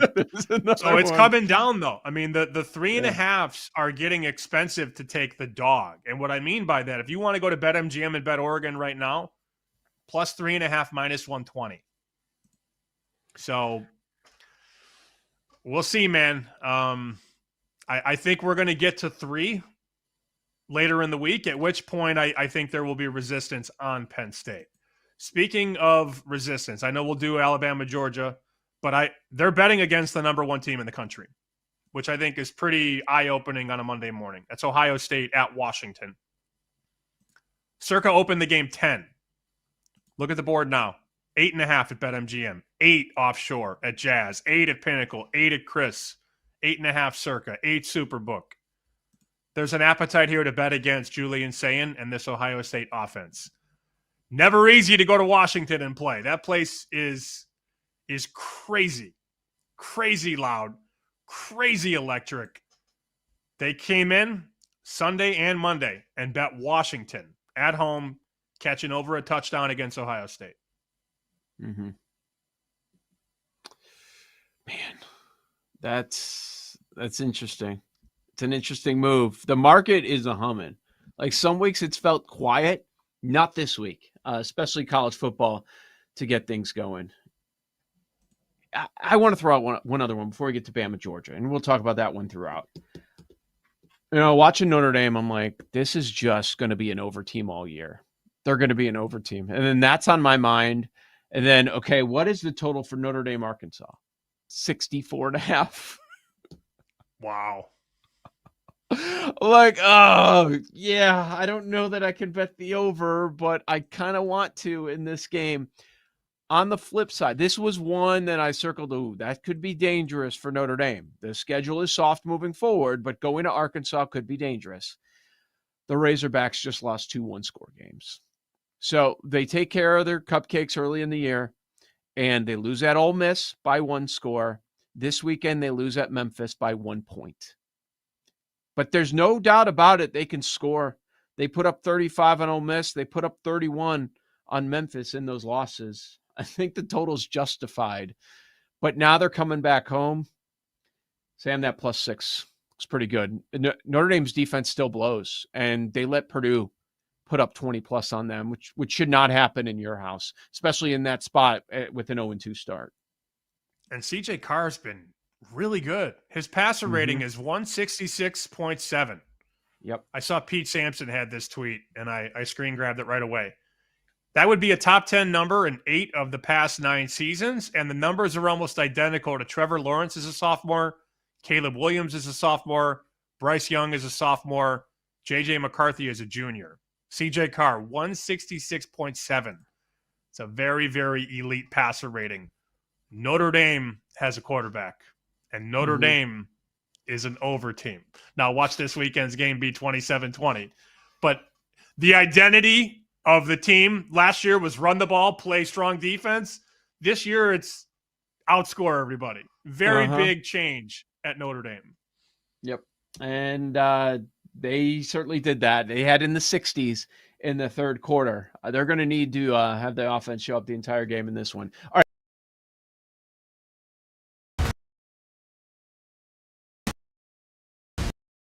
State, which I find to be interesting. They were smart. Let's make sure we have our bye coming into this game. Both sides coming off the bye. I'm a little surprised that it's only 3. I make it 5, and maybe my numbers are wrong. Who am I? I mean, I'm not an odds maker. I'm not taking bets. but from a power rating standpoint, it feels a little low on Georgia. Ty Simpson against this defense, although Georgia's secondary did look a little off against Tennessee, I don't think that Ty Simpson can do what Joey Aguiar did. So that one I'll probably find myself on Georgia, not going to lie, at -3. You know what I'm probably going to find myself on? Illinois at home +6.5 after getting embarrassed. What do you think? 12 noon kick. That's a 9 a.m. kick in California. Let's do it. All right. Back to the Illini. All right. We'll get back to Monday Morning Market Moves. NFL version on the other side. BetMGM Network. You're listening to Bet Sweats with Joe O and Sammy P on the BetMGM Network.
Joshua Carty has it blocked again. This time Jordan Davis, the big man, looks for the icing on one big cake. Eagles hang on. Welcome back to Bet Sweats with Joe Ostrowski and Sam Panayotovich on the BetMGM Network. Week number 3 wraps up tonight in the National Football League. We're looking ahead to week number 4. It's an interesting slate. It's a good one. Now these real games are starting to settle in, real storylines. Welcome back, Joe Ostrowski, Sam Panayotovich with you. Bet Sweats, BetMGM Network, Monday morning market moves on the NFL side. Sam, if you look ahead to this week, we've got 3 matchups that are going to be really fun to talk about. We've got 2 Monday night football games. Again, this is the week where they're going to do the overlapping thing. One starts and then an hour later, the other one kicks off. And Sunday morning, when we're both on the air, I'm doing game day, you're doing You Better You Bet countdown to kickoff. We're going to have football then because we got a Dublin game, and that game is lighting up the board right now. They are betting Minnesota out to 3 at multiple shops. MGM still 2.5. I was wondering, is there any news-related information that's leaking out? I see nothing. No injuries to note. Nothing from my favorite Twitter feed for the NFL. That's Underdog NFL. If you're not following Underdog NFL with notifications on, I don't know what you're doing. Every injury comes right to my phone. I get them all in real time. There's nothing there. The newest notification is about how bad Jamar Chase has been 41 minutes ago. Nothing about anything pro-Minnesota or anti-Pittsburgh. But, man, on a Monday morning, they are firing the Dublin game from 1 to 2 to 3 at multiple books right now. Yeah, like what is that? Is that quarterback news? What? I'm not sure. Okay, so after yesterday, like that game was funky, and you had was Isaiah Rodgers with 2 defensive touchdowns, fumbles, picks it up, returns it the other way. I don't think there's a change on an opinion of Wentz, at least my standpoint. Yes, the final score was awesome in favor of Minnesota. It was just one of those games that got away early, and Browning was not good, and that's what has people talking now for Cincinnati. But you know who else is not good? Chase Brown. Oh. Chase Brown for the Bengals is terrible. He's been one of the worst running backs in the league. And I heard so many people that were hyping him up. You're a Illini guy, but he's been god-awful. They have no run game to speak of. I thought you were going to say Aaron Rodgers has been bad. And I think it's great. very difficult to grade Aaron Rodgers. But who's tougher to grade right now than Minnesota? Yeah. You were getting spanked by the Bears for 3 quarters. J.J. McCarthy has a heroic 4th on Monday night. They win that game. Then get absolutely railroaded by Atlanta, who just lost 30-0. And then you beat the Bengals 48-10 when you're starting Carson Wentz. I have no idea what Minnesota is. Not a clue. It's been 3 games, and I have no idea. Now, you know I've got them to make the playoffs. I don't feel great about that, but a couple things happened in their favor. And again, Nick and I did the show yesterday right after your show. They had a very, very surprisingly strong injury report.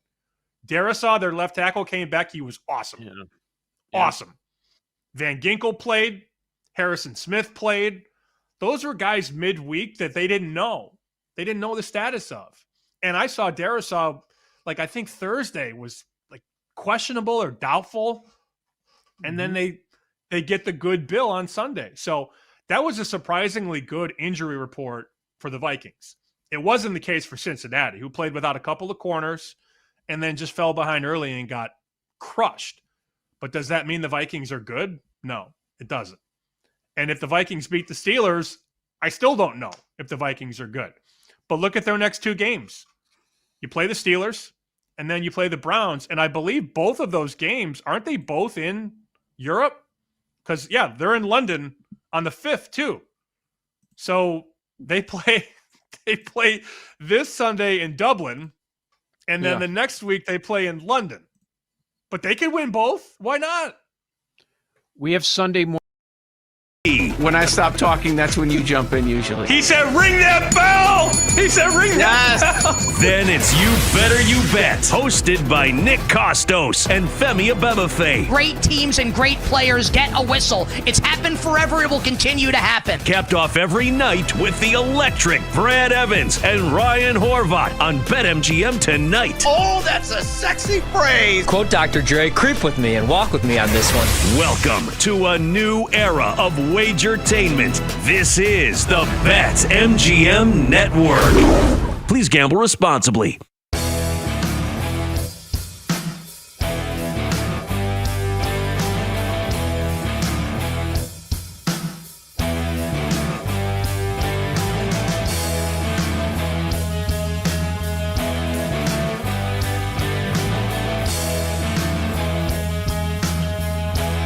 Why not just use it? Yeah. I get it. I understand it. But no, that's jumped a couple points. It opened 14.5. Now we're 16.5, 17. So where's the pushback going to come? Probably somewhere soon. Other moves? Green Bay. Washington. Man. Green Bay.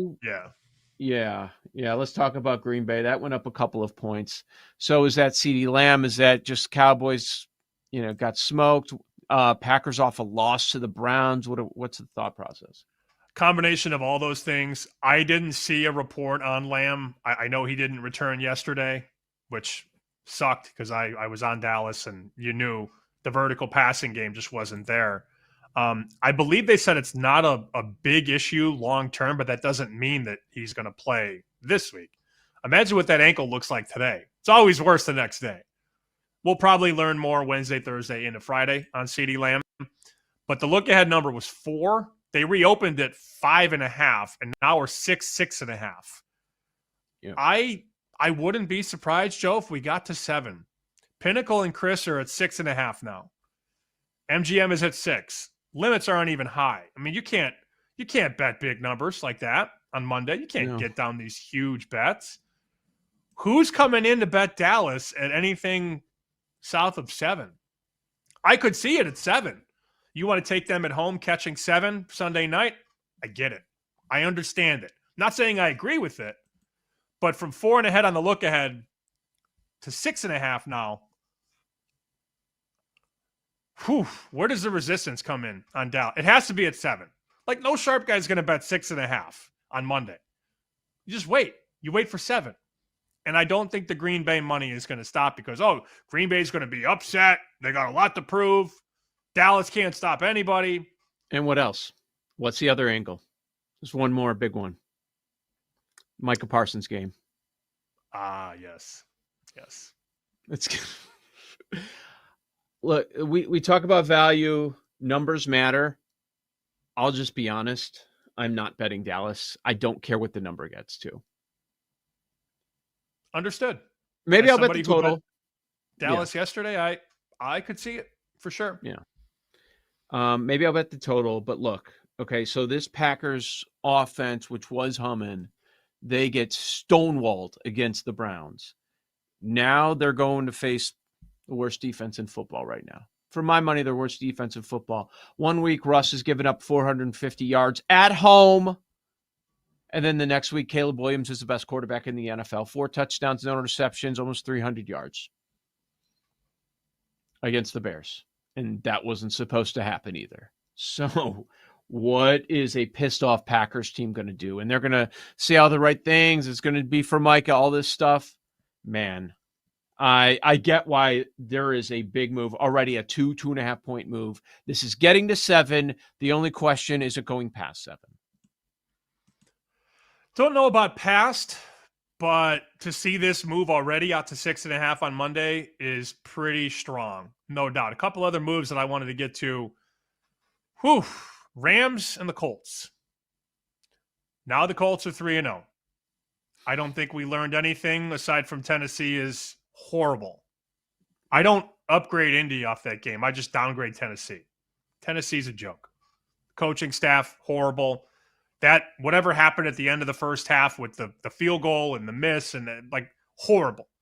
Horribly coached team. That's got to change there. I don't know what Callahan is doing. I have no clue. That said, look-ahead number Rams at home against the Colts was 5. They reopened it yesterday at 4. Now 3.5 and 3. This would be the time that I would probably not bet the Colts. I don't feel good about this spot. Do you? As David Dykstra famously said, now you're going to face a real team. You are, for sure. Let's see. You have not done it. Titans, you say what you want about the Broncos. No, not for me. Look at the way that they're losing these games at the end. Bo Nix is not the same version of Bo Nix that we saw last year. And then Miami's a dumpster fire. They're a joke. They're going to fire their coach at some point. They haven't faced anybody.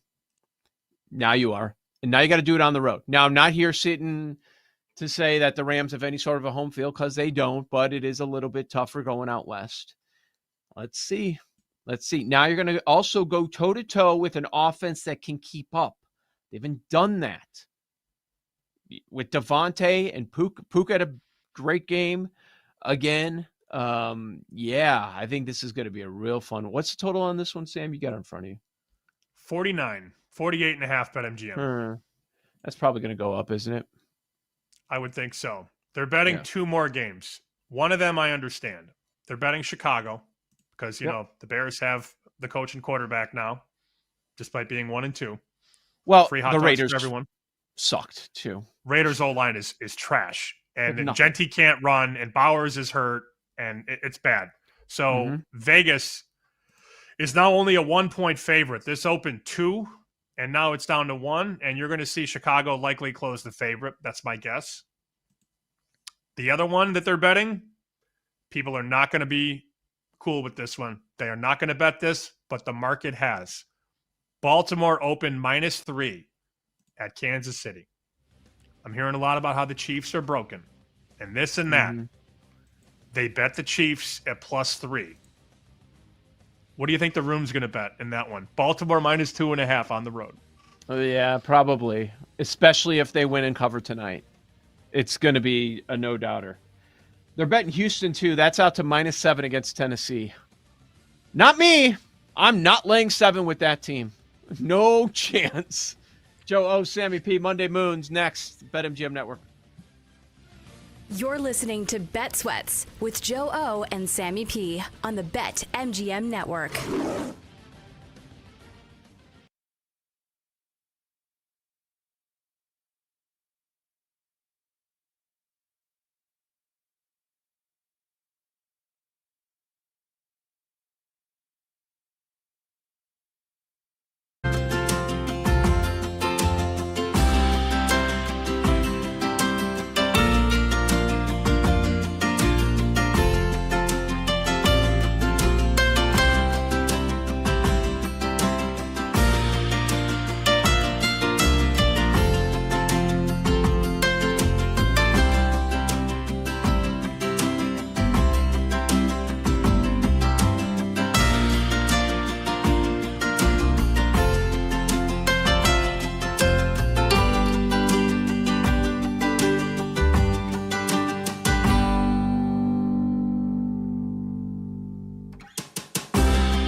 Look at him, he's heading for that small moon. That's no moon.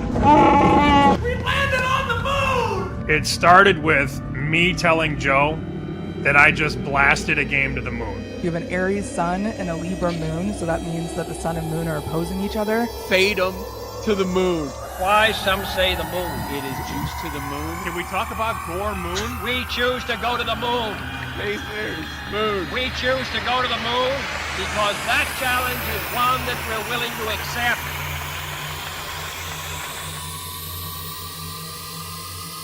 You got bet sweats. We're munching on some moon cheese. Let's hand them out. We're going to go around the room. Oh, I love that. That open puts me in such a good mood. I don't know. I think the Chewbacca just early throwing you off for no reason. You can add Chewbacca, that sound effect, to anything, and it is going to improve it tenfold, Sammy. I've had a lot of emotions this morning. Monday Moons makes me laugh every time, especially JFK in there at the end. I mean, it's perfect. I don't think, now I'm thinking way in advance, this is a year-round thing. Like Monday morning market moves, like that's a football thing. But I think this has got to be here to stay, just to at least make us laugh on every Monday. Like even after I'm very happy. NBA, yeah. The new segments I think have been very good. Friday Feels gets me all fired up. I vibe out on Fridays. 10 Toes Down. People love 10 Toes Down. I get so many texts about 10 Toes Down on Thursdays. Let me listen. I got nothing off of it, but I got a bigger high off of nailing 10 Toes Down than any bet over the weekend. And I got nothing. I just being proud that I nailed something on 10 Toes Down, and Gertch is wrong on everyone he's ever given so far. And he's way wrong. What if the Bears go on this big winning streak? I think that would be hilarious. So I'm glad you brought that up because my first moon is a full moon. I think Gertch did this on purpose. So I'm going to give Brian Gertch a full moon for inspiring Indiana to come out and club Illinois 63-10. I was looking at the box score. Indiana had almost 600 yards of offense. 600 yards. So full moon to the combination of Brian Gertch, who inspired Curt Cignetti, who delivered the death blow. How much longer is he the head coach at Indiana? If I'm an SEC school that needs to make a move, he's my first call. I don't know how much longer he's going to stay because the money always talks. And I understand loyalty and all that. And he does feel very loyal. I've been told he loves Indiana and he loves what they're building there. But when some school like Alabama, say the DeBoer thing doesn't work out and Alabama calls with a blank check, he's gone. He's gone. I'm sorry. Like, love Indiana. Bloomington's great. It's not Alabama. So first moon is a full moon hybrid of Brian Gertch and Curt Cignetti just howling at the moon as the Fighting Jake Hassans got absolutely pounded. So that's the first. I only have two moons. They're both full. Full moon Fran. I ain't no bitch. Fran Brown, head coach at Syracuse. Talked about it at the end of last week, and we pay it off on Monday. As a 17-point underdog, Syracuse goes into Clemson and wins outright. And now Dabo is just searching for answers. He's got nothing. And he's getting all testy with the reporters. And he's not liking the vibe of the post-game press conference. They got whooped. And on Saturday, a lot of the boys were out watching some of these games. And I looked at the box score in the first half. I'm like, Clemson's given up almost 300 yards of offense to Syracuse. That's a problem. And one of the guys at the bar is like, oh, I love Clemson's second half. I'm like, what did you watch that you liked? And the second half number was like 10, 11. Cuse was getting 10 or 11. Clemson had to win by 13, 14 or higher, you know? And I looked at the guy and I said, did we just watch the same game? Clemson's getting pounded. They can't stop anybody. Cuse is moving the ball at will. Why are you laying Clemson minus 11 second half? I go, they've given up 300 yards in the first half almost. He's like, oh, that's right, they have. I'll stay off it. I'm like, good, because it's not going to win, because they're not going to win this game, let alone win the second half. Fran Brown stood on business, man. That's a great win for the Orange to go into Clemson as a 17-point dog and take care of business. Might have to take them next week against Duke. One of my favorite phrases. I didn't even know it was a thing until I think on Friday we learned it. Winners get washed. He doesn't deserve a shower if Syracuse loses. I guess something else he says is, I don't deserve soap. When they lose, he says, I don't deserve soap. He's great. He's awesome. Paul, how did you watch that game on Saturday? Were you loving that or what? A little cuse in your eyeball? Oh, it was amazing. And we were on Inside the Betting Lines. It was me and PJ Glasser. We kind of had a similar conversation, like buying Clemson. I was like, what? Why? We have seen nothing that makes me believe that this is a buy point on Clemson. Plus, I just love Dabo tears. So I just wanted to watch Syracuse roll. It's a bummer that their starting quarterback, Stephen Jelly, is done for the season. I think it was an ACL. So that is kind of takes some air out of the balloon. But it's look, this was a team that had as much roster turnover, as much talent turnover as any team in college football. It's like I said last week, I am back in on Syracuse football. So this was awesome to see. Losing your starting quarterback's a little bit of a bummer, but I think Fran Brown he's changed the vibes up in upstate New York. Whereas, like, if you had other options, why would you go to school there if you're an athlete? But I digress. 5.5-point home dog against Duke. Quarterback, man. I mean, Duke, talk about trust issues, but yeah. Yeah. All right. We'll see if we get there. I've got 3 moons to hand out on this Monday. Blood moon for the Oklahoma Sooners and John Mateer. We talked about it a little bit, but it's worth going back. Game-winning drive, he goes 6 for 6. He finishes 11 for 11 in the game. Huge. They go on by. Kent State, they're 5-0. And then we get Texas, Oklahoma. We've got all sorts of games where he can impress. They go to Tennessee. They go to Alabama. They play Ole Miss. A lot of big games coming up for John Mateer. He came through in the clutch, though. That was big. I was nervous during that game. I'm doing a first quarter moon to 3 teams. We've had weeks where we go all in on a team. They call it shoving in Survivor. Did not do that. What I ended up doing is kind of splitting it up between 3 teams in my entries. We mentioned last week on the show Seahawks. Play the Seahawks. They're going to be popular, so I didn't want to go a ton on the Seahawks, but that was over early. Chiefs. They were not losing that game. And the more and more I looked at it, I'm like, yeah, I'd like them to have their dudes back, but they're not losing this game. So I did a good amount of Chiefs. And then the other one didn't really hit me until Sunday morning. And Sam, I just finished my show. You guys are on, and I'm watching Colts. 4.5, 5, 5.5, 6. I was thinking Indy, but I'm like, they're going to whoop their ass. And they did. That one was over early as well. So quarter moon, it's early, but just, part of it is avoiding the big ones, avoiding the Packers. I heard that case being made. Well, it's a tough week. Why not just take the Packers? They're going to win. No. How about no? And then Atlanta too. When else are you going to take Atlanta? I'm not going to take Atlanta after Sunday Night Football when they look the best in years. Like, no, that's a bad. They're laying 5.5 on the road. I think Raheem Morris has covered once when he's opened as a road favorite. So, yeah, not interested in that. First quarter moon, Seahawks, Colts, Chiefs. Love those getting through.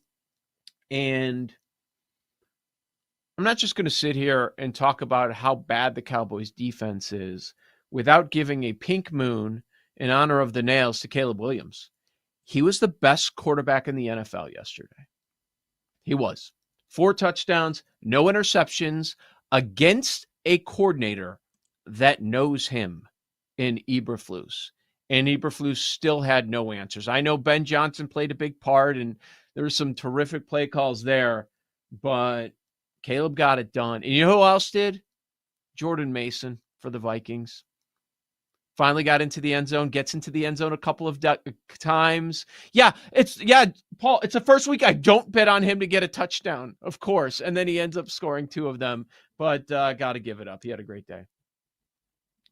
I just found myself during that game. I was like, how many touchdowns does the leading rushing touchdown guy in the NFL have right now? I think it was 4. I did not check it again this morning. But Joe, I'm laughing because I think you stole all of my moons, basically. Oh, sorry. I down to the pink moon for Caleb Williams. Come on. I'm going to go in on that. Really? Yeah, 100%. Yeah. But I will go somewhat related Survivor, though.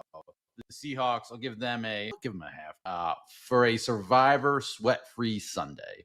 First quarter done, move on. And then you know what? I'll go quarter moon, Joe's guy, but my OG guy, JSN.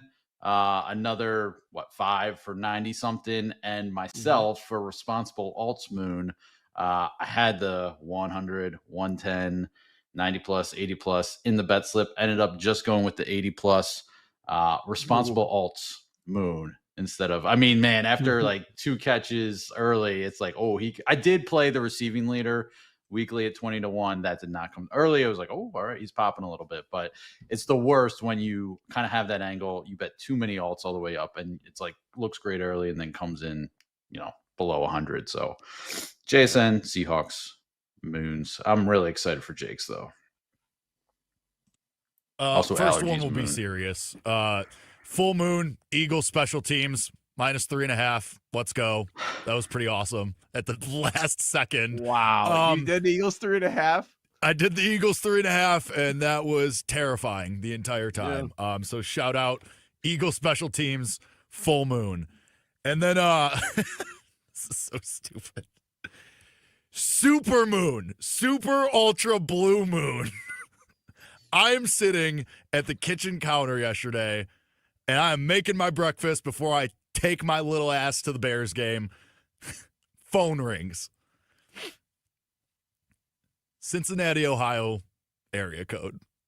I go, no. Sure. I go, surely not. Hello? Hey, just wanted to check in, see what's going on. Madison Ultra Super Blue Moon phone call on a Sunday morning. Sam Bell. Sunday morning. The Lord's Day. Did you know she was in Ohio? Out? What? Madison Moon. She called you out of the blue. She called me. It's been at least a year, right? She called me. She goes, just wanted to check in and, give you the phone call instead of just you rage baiting me online. And I was like, what? Rage? People your age don't even call each other. Wow. Yeah. So how'd this end? I don't like people calling me. Not only, it was fine. We talked for like 10 minutes, whatever. She goes, yeah. She goes, that's a lifetime. Yada, yada, yada. Yeah. Just wait. Yeah. It gets better. She goes, yeah. Just moved in with my boyfriend.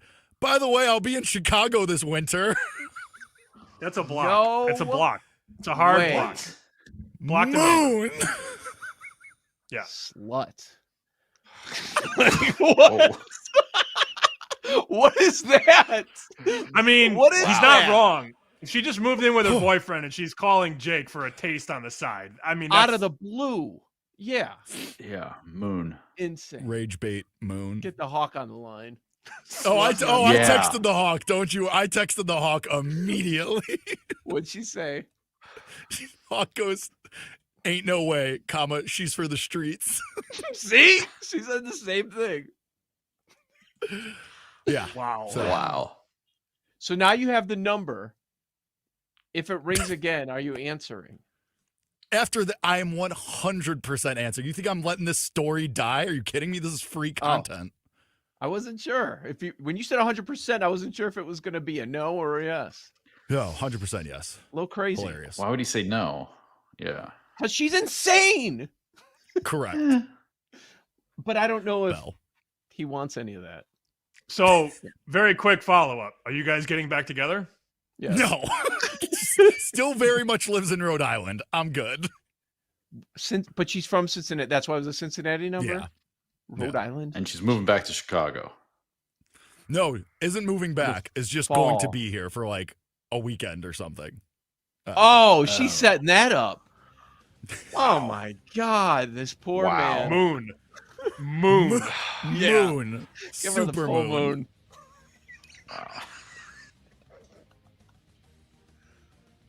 Good told you. Lord. What I are we told you it was doing? brave. Where's the room? That's next. Bet Sweats on the BetMGM Network.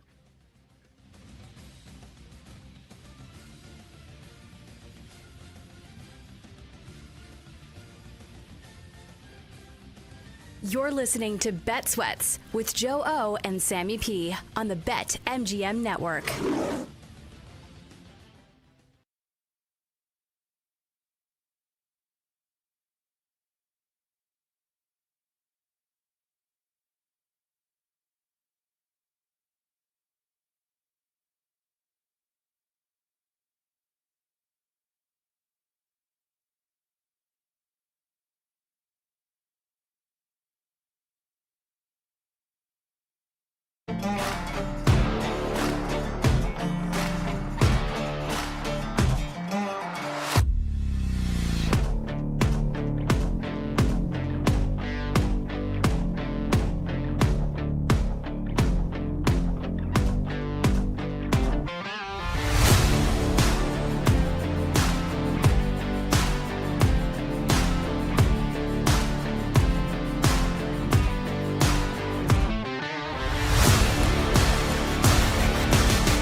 Welcome back to Bet Sweats with Joe Ostrowski and Sam Paniotovich on the BetMGM Network.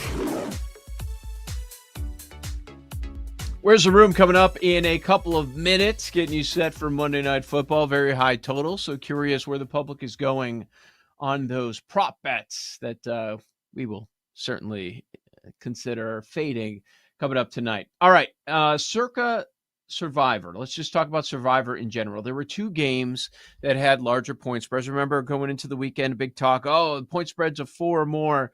None of them have lost. They were 13-0 after that Bills win on Thursday night. Well, we finally got some L's. They caught some L's, these larger point spreads of more than a field goal in the NFL this weekend. 2 big upsets, almost 3. So the Seahawks, the chalk. Sam, 39% were on the Seahawks. 39% in Circuit Survivor. That makes sense. No other week to pick them. The Bills were the second most popular play. That got through on Thursday. Third most popular, Bucks almost lost to the Jets. They have a 1, a 2, and a 3-point win. The Bucks, that would have been over 2,000 entries knocked out. But they did get by with Tampa. Now here we go. The top 5 is Green Bay and Atlanta. 4-slot, 5-slot. With the Green Bay loss, 1,817 entries gone. That was almost 11% of the picks. And with the Atlanta loss, 1,179 more entries gone, 7%. So just in those 2 games, we're talking about nearly a fifth of the pie in one weekend. So that was big. Like, it wasn't Seahawks, Bills, Bucks, but the 4th and 5th favorites getting bounced, that's big. And now you look at it, it's like, I'd say in most pools, about a quarter is out after 3 weeks. And you had 30 entries coming into the season. How many do you have left? All of them. Wow, good for you. Somehow. Yeah. Great. Somehow. Doesn't get much better than that to be 30-0 so far. Yeah. Yeah. I'm already looking ahead. Do you go Bills? It's going to be everybody that has saved the Bills will probably use the Bills this weekend. Or do you want to save them again and then you get them in a week where they're going to be very low owned, like the Chiefs were last night or the Colts were low owned? Yeah, that's going to be tough to pass on what you put it as a free space. But that will be the decision that a lot of people will be making. I'm guessing the biggest decision, if you're not going to do Buffalo, is between taking Houston at home against Tennessee or the Chargers going into New York and facing the Giants. I'm guessing Houston and the Giants, Houston and the Chargers are going to be very popular. If you can get past Buffalo, of course, but Buffalo is going to be massive. You made the point earlier about Derek Stevens. He thinks it'll be the number 1 pick of all time, right? Mm-hmm. Yes. Wow. He's when you hear right. that, you hear that, does that scare you off Buffalo? Not scare me off. It just makes me not want to be on them. They're not losing though. How are they losing? No, you're right. They're not losing, but I view it as a leverage play. Those people will get through. It'll be more challenging for me to get through with a different pick with a lot of them, but I will have the advantage of having Buffalo in a different week. Maybe the week after, something like that, when, at that point, almost everybody's used them. And maybe they end up going out. Maybe that's the chaotic week, but I have the Bills on my side. So that would be it. Probably with the number of entries that I have, like a lot of the pools I'm in, I have 5. There's one where I have 10. There will be some Buffalo. But I'll say this, it will not, I know for sure, it will not be half or it will not be the majority. It might be like 20%, right? Yeah, I think Buffalo is going to be very polarizing because they're going to win, but you probably need Buffalo down the road. I haven't looked at the Bills' schedule, but I know there are some games down the stretch where they're definitely going to win. The problem with Buffalo is if you're saving them, a lot of people like to map this stuff out. Week 17, week 18, like you're not going to win the Philly game because why would you? But that game Week 16 at Cleveland, Yeah. they might have the division wrapped up already. Mhm. In Week 18, they're not playing anybody against the Jets. Have you looked at the Bills' price? I've never felt better about saying something was going to happen and looking at the AFC East market right now, where the Bills are minus 2,000 to win it already. Yeah. It's been 3 weeks, and they're minus 2,000. Insane. Because the Patriots have 1 win, and the Dolphins and Jets are both 0-3. So the Bills are winning the East, and we know that already after 3 weeks. But you can't save Buffalo for Week 18 because they're not going to play anybody. And if they have won the division and clinched the number 1 seed, there's a possibility that, because you already beat the Ravens, so you own the tiebreaker, right? Mhm. I guess if the Chargers and the Bills are both in line for the 1, then you would still need that Week 16 game. But I guess my point is, be careful saving Buffalo for late in the season. Those games might not matter to them. There are some books that have the Bills and the Ravens as co-Super Bowl favorites. If the Ravens steamroll the Lions tonight, do you think some books will have the Ravens as a Super Bowl favorite tomorrow morning? Could be. Yeah, I don't know that it moves that much because, as we know, Baltimore plays to a very high power rating. I actually was looking at the AFC number 1 seed market. Okay. BetMGM allows you to bet on this. Buffalo minus 135. Ravens 4-1, Chargers 5-1, Colts 13-1. So I know it's going to be popular. Buffalo's not losing. Do you want to go to Week 5 or not? If you do, Buffalo's probably the answer. Yep. Yeah. That will be a good debate that we will have throughout the week. But what about tonight? We've got Ravens, Lions. Let's find out what's going on in the room. Where's the room?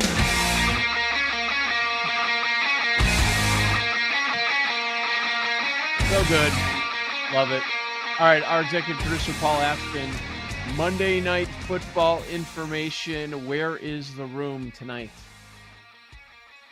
All right. Also, Jake, I'm fighting for my life over here against some allergies, so if I have to tap out, I trust you to get us through. All right, number 5, and again, no juice on these. Unfortunately, with the post that I saw, so we can assume at least probably minus 115. But Zay Flowers, the 5th most bet prop at BetMGM for tonight's Monday Night Football game. Zay Flowers over half a rushing yard. Why do they keep doing this? They keep doing the rushing yard thing. They did it last week with Debo against the Packers. He didn't even carry the ball 1 time. Do you want to bet under? Not really. I don't either. I hate this bet. I don't know why so many people land on it. I hate it with a passion. Like, oh, just 1 carry, he's going to get there. Maybe. Could also be a loss. You're gambling. That is the definition of a gamble. All right, number 4. 4th most bet prop for tonight. Jahmyr Gibbs over 24.5 receiving yards. Yeah. It's interesting. That would be the 4th most popular. Not the rushing, but the receiving. So Van Noy is out. That's notable. Okay. I don't understand it. I don't get where the room is at so far today, which probably means we should fade them all. All right, number 3. High scoring game potentially. Jared Goff over 34.5 passing attempts. So those are people thinking that the Lions are going to get blown out or be trailing big and he's going to have to throw. That's the handicap there. Mm-hmm. It's a minus 140, by the way, at BetMGM. Oh, good. Wow. Good. Of course it is. Wow. He had over, when they lost against the Packers, he had 39. When they won against the Bears, he had 28 pass attempts. Like that's what happens. So I'm looking at the games where he's gone 35 or more. Last year, loss. There weren't that many, man. Close on a win. Close win. Yeah, the losses, he goes like, it's alt numbers. It's 40 and 50 pass attempts on their losses. So, yeah, that's the thought process. Why not just bet the Ravens -4.5 then? All right.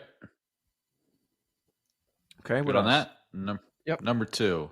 So a guy that Noops was looking at for a touchdown, but the room is betting DeAndre Hopkins over 1.5 receptions. And I believe that's -135? -130. All he needs is 2, Joe. That's it. Oh my God. Are they even winning money if they go 3-2 on these? No. Slightly, maybe. Depends on which ones, obviously. D-Hop has 2 targets in each game. He's got a touchdown in each game, but he's got 2 targets in each game. This is not something that I would line up to bet. Oh, you're averaging 2 targets a game? Am I going to bet on you to have 2 receptions? No. It's a name play. They know his name. Oh, it's only 1.5 catches. Let's bet it. That was my joke. Oh, he was good 5 years ago. Let's bet him. Yeah. I know. I would. St. Brown won, Paul? That's when I would. So St. Brown is the number 1 most bet player to score a touchdown tonight at BetMGM. But as far as these props go, no, they went a little sideways. Rashad Bateman, under 2.5 receptions. Oh. At even money. Why? 4 catches first half. Yeah, I mean, first touchdown, Rashad Bateman. That's what I'm thinking. He has, okay. He goes two catches on 4 targets in both games. Oh, well, it's going to happen again. Zay Flowers is the man. Bateman's not involved, so let's fade him. All right. I have to look at Bateman first touchdown now because you brought it up, and I really think that's a decent bet. 16-1 at BetMGM. Okay. The problem is you have the vulture in there, Derrick Henry, who's probably going to get it. Yeah. Who is the second most popular anytime touchdown bet at -225? What's no touchdown in this game? Just curious. Not even entertaining it. I'm just curious what the number is. I'm going to look it up. Wow. 150. Yeah, not happening. What number would make you say, oh, maybe? I probably would never. But you know how just unfun that is to bet on no touchdowns? Yeah, especially with these players out there. South Point went down to 53.5 to join everybody else. Circa's at 53 right now. Is this going to start dropping? I was saying earlier, you only go to 54 if you're trying to write a bet under, and he clearly got that bet. Look, it's a lot of points. You need a lot of things to go right, and to be honest, you need both teams to score. 45-7 is not going to get you there. I'm not saying that that's going to happen, but you need both teams, I would guess, to get to 21. And with the way that these defenses can play, not will play, can play, if Hutch is living in the backfield and if Baltimore's D is swarming, this could easily be 27-20. I lean under for sure. And to see that 54 disappear and Circa to 53, Chris to 53, this did open at 50.5. I don't know any sharp guys betting over 53.5. Why would you? Yeah. Those guys already bet, and they actually have discipline. They're not betting bad numbers. 72% of the bets, 84% of the handles on the over. Of course. As far as the side, the Ravens are getting more bets, 61%, 74% of the handle. I would be, I could see it going to 5. I don't think it's going to come down to 4. Why would you? They're getting Ravens money as it is, so they're not going to come down to 4. But I could see it closing 5. But somewhere around there. The room coming in hot. Rashad Bateman under on catches. Yeah. You can't make this stuff up, Joe. You can't. Yeah. I might have to go Bateman over. Might have Of to. all the things on the app, you log into your BetMGM app, you can bet this game 100 different ways. And the number one bet is a Rashad Bateman under. It's very funny. Yeah, I don't think that will be the case later on tonight once we get closer to game time, but who knows? The room tends to shock us from time to time. We'll find out where everybody is at for lightning bets on the other side. Joe O, Sammy P, this is Bet Sweats, weekdays, 9 a.m. to noon Eastern, the BetMGM Network.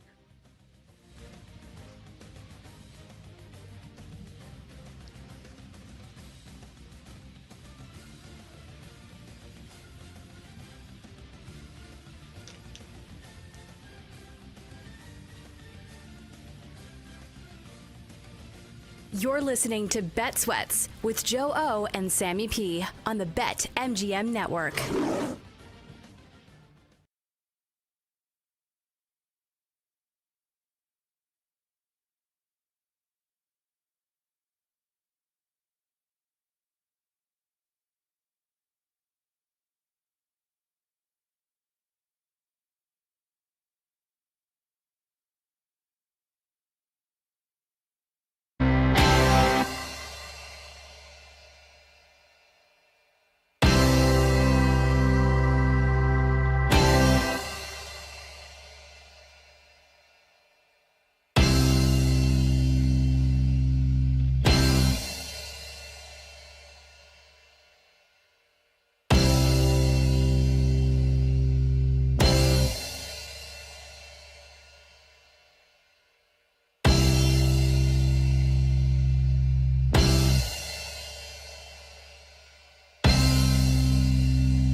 Welcome back to Bet Sweats with Joe Ostrowski and Sam Paniotovich on the BetMGM Network.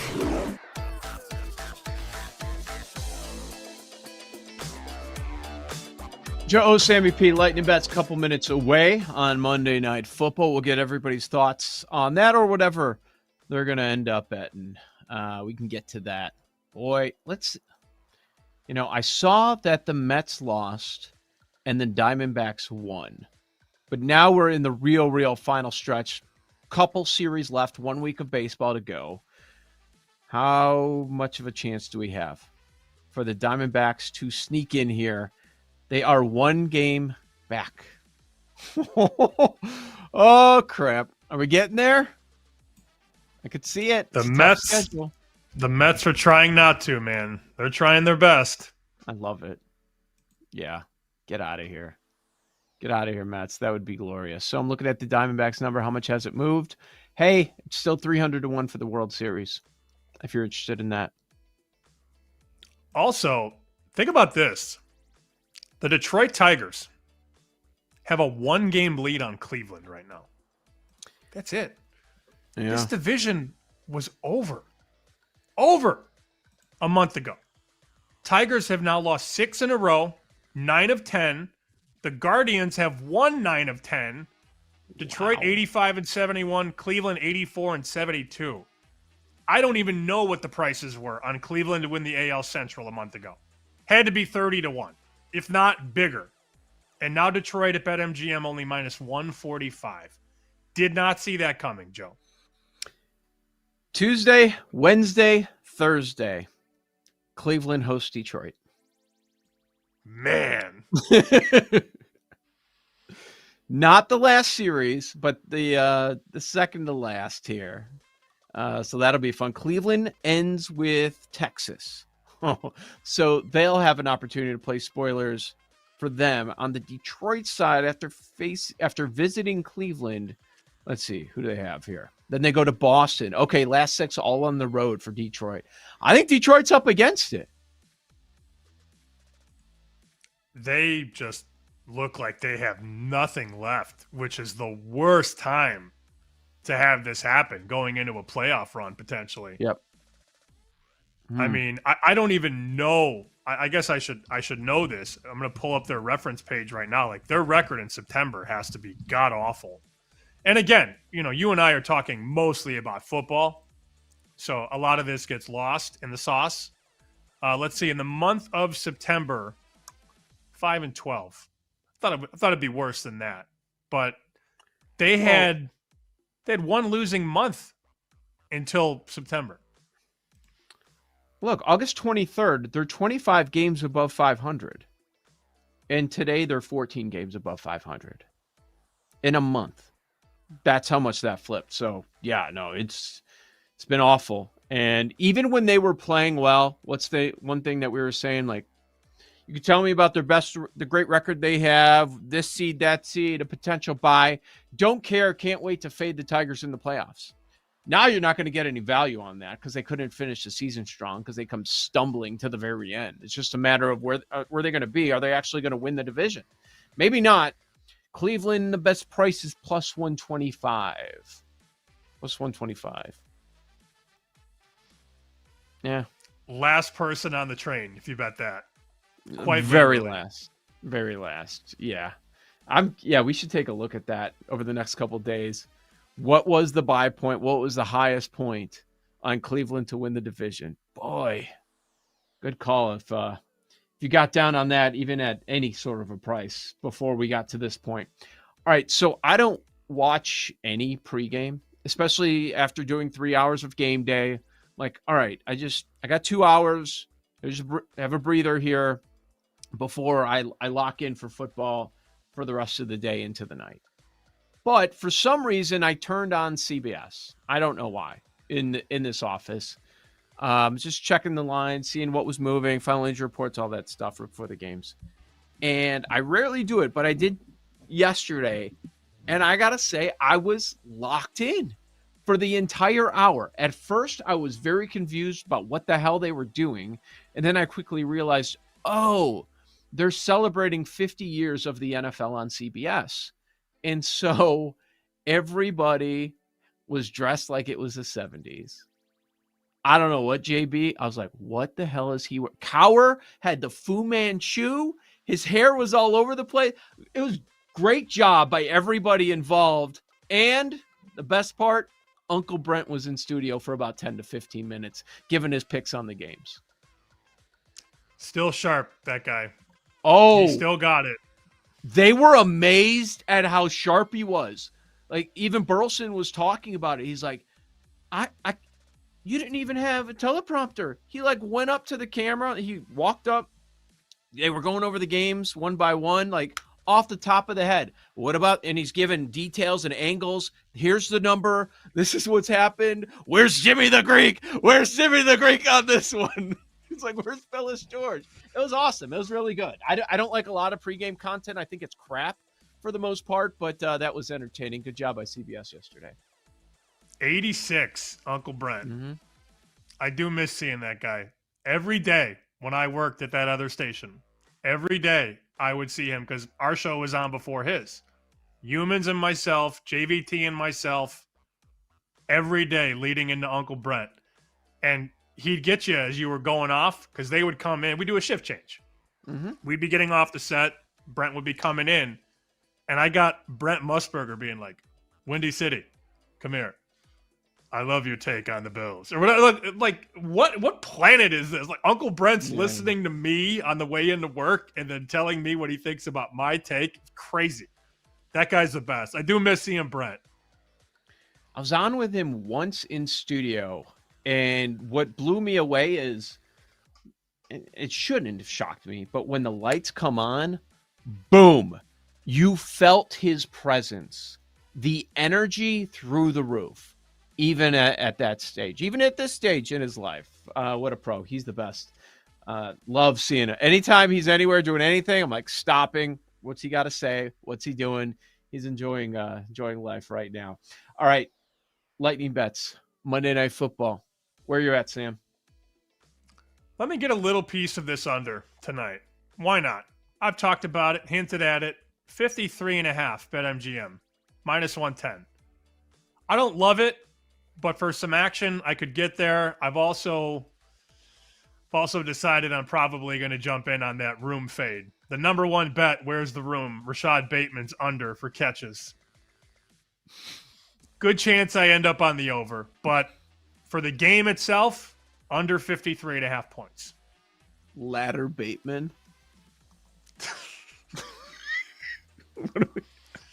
The first touchdown. It's so funny. We hear the room bets. I don't know what they are ahead of time. Paul puts them in, but I don't look at them because I don't want to know. I'd like to be genuinely surprised. When he said Bateman under, your first response was, anytime touchdown? Nope. First touchdown. First touchdown. I feel like we have to. We got some good options today. Noops threw out D-Hop. Third straight game with a touchdown at plus 350. The room is buying into that idea because they bet over 1.5 receptions, second most popular. But the right play at 9-1 for an anytime touchdown on the Lions side was interesting. All right, I'm rooting for the Ravens. I did a two-leg yesterday. KC to Baltimore, a favorites, little parlay there. So I'm rooting for the Ravens. I understand your play on the under. That makes sense to me. It looks like this number is going to continue to drop. We might close 52.5, 53, still 53.5 everywhere. Looking for some action. What am I going to do? Let's go Lamar. Anytime touchdown. Lions struggle with mobile quarterbacks. I see a big game from Lamar. I wanted to go passing touchdown over, but it's just juiced way too high. I'm not interested in doing anything like that at that number. So let's go Lamar anytime touchdown at plus 185. I'm pretty sure as we get closer to the game, you will not be getting nearly 2-1 for a Lamar Jackson anytime touchdown.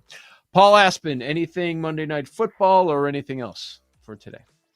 So I looked at the Bateman number for 2+ touchdowns. There's only 14 though. I like the Brock Wright, just the room fade. Okay. You said touchdown. Yeah, I like the 2+ touchdown. Wow. Yeah, I know. Yeah. But you know what I am gonna? So I like the Brock Wright 9-1. I've got a college play in a second as well. Look, high scoring game, high total at least. I'm gonna do it. Brock Wright 2+ touchdowns at 150. Oh my God. So I'm going to play that. 150 to 1? Yes. Wow. Okay, and then one college play. Look, I bet a bad number with Kansas last week against West Virginia. I got 13.5, and it was at 11.5 later in the week. But I'll go back to it with Utah coming off a loss to Texas Tech. I think there was a 12.5. It's down to 10. There's a 10 out there, so I'll lay it with Utah at Morgantown going to West Virginia in a bounce back smash spot. Again, West Virginia just has no talent, and I think we saw that. Their entire season was the backyard brawl. They went to Lawrence, got blown out. I think coming home, I don't think that does a lot for them, and Utah is just going to come in there and bounce back and steamroll the Mountaineers. So I will lay it with Utah -10. So we should mention the room's been terrible in college football. They lost with Illinois. They lost with Texas Tech. Right? I mean Utah, right? Utah was on there because I remember betting against that. And 2-2-1. What they hit? Push on Oklahoma, so probably should have been a loss. One on Miami, one on Michigan -2.5. They just got there. Oh, against Nebraska. Yeah, that was close. That Raiola kid stinks. He stinks. That was 3, right? Yeah, and then they lost on Illinois. They lost on Utah. So that was the 2. Close calls. The wins, and put. Oh man, that could have been 1-4 easily. Yeah. Yeah. All right. Jake Hassan, what you got, man? There's only 3 MLB games today because, of course, there is. So I'm just going Brewers' first 3 team total under. Pavetta's been nails at home for the Padres, so I'll back him. And let's go Diamondbacks, am I right? Yeah, not playing today, but back at it tomorrow. Oh, Tiny tomorrow. Yeah. Yeah. But the Reds have Skeens on Wednesday, too. So. Ooh, okay. Yeah, and get Brandon Pfaadt against Ohtani. Yeah, awesome. Yippee. Yeah, maybe wait a couple days. Yeah. All right, best of luck with all your Monday Night Football plays. We'll be back tomorrow morning, 9 a.m. Eastern. Joe Ostrowski, Sam Panayonovich. Thanks for checking out Bet Sweats. Tell a friend. This is the BetMGM Network. Thanks for listening to Bet Sweats. If you missed anything on today's show, make sure to listen back on the Odyssey app or wherever you get your podcasts on the BetMGM Network. Make it legendary.